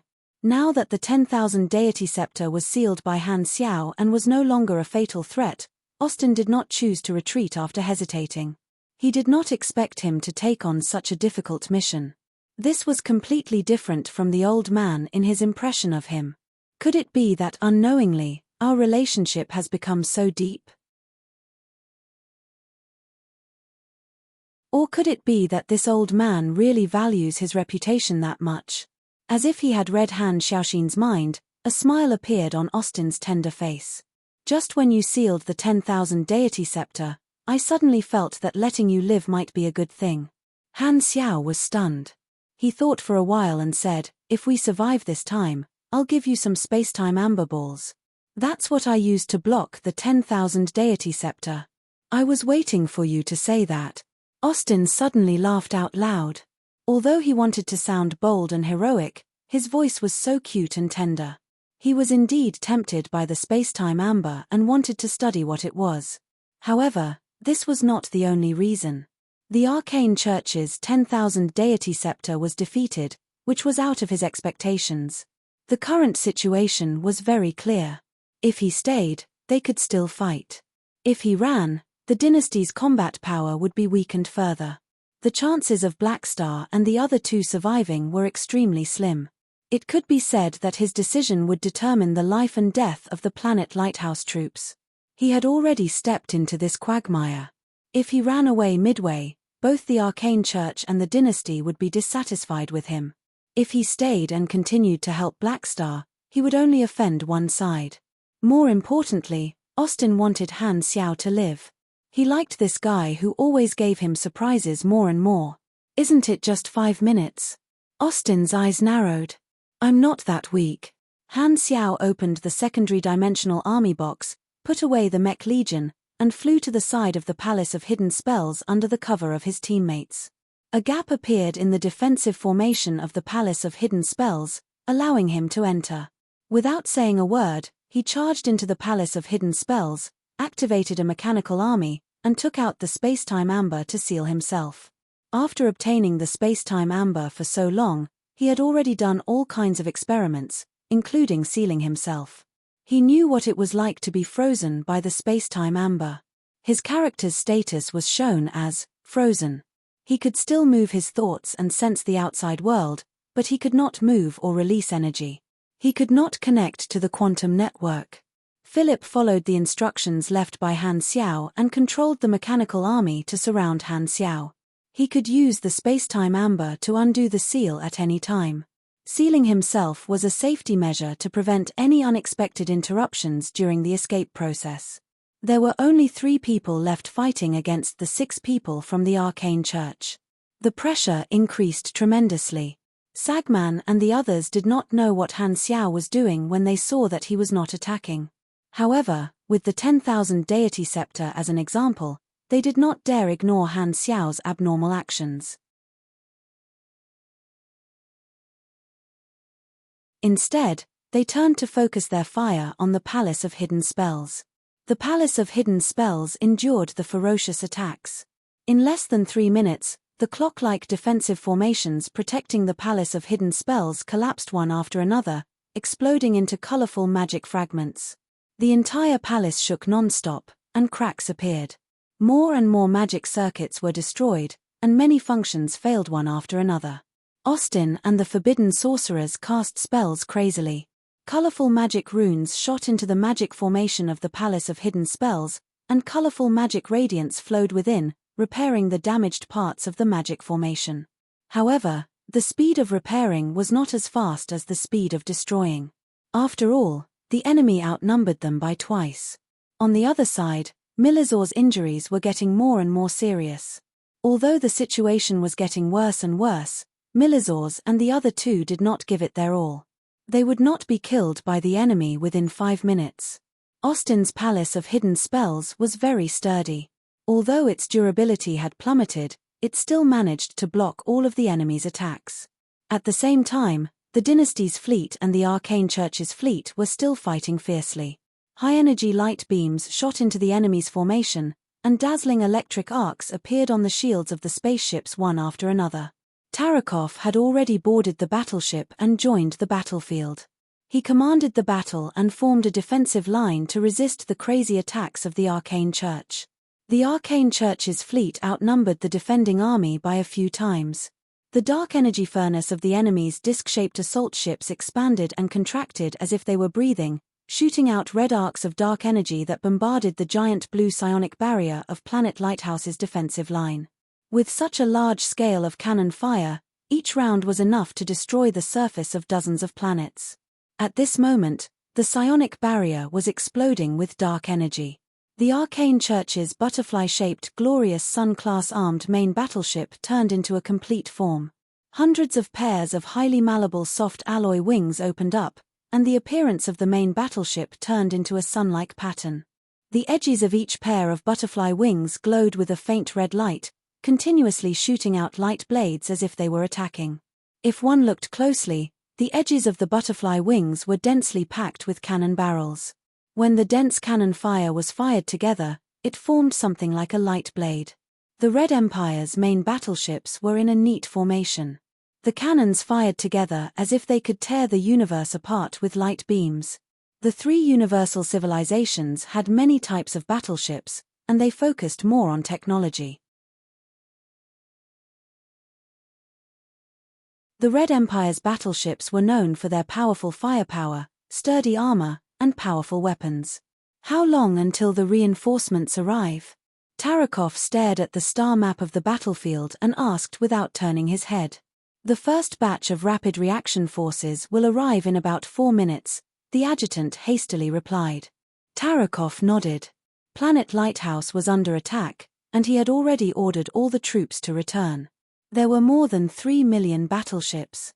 As long as they could hold on until they arrived, the size of the fleet would be similar to the Arcane Church's, and the pressure would be reduced by a lot. If not for him leading the fleet to resist the attacks of the Arcane Church's fleet, they would not even have the chance to wait for reinforcements. He did not have any extra energy to pay attention to the battle of the Beyond Grade as. He could only pray that Black Star and the others would not be defeated so quickly. Where are the fallen Ark troops now? Chief Commander, the fleet we sent out is still entangled with the fallen Ark. They will only arrive in about 22 minutes. Tarakov nodded. Just as he was about to speak, the radar suddenly sounded. Warning. Unknown high-energy source detected. Comparing database. Comparison complete. Target identity, Escod. Tarakov was shocked. He hurriedly looked up and saw a figure floating in space outside the battlefield. Escod. Didn't you say 20 minutes?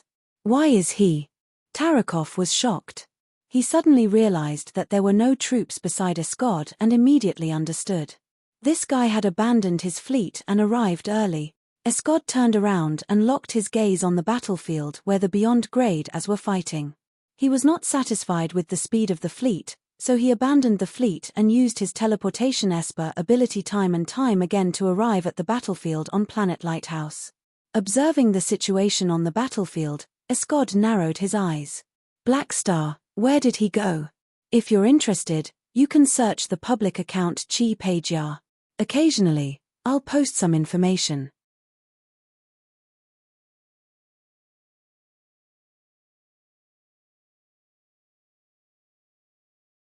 Chapter 845. Author, I am the Fallen Immortal. My nickname is the Cute Little Fairy. I think it's a girl. I tried it, and it turned out to be a guy. Even better. The title of the book is I Am the Legendary Boss. If you are interested, you can take a look. Introduction. What if he transmigrated to become an NPC? This thought took root and germinated in William's mind. Thus, he decided. He wanted to become the strongest NPC in history. He wanted to stack the thickest armor and take the most vicious hit. Who said that NPCs had to be killed by players? Who said that NPCs had to level up slower than players? Who said that NPCs had to drop equipment? I can drop even more. Bah, bah, bah. Anyway, it was impossible for him to die. He could only bluff the players and NPCs and live a life of hooliganism. Sigh, the chosen one in front, please wait. I see that you are unafraid of death and have an iron head. How about I sell this legendary helmet to you for 100,000 gold coins? Recommended book for Godly Mechanic. Please wait for a moment. After the content is updated, please refresh the page to get the latest update.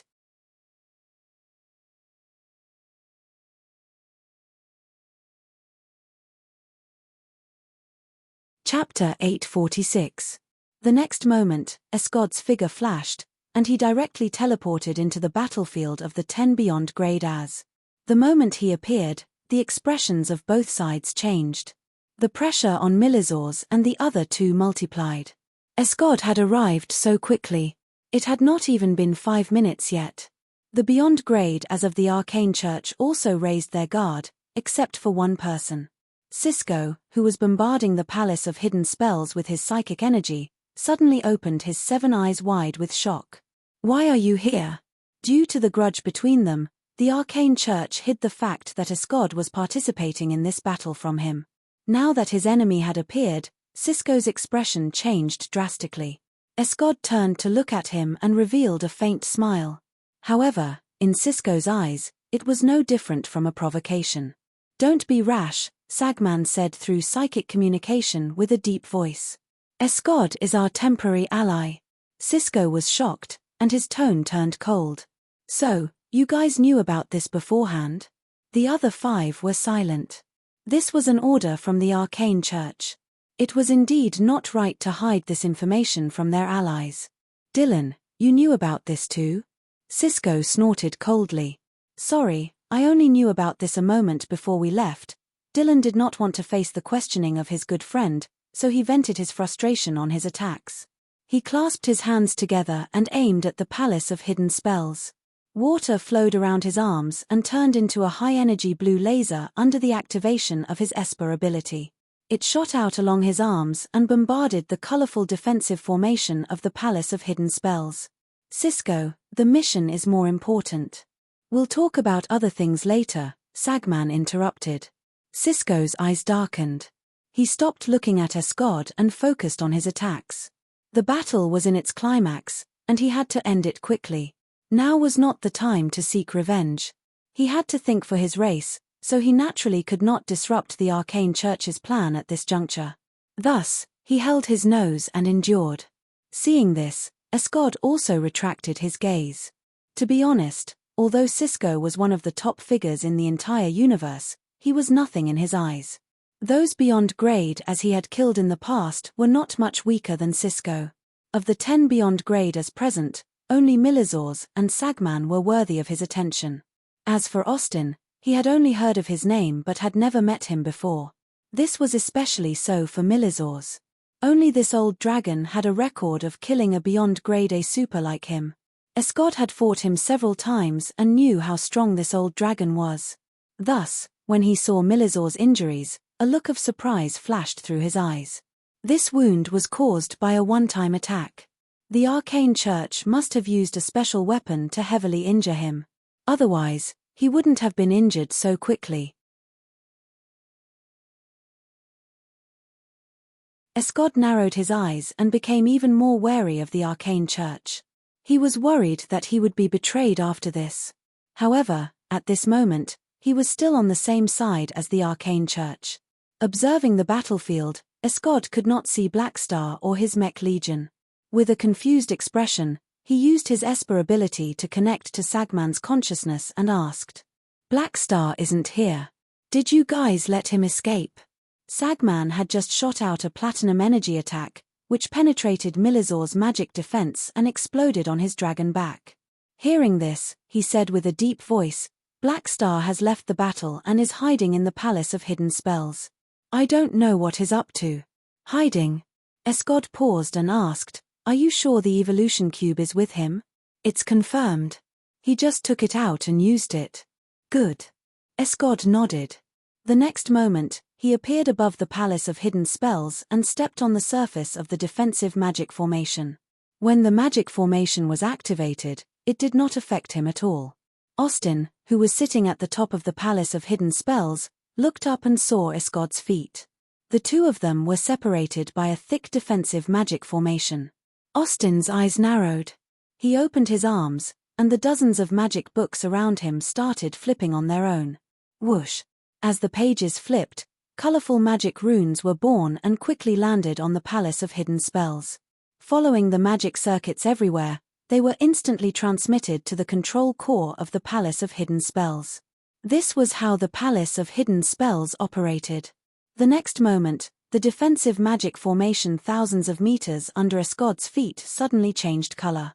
Magic energy exploded, and a fountain of colorful magic energy burst out from under his feet and swallowed Escod.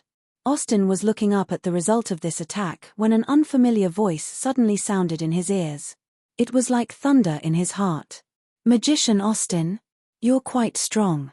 Escod was standing behind him without him knowing. He used energy refraction, plasma, dimension gap, teleportation, and many other Esper abilities at the same time to directly pass through the defensive magic formation of the Palace of Hidden Spells that the 6 people from the Arcane Church could not break through. Escod's strength was not just his strength but also his rich Esper abilities. *T. Austin was shocked. Although there were many restrictions inside the Palace of Hidden Spells, their defense was not as strong as the defensive magic formation outside. If Escod slipped in, the Palace of Hidden Spells would be broken through from the inside. He would not be able to stop him. Boom! The defensive magic formation was shattered by Escod, who had activated Strength Esper ability Star Toss. Austin's small body flew out like a cannonball. The red-robed mags around Austin hurriedly cast their spells, wanting to stop Escod. However, the next moment, their bodies collapsed, and they turned into dust one after another. Looking at the strange way their companions died, the mags further away were all frightened.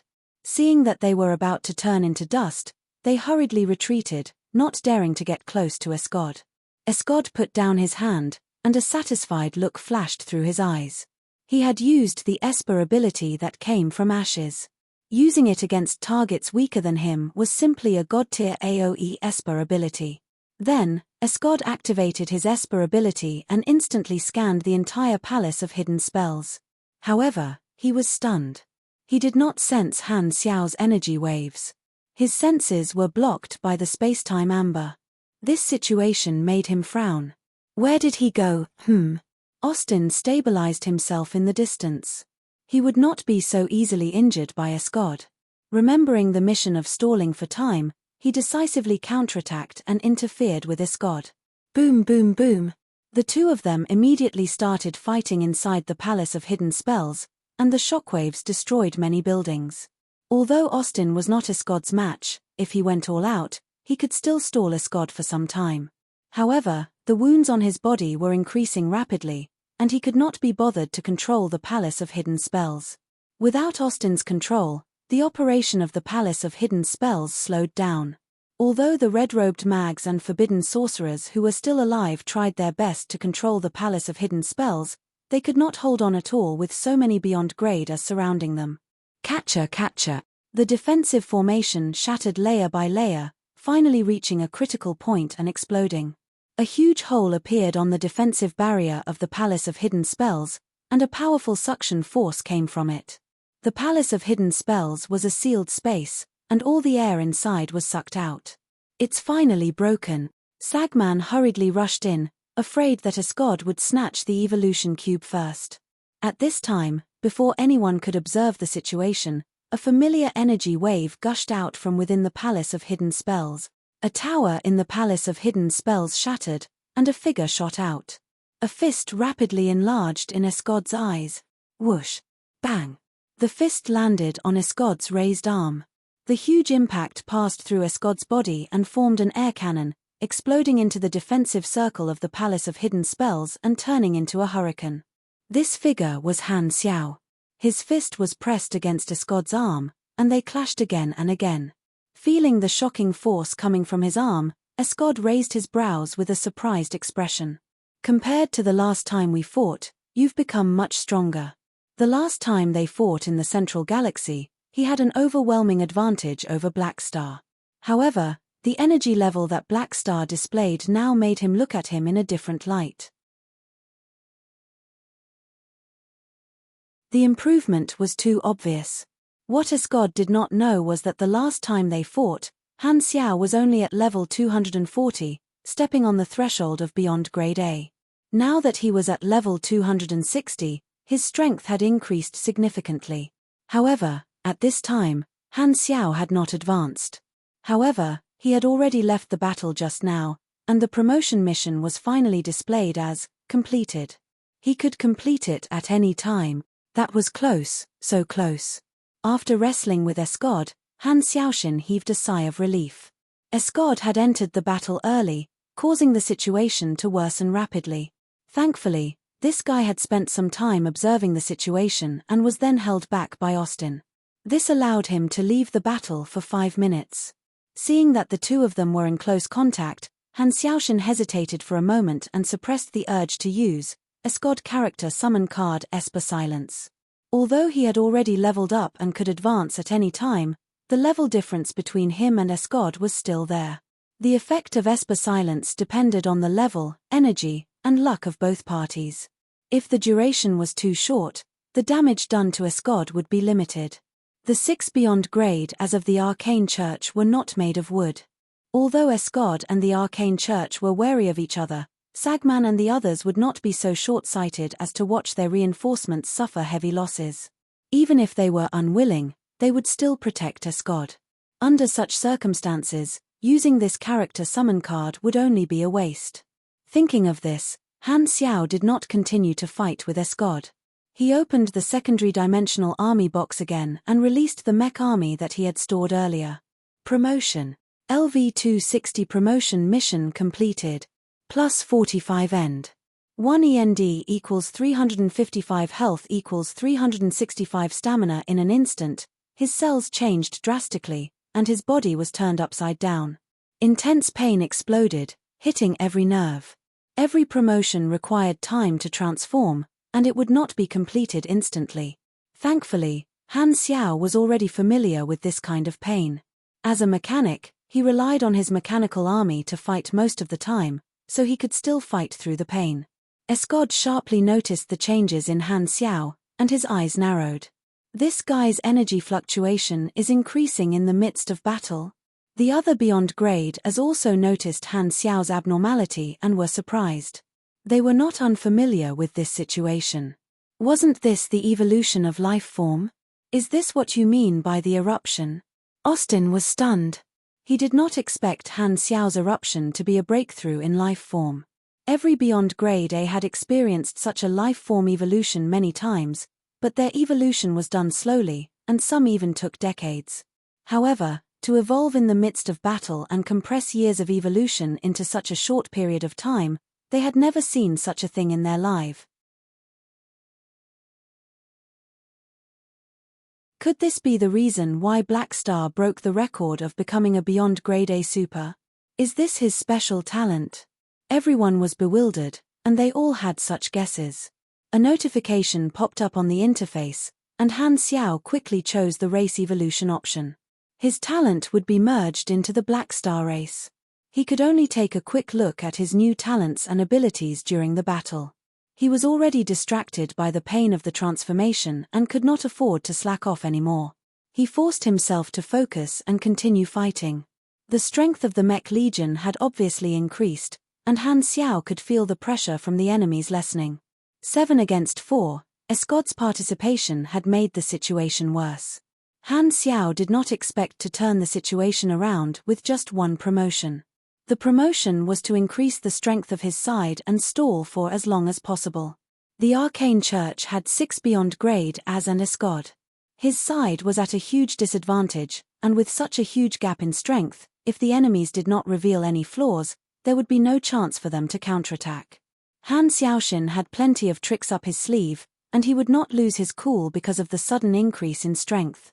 With such a dangerous situation, he really did not have the capital to be reckless. There was only one word: stability. Austin's Palace of Hidden Spells was heavily damaged, and Milizor's was not in a good state. Han Xiao returned to the battlefield and could only take on the role of a meat shield, taking the initiative to block the attacks for his teammates. His promotion had increased his tankiness significantly. Together with the Aurora character summon card that he had not been willing to use for many years, Han Xiao took on about half of the enemy's attacks by himself. Although he was in a passive position, he would be able to hold on for a while. Compared to the main battlefield, the area occupied by the Beyond Grade A combatants was actually very small. While they were fighting, the situation on the main battlefield also changed. First, the outer fleets of Planet Lighthouse returned to provide reinforcements one after another, and the situation gradually stabilized. However, with the arrival of the fallen Ark fleet, Tarakov's fleet was surrounded, and they were once again in a passive position. The defenders of Planet Lighthouse were constantly being eaten away, and Tarakov's face was solemn. His eyes never left the 3D map of the battlefield. His brain was calculating rapidly, and he gave out orders one after another, trying his best to minimize the casualties of his troops. He took some time to take a look at the situation of the Beyond Grade As on both sides and secretly heaved a sigh of relief. Thankfully, Black Star's side was holding off the enemy Beyond Grade As. Otherwise, it would have been troublesome. The Beyond Grade As were clearly the weakest link of the enemy, and they were the ones most likely to be defeated, yet they were barely holding on. Although Tarakov was not a Beyond Grade A super, he could imagine how terrifying the pressure on Black Star's side was. Clenching his teeth, Tarakov shouted, "Is there any news of the reinforcements? How long will it take for them to arrive at the Stargate entrance?" The adjutant was extremely busy and immediately went to check the news. He was so anxious that he was sweating profusely. Suddenly, he was overjoyed and excitedly shouted, "Commander, the reinforcements have arrived. Commander-in-Chief, the reinforcements sent by the 2 nearest military camps have arrived at the entrance of the Stargate.